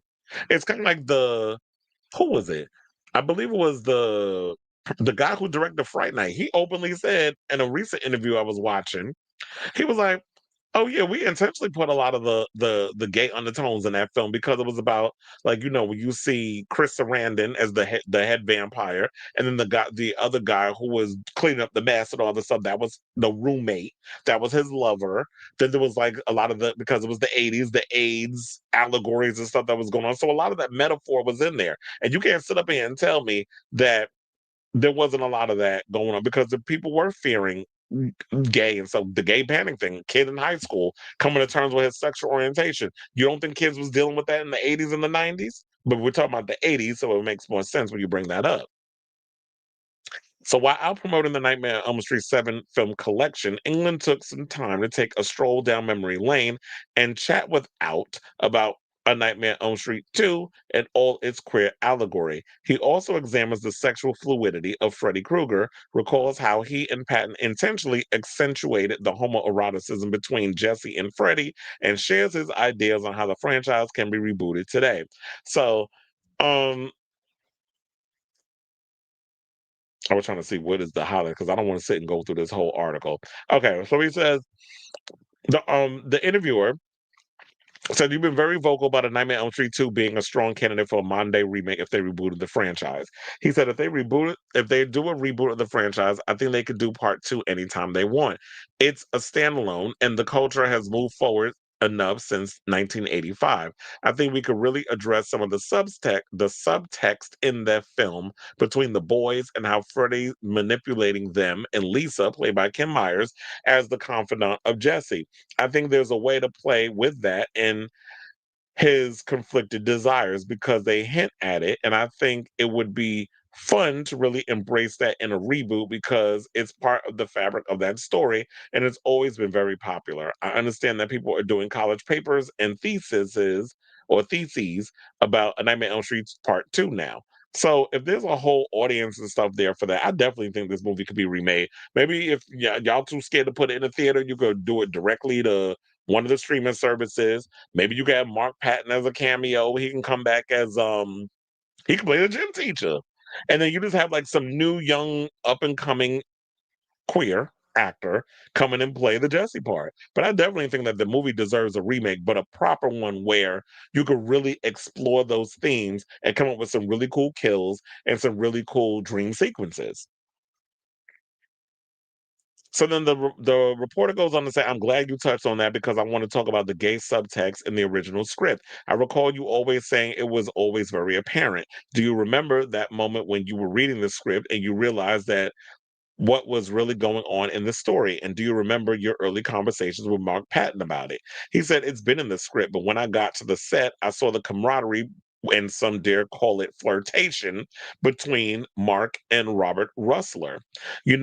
It in that vital adolescence, or if you want homoeroticism, whatever you want to call it, I saw a little bit of that. And Mark Patton was also beautiful. And I'd seen him in Come to the Five and Dime Jimmy Dean, and he had that kind of James Dean bisexuality look, which is sort of a generic look. And he really, I mean, he didn't work it really hard, but it's there.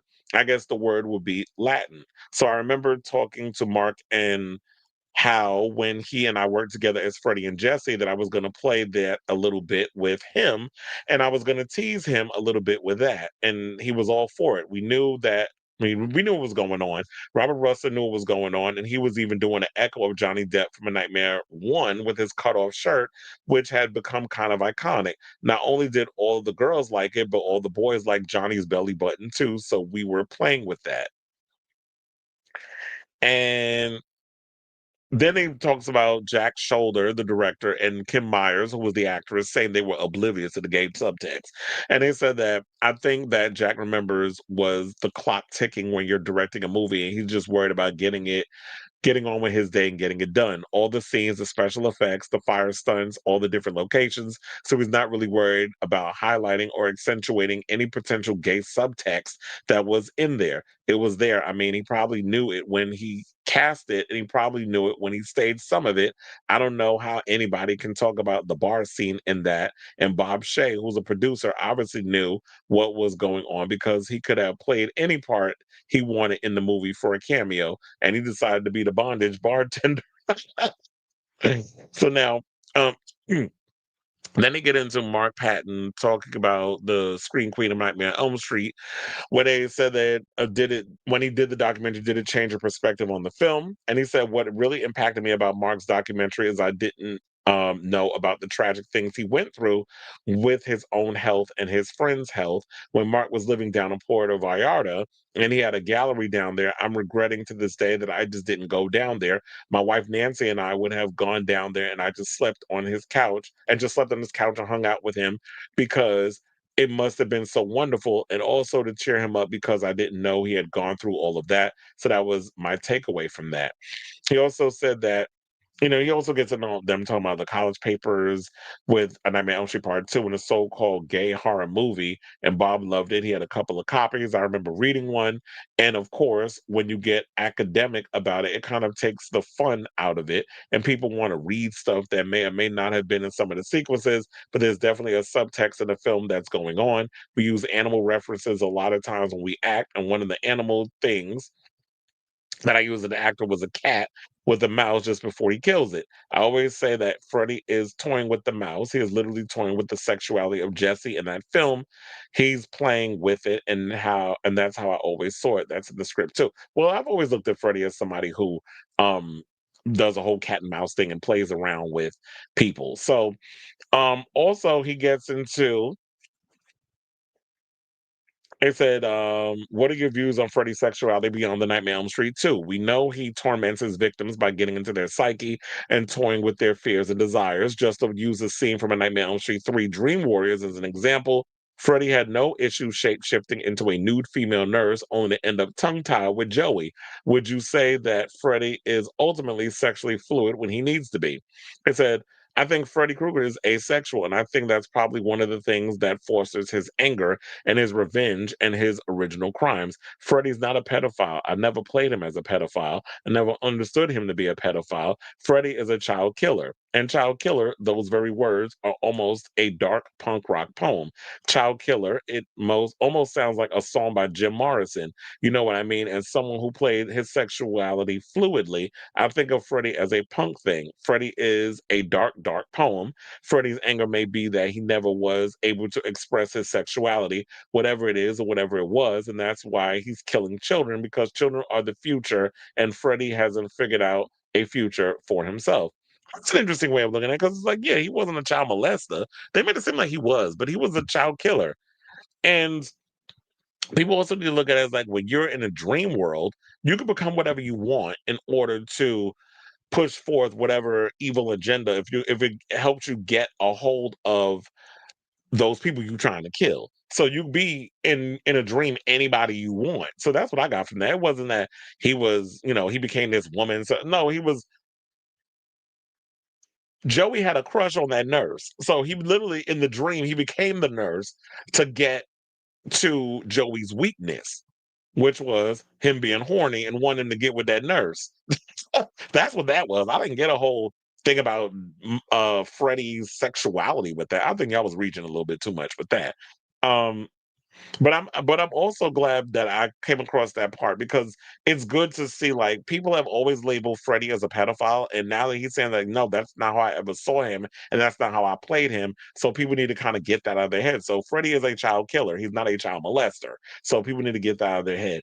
But um they asked him if he would ever consider playing Freddy again, even if they were to do like a high quality mocap performance. He said, "I think if they're going to reboot the franchise, they're going to need another actor because you've got to go the distance. I would love to voice an animated series if they got the right animation team. I think that would be very interesting, and I think that would work because I've seen such great graphic novels and comic books and illustrative work over the years.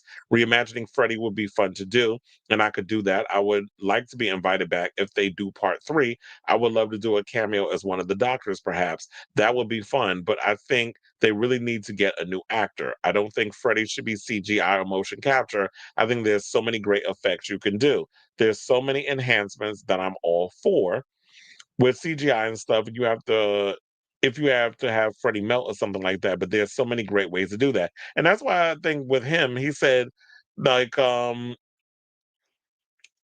oh my god, I totally forgot the name of the actor that he said that he wants. Well, there's been rumors about Kevin Bacon and a bunch of others, but he said that he would like Doug Jones. That's what it was. Thank you, Brain, for working for once.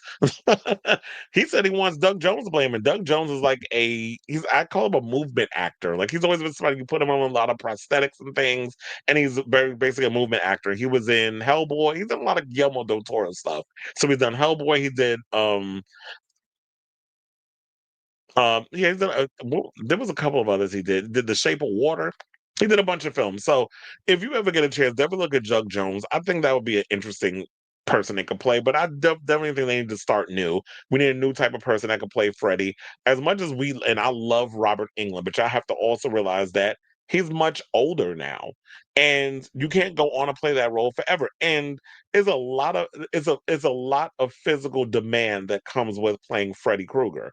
And with all the, if you remember seeing all those movies that he's done, when you see him in Freddy versus Jason, the amount of fight sequences he had to do with that, when he's doing a lot of the physical stuff in a lot of the Freddy movies, there's no way he could do a lot of that now without injuring himself or whatever the case is. So I definitely am here for them redoing that. But also they said, if they'll close this up, if they reboot the franchise, I think they should start with Dream Warriors. And then they said you could do part two as a standalone, and from there you could do four or five, which is Alice's story. I was kind of upset that they didn't bring, or Patricia Arquette didn't come back after the third one. With Freddy's Dead, which they need to remake, that movie was terrible. I think you could do a whole new version with all the surviving characters coming back and teaming up to take down Freddy, which I think that would be a much better story. All the final girls that survive, you have Alice and Nancy and all these other ones that come back and take on Freddy. That would be a cool thing. You could kill all the girls on one by one and the last one standing, whatever. I don't know. They could figure that out. But I always thought that would be a much better idea. They came up with the whole thing about Freddy's daughter and all this other stuff. I'm like, what? Okay. We're trying to be Lisa Zane, but whatever. But I did love the thing with the deaf kid. Nice hearing from you, Carlos. That was pretty funny. They had some pretty cool kills in there. Um, but they said that they were going to do a whole new version. He said, well, if you're going to reboot part six, I think it would be about today's culture, messing around with cell phones and things like that. But I think I would start with Dream Warriors because it has the great previously on A Nightmare on Elm Street thing. Then you go into the story of Alice. Then I would go back to and reboot part two as a standalone and really do it modern and really deal with the culture today. So they have to figure out how to make A Nightmare on Elm Street work in today's generation. I definitely think there is still story to be told with A Nightmare on Elm Street. People dream. Dreams are always going to be in chic and in vogue.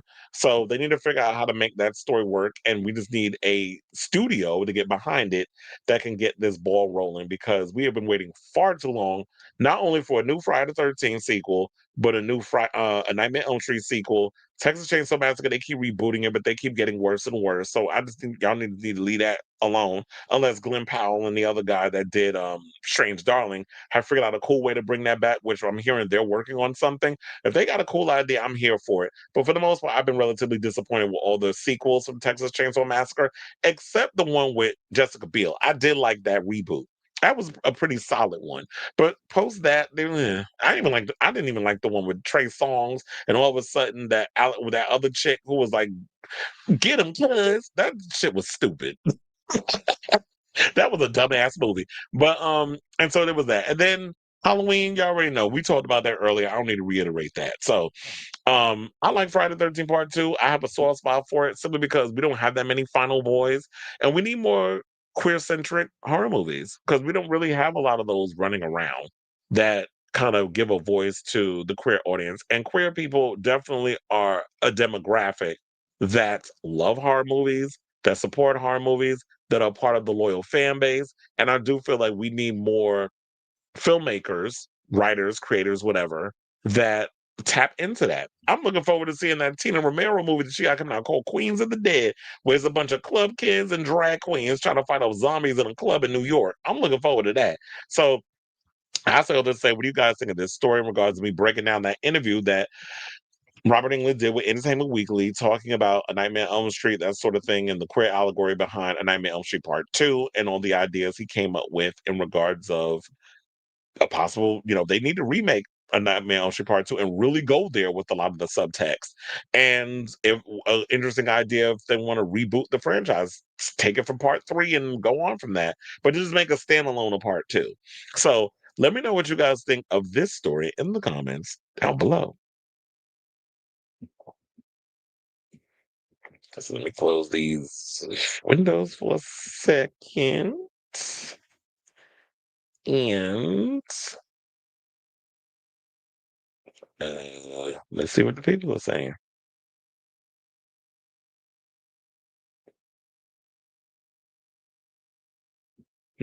Yeah, gays and horror. Realizing you can be gay and can be a true nightmare for people. That's a great premise for a horror movie. I say fully lean into that metaphor. Exactly. Movie definitely dripping in gay subtext, yeah. Part 5 was my least favorite, but I still enjoyed it. I say remake it, but have Jesse overcome his fear and actually accept his homosexuality at the end and takes back his power from Freddy. Well, I think that is something they should dive into. Is like, yeah, because um, that ending was it was a head scratcher. But I do agree. It's like at the end of the day, you have to come into what it should be about is Jesse coming into his power, taking his power back, and really coming to terms with that demon that he's battling, which is his inner demon of accepting his sexuality. So if they can come in and figure out a way to do that. So you're saying from favorite to least favorite, part 3, which would be Dream Warriors, the first one, the seventh one, which I'm guessing is New Nightmare, that was a good one. I love Miko Hughes' little self up in that movie. He grown now. 4, 2, 6, and 5. 6, of course, was the one, the final nightmare or whatever. That was terrible. 5, yeah, 5 wasn't that great. I can't believe you put 2 so far away. But a lot of people don't really like part 2. I have a soft spot for it.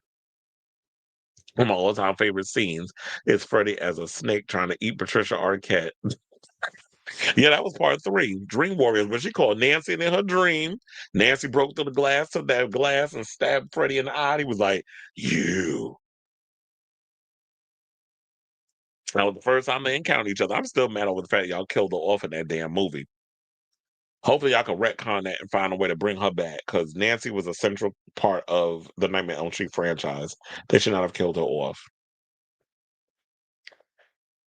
All right, y'all. So now let's get into our final topic, and let's talk about Orville Peck, who spent a couple of months over in Australia playing Vega in Street Fighter. Well, now that he has said that he has finally wrapped playing, Vega in Street Fighter, he said that he is ready to get back to the music. So the country singer is set to play the villain in the film, which is based on a popular video game series.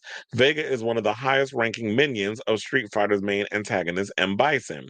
The country singer was speculated to have been cast in the role in June when he was starring in Cabaret on Broadway. He was confirmed for the role by Deadline late last month. Now, posted on Instagram on Wednesday, which was October 8th, the Midnight Ride singer shared a bunch of images from the set, including a shirtless image of himself in a blonde wig with a body tattoo matching Vega's. I actually do have that, by the way, and I'm gonna show y'all the um the pictures and stuff. Please hold as I pull that up.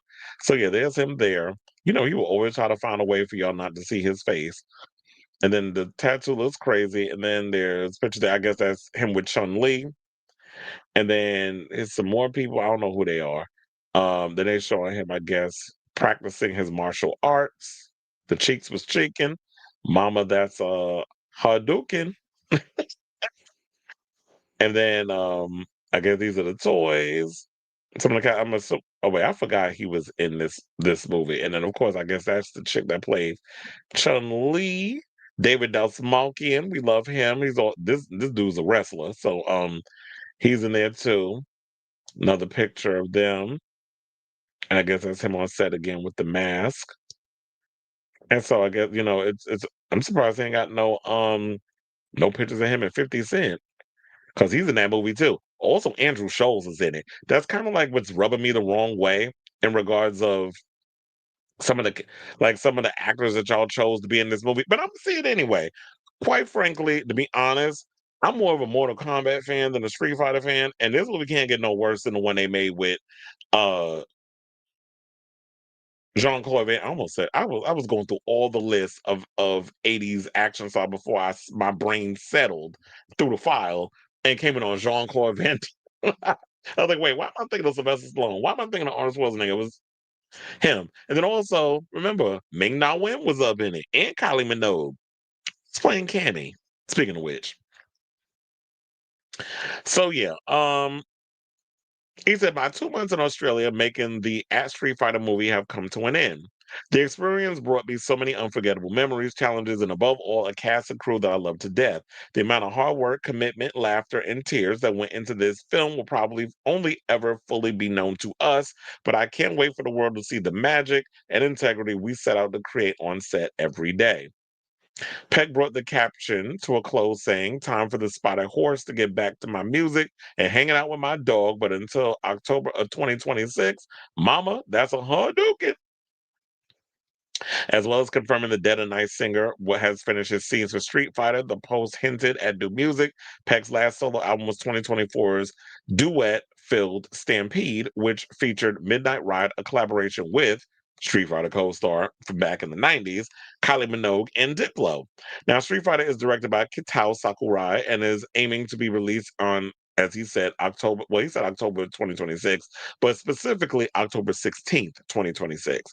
Also in the cast are Jason Momoa, Noah Centineo, Andrew Koji, and Kalina Liang, which so far the cast sounds pretty good. I like Jason Momoa, so I'll watch him in anything. Noah Centineo, I like him. He's about to. Remember at one point he was supposed to play He-Man, but that didn't happen. So he's in this movie. Andrew Koji, I like Andrew Koji. He was oh my god, what was the name of that movie? Boy Kills World or whatever with Bill Skarsgård. He was good in that.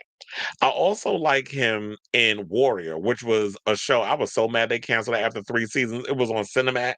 Then they moved it. It was on a bunch of streaming services, and I think it did relatively well when it moved it to Netflix. But it was just old stuff. It's kind of like Halo. Halo did not do well when it was on Paramount Plus, but I heard it's doing relatively well on Netflix. I don't think it'll get another season, but for those who missed it on the other streaming services, you can watch it there. So I like Andrew Koji, and I'm thinking Kalina Liang is the Chun-Li actress. So then, of course, Cody Rhodes, who I showed y'all a picture of with the blonde hair. We have Roman Reigns is also in there, which is the cousin of Dwayne Johnson, and then we got Curtis 50 Cent Jackson is in it. Hiroki Goto, Reina Valadingam, Olivier Richter's, Mel Johnson, Eric Andre, who we all saw in the other picture, is also in there. Vidya Jamwal, David Dasmalkian, who was playing M. Bison, and Andrew Scholes, hopefully he dies early, will round out the cast.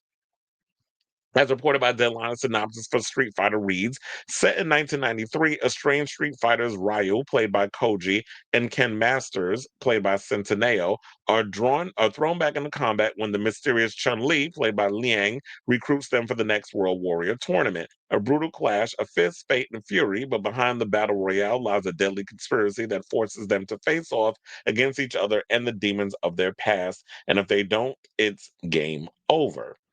So there you have it. That's the whole situation in regards to the movie. Like I said, I like Orville Peck. I like some of the cast so far. Not too fond of 50 Cent because he's annoying. He's not that good of an actor either. I'm also not feeling Andrew Scholes, but I'll watch the movie anyway because a lot of the people I like outweighs the people I don't.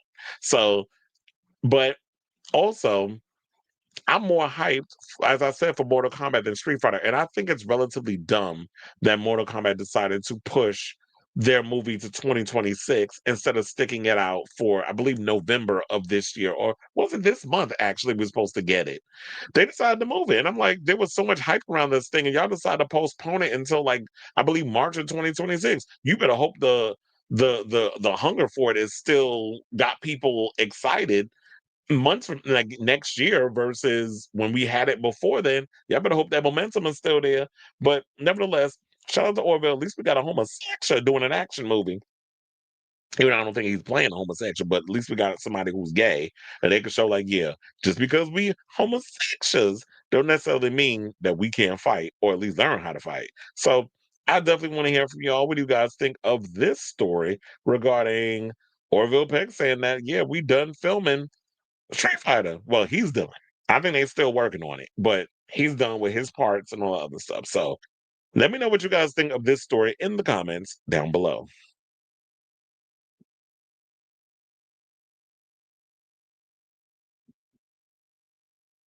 Oh, you're talking about, shut up. You're talking about she dies. You knew that Nancy died at the end. But of course, you said, just kidding. I wish Street Fighter all the luck. Don't we all?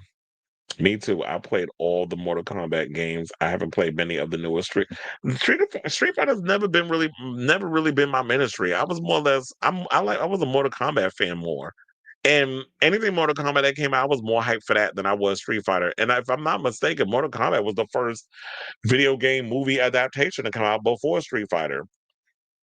And Street Fighter, I don't even think Street Fighter did well at the box office. It got bad reviews. It didn't do all that well. Um, Mortal Kombat was a bigger hit.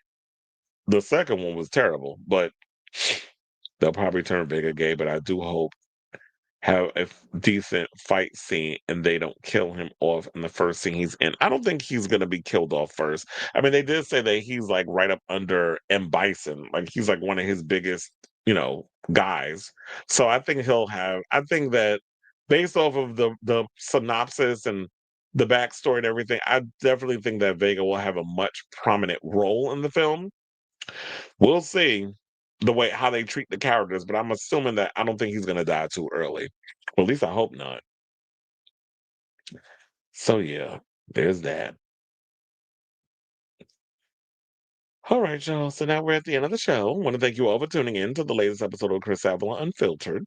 Be sure to hit that like button, subscribe, with notification, all that good stuff. I will not be on tomorrow because I think Casey Musgrave have a show tomorrow, so I'll be working that. Um, and yeah, I should be back over the weekend. If not, if I don't possibly do a weekend show, I'll be back on Monday. Let y'all know what the box office was and everything else that's going to be going on regarding all the latest in entertainment news, gossip, celebrity stuff, politics, whatever was going on and trending. We talk about it here. So love you all for watching. Thank you all for tuning in and your continued support. And until next time, ciao, darlings.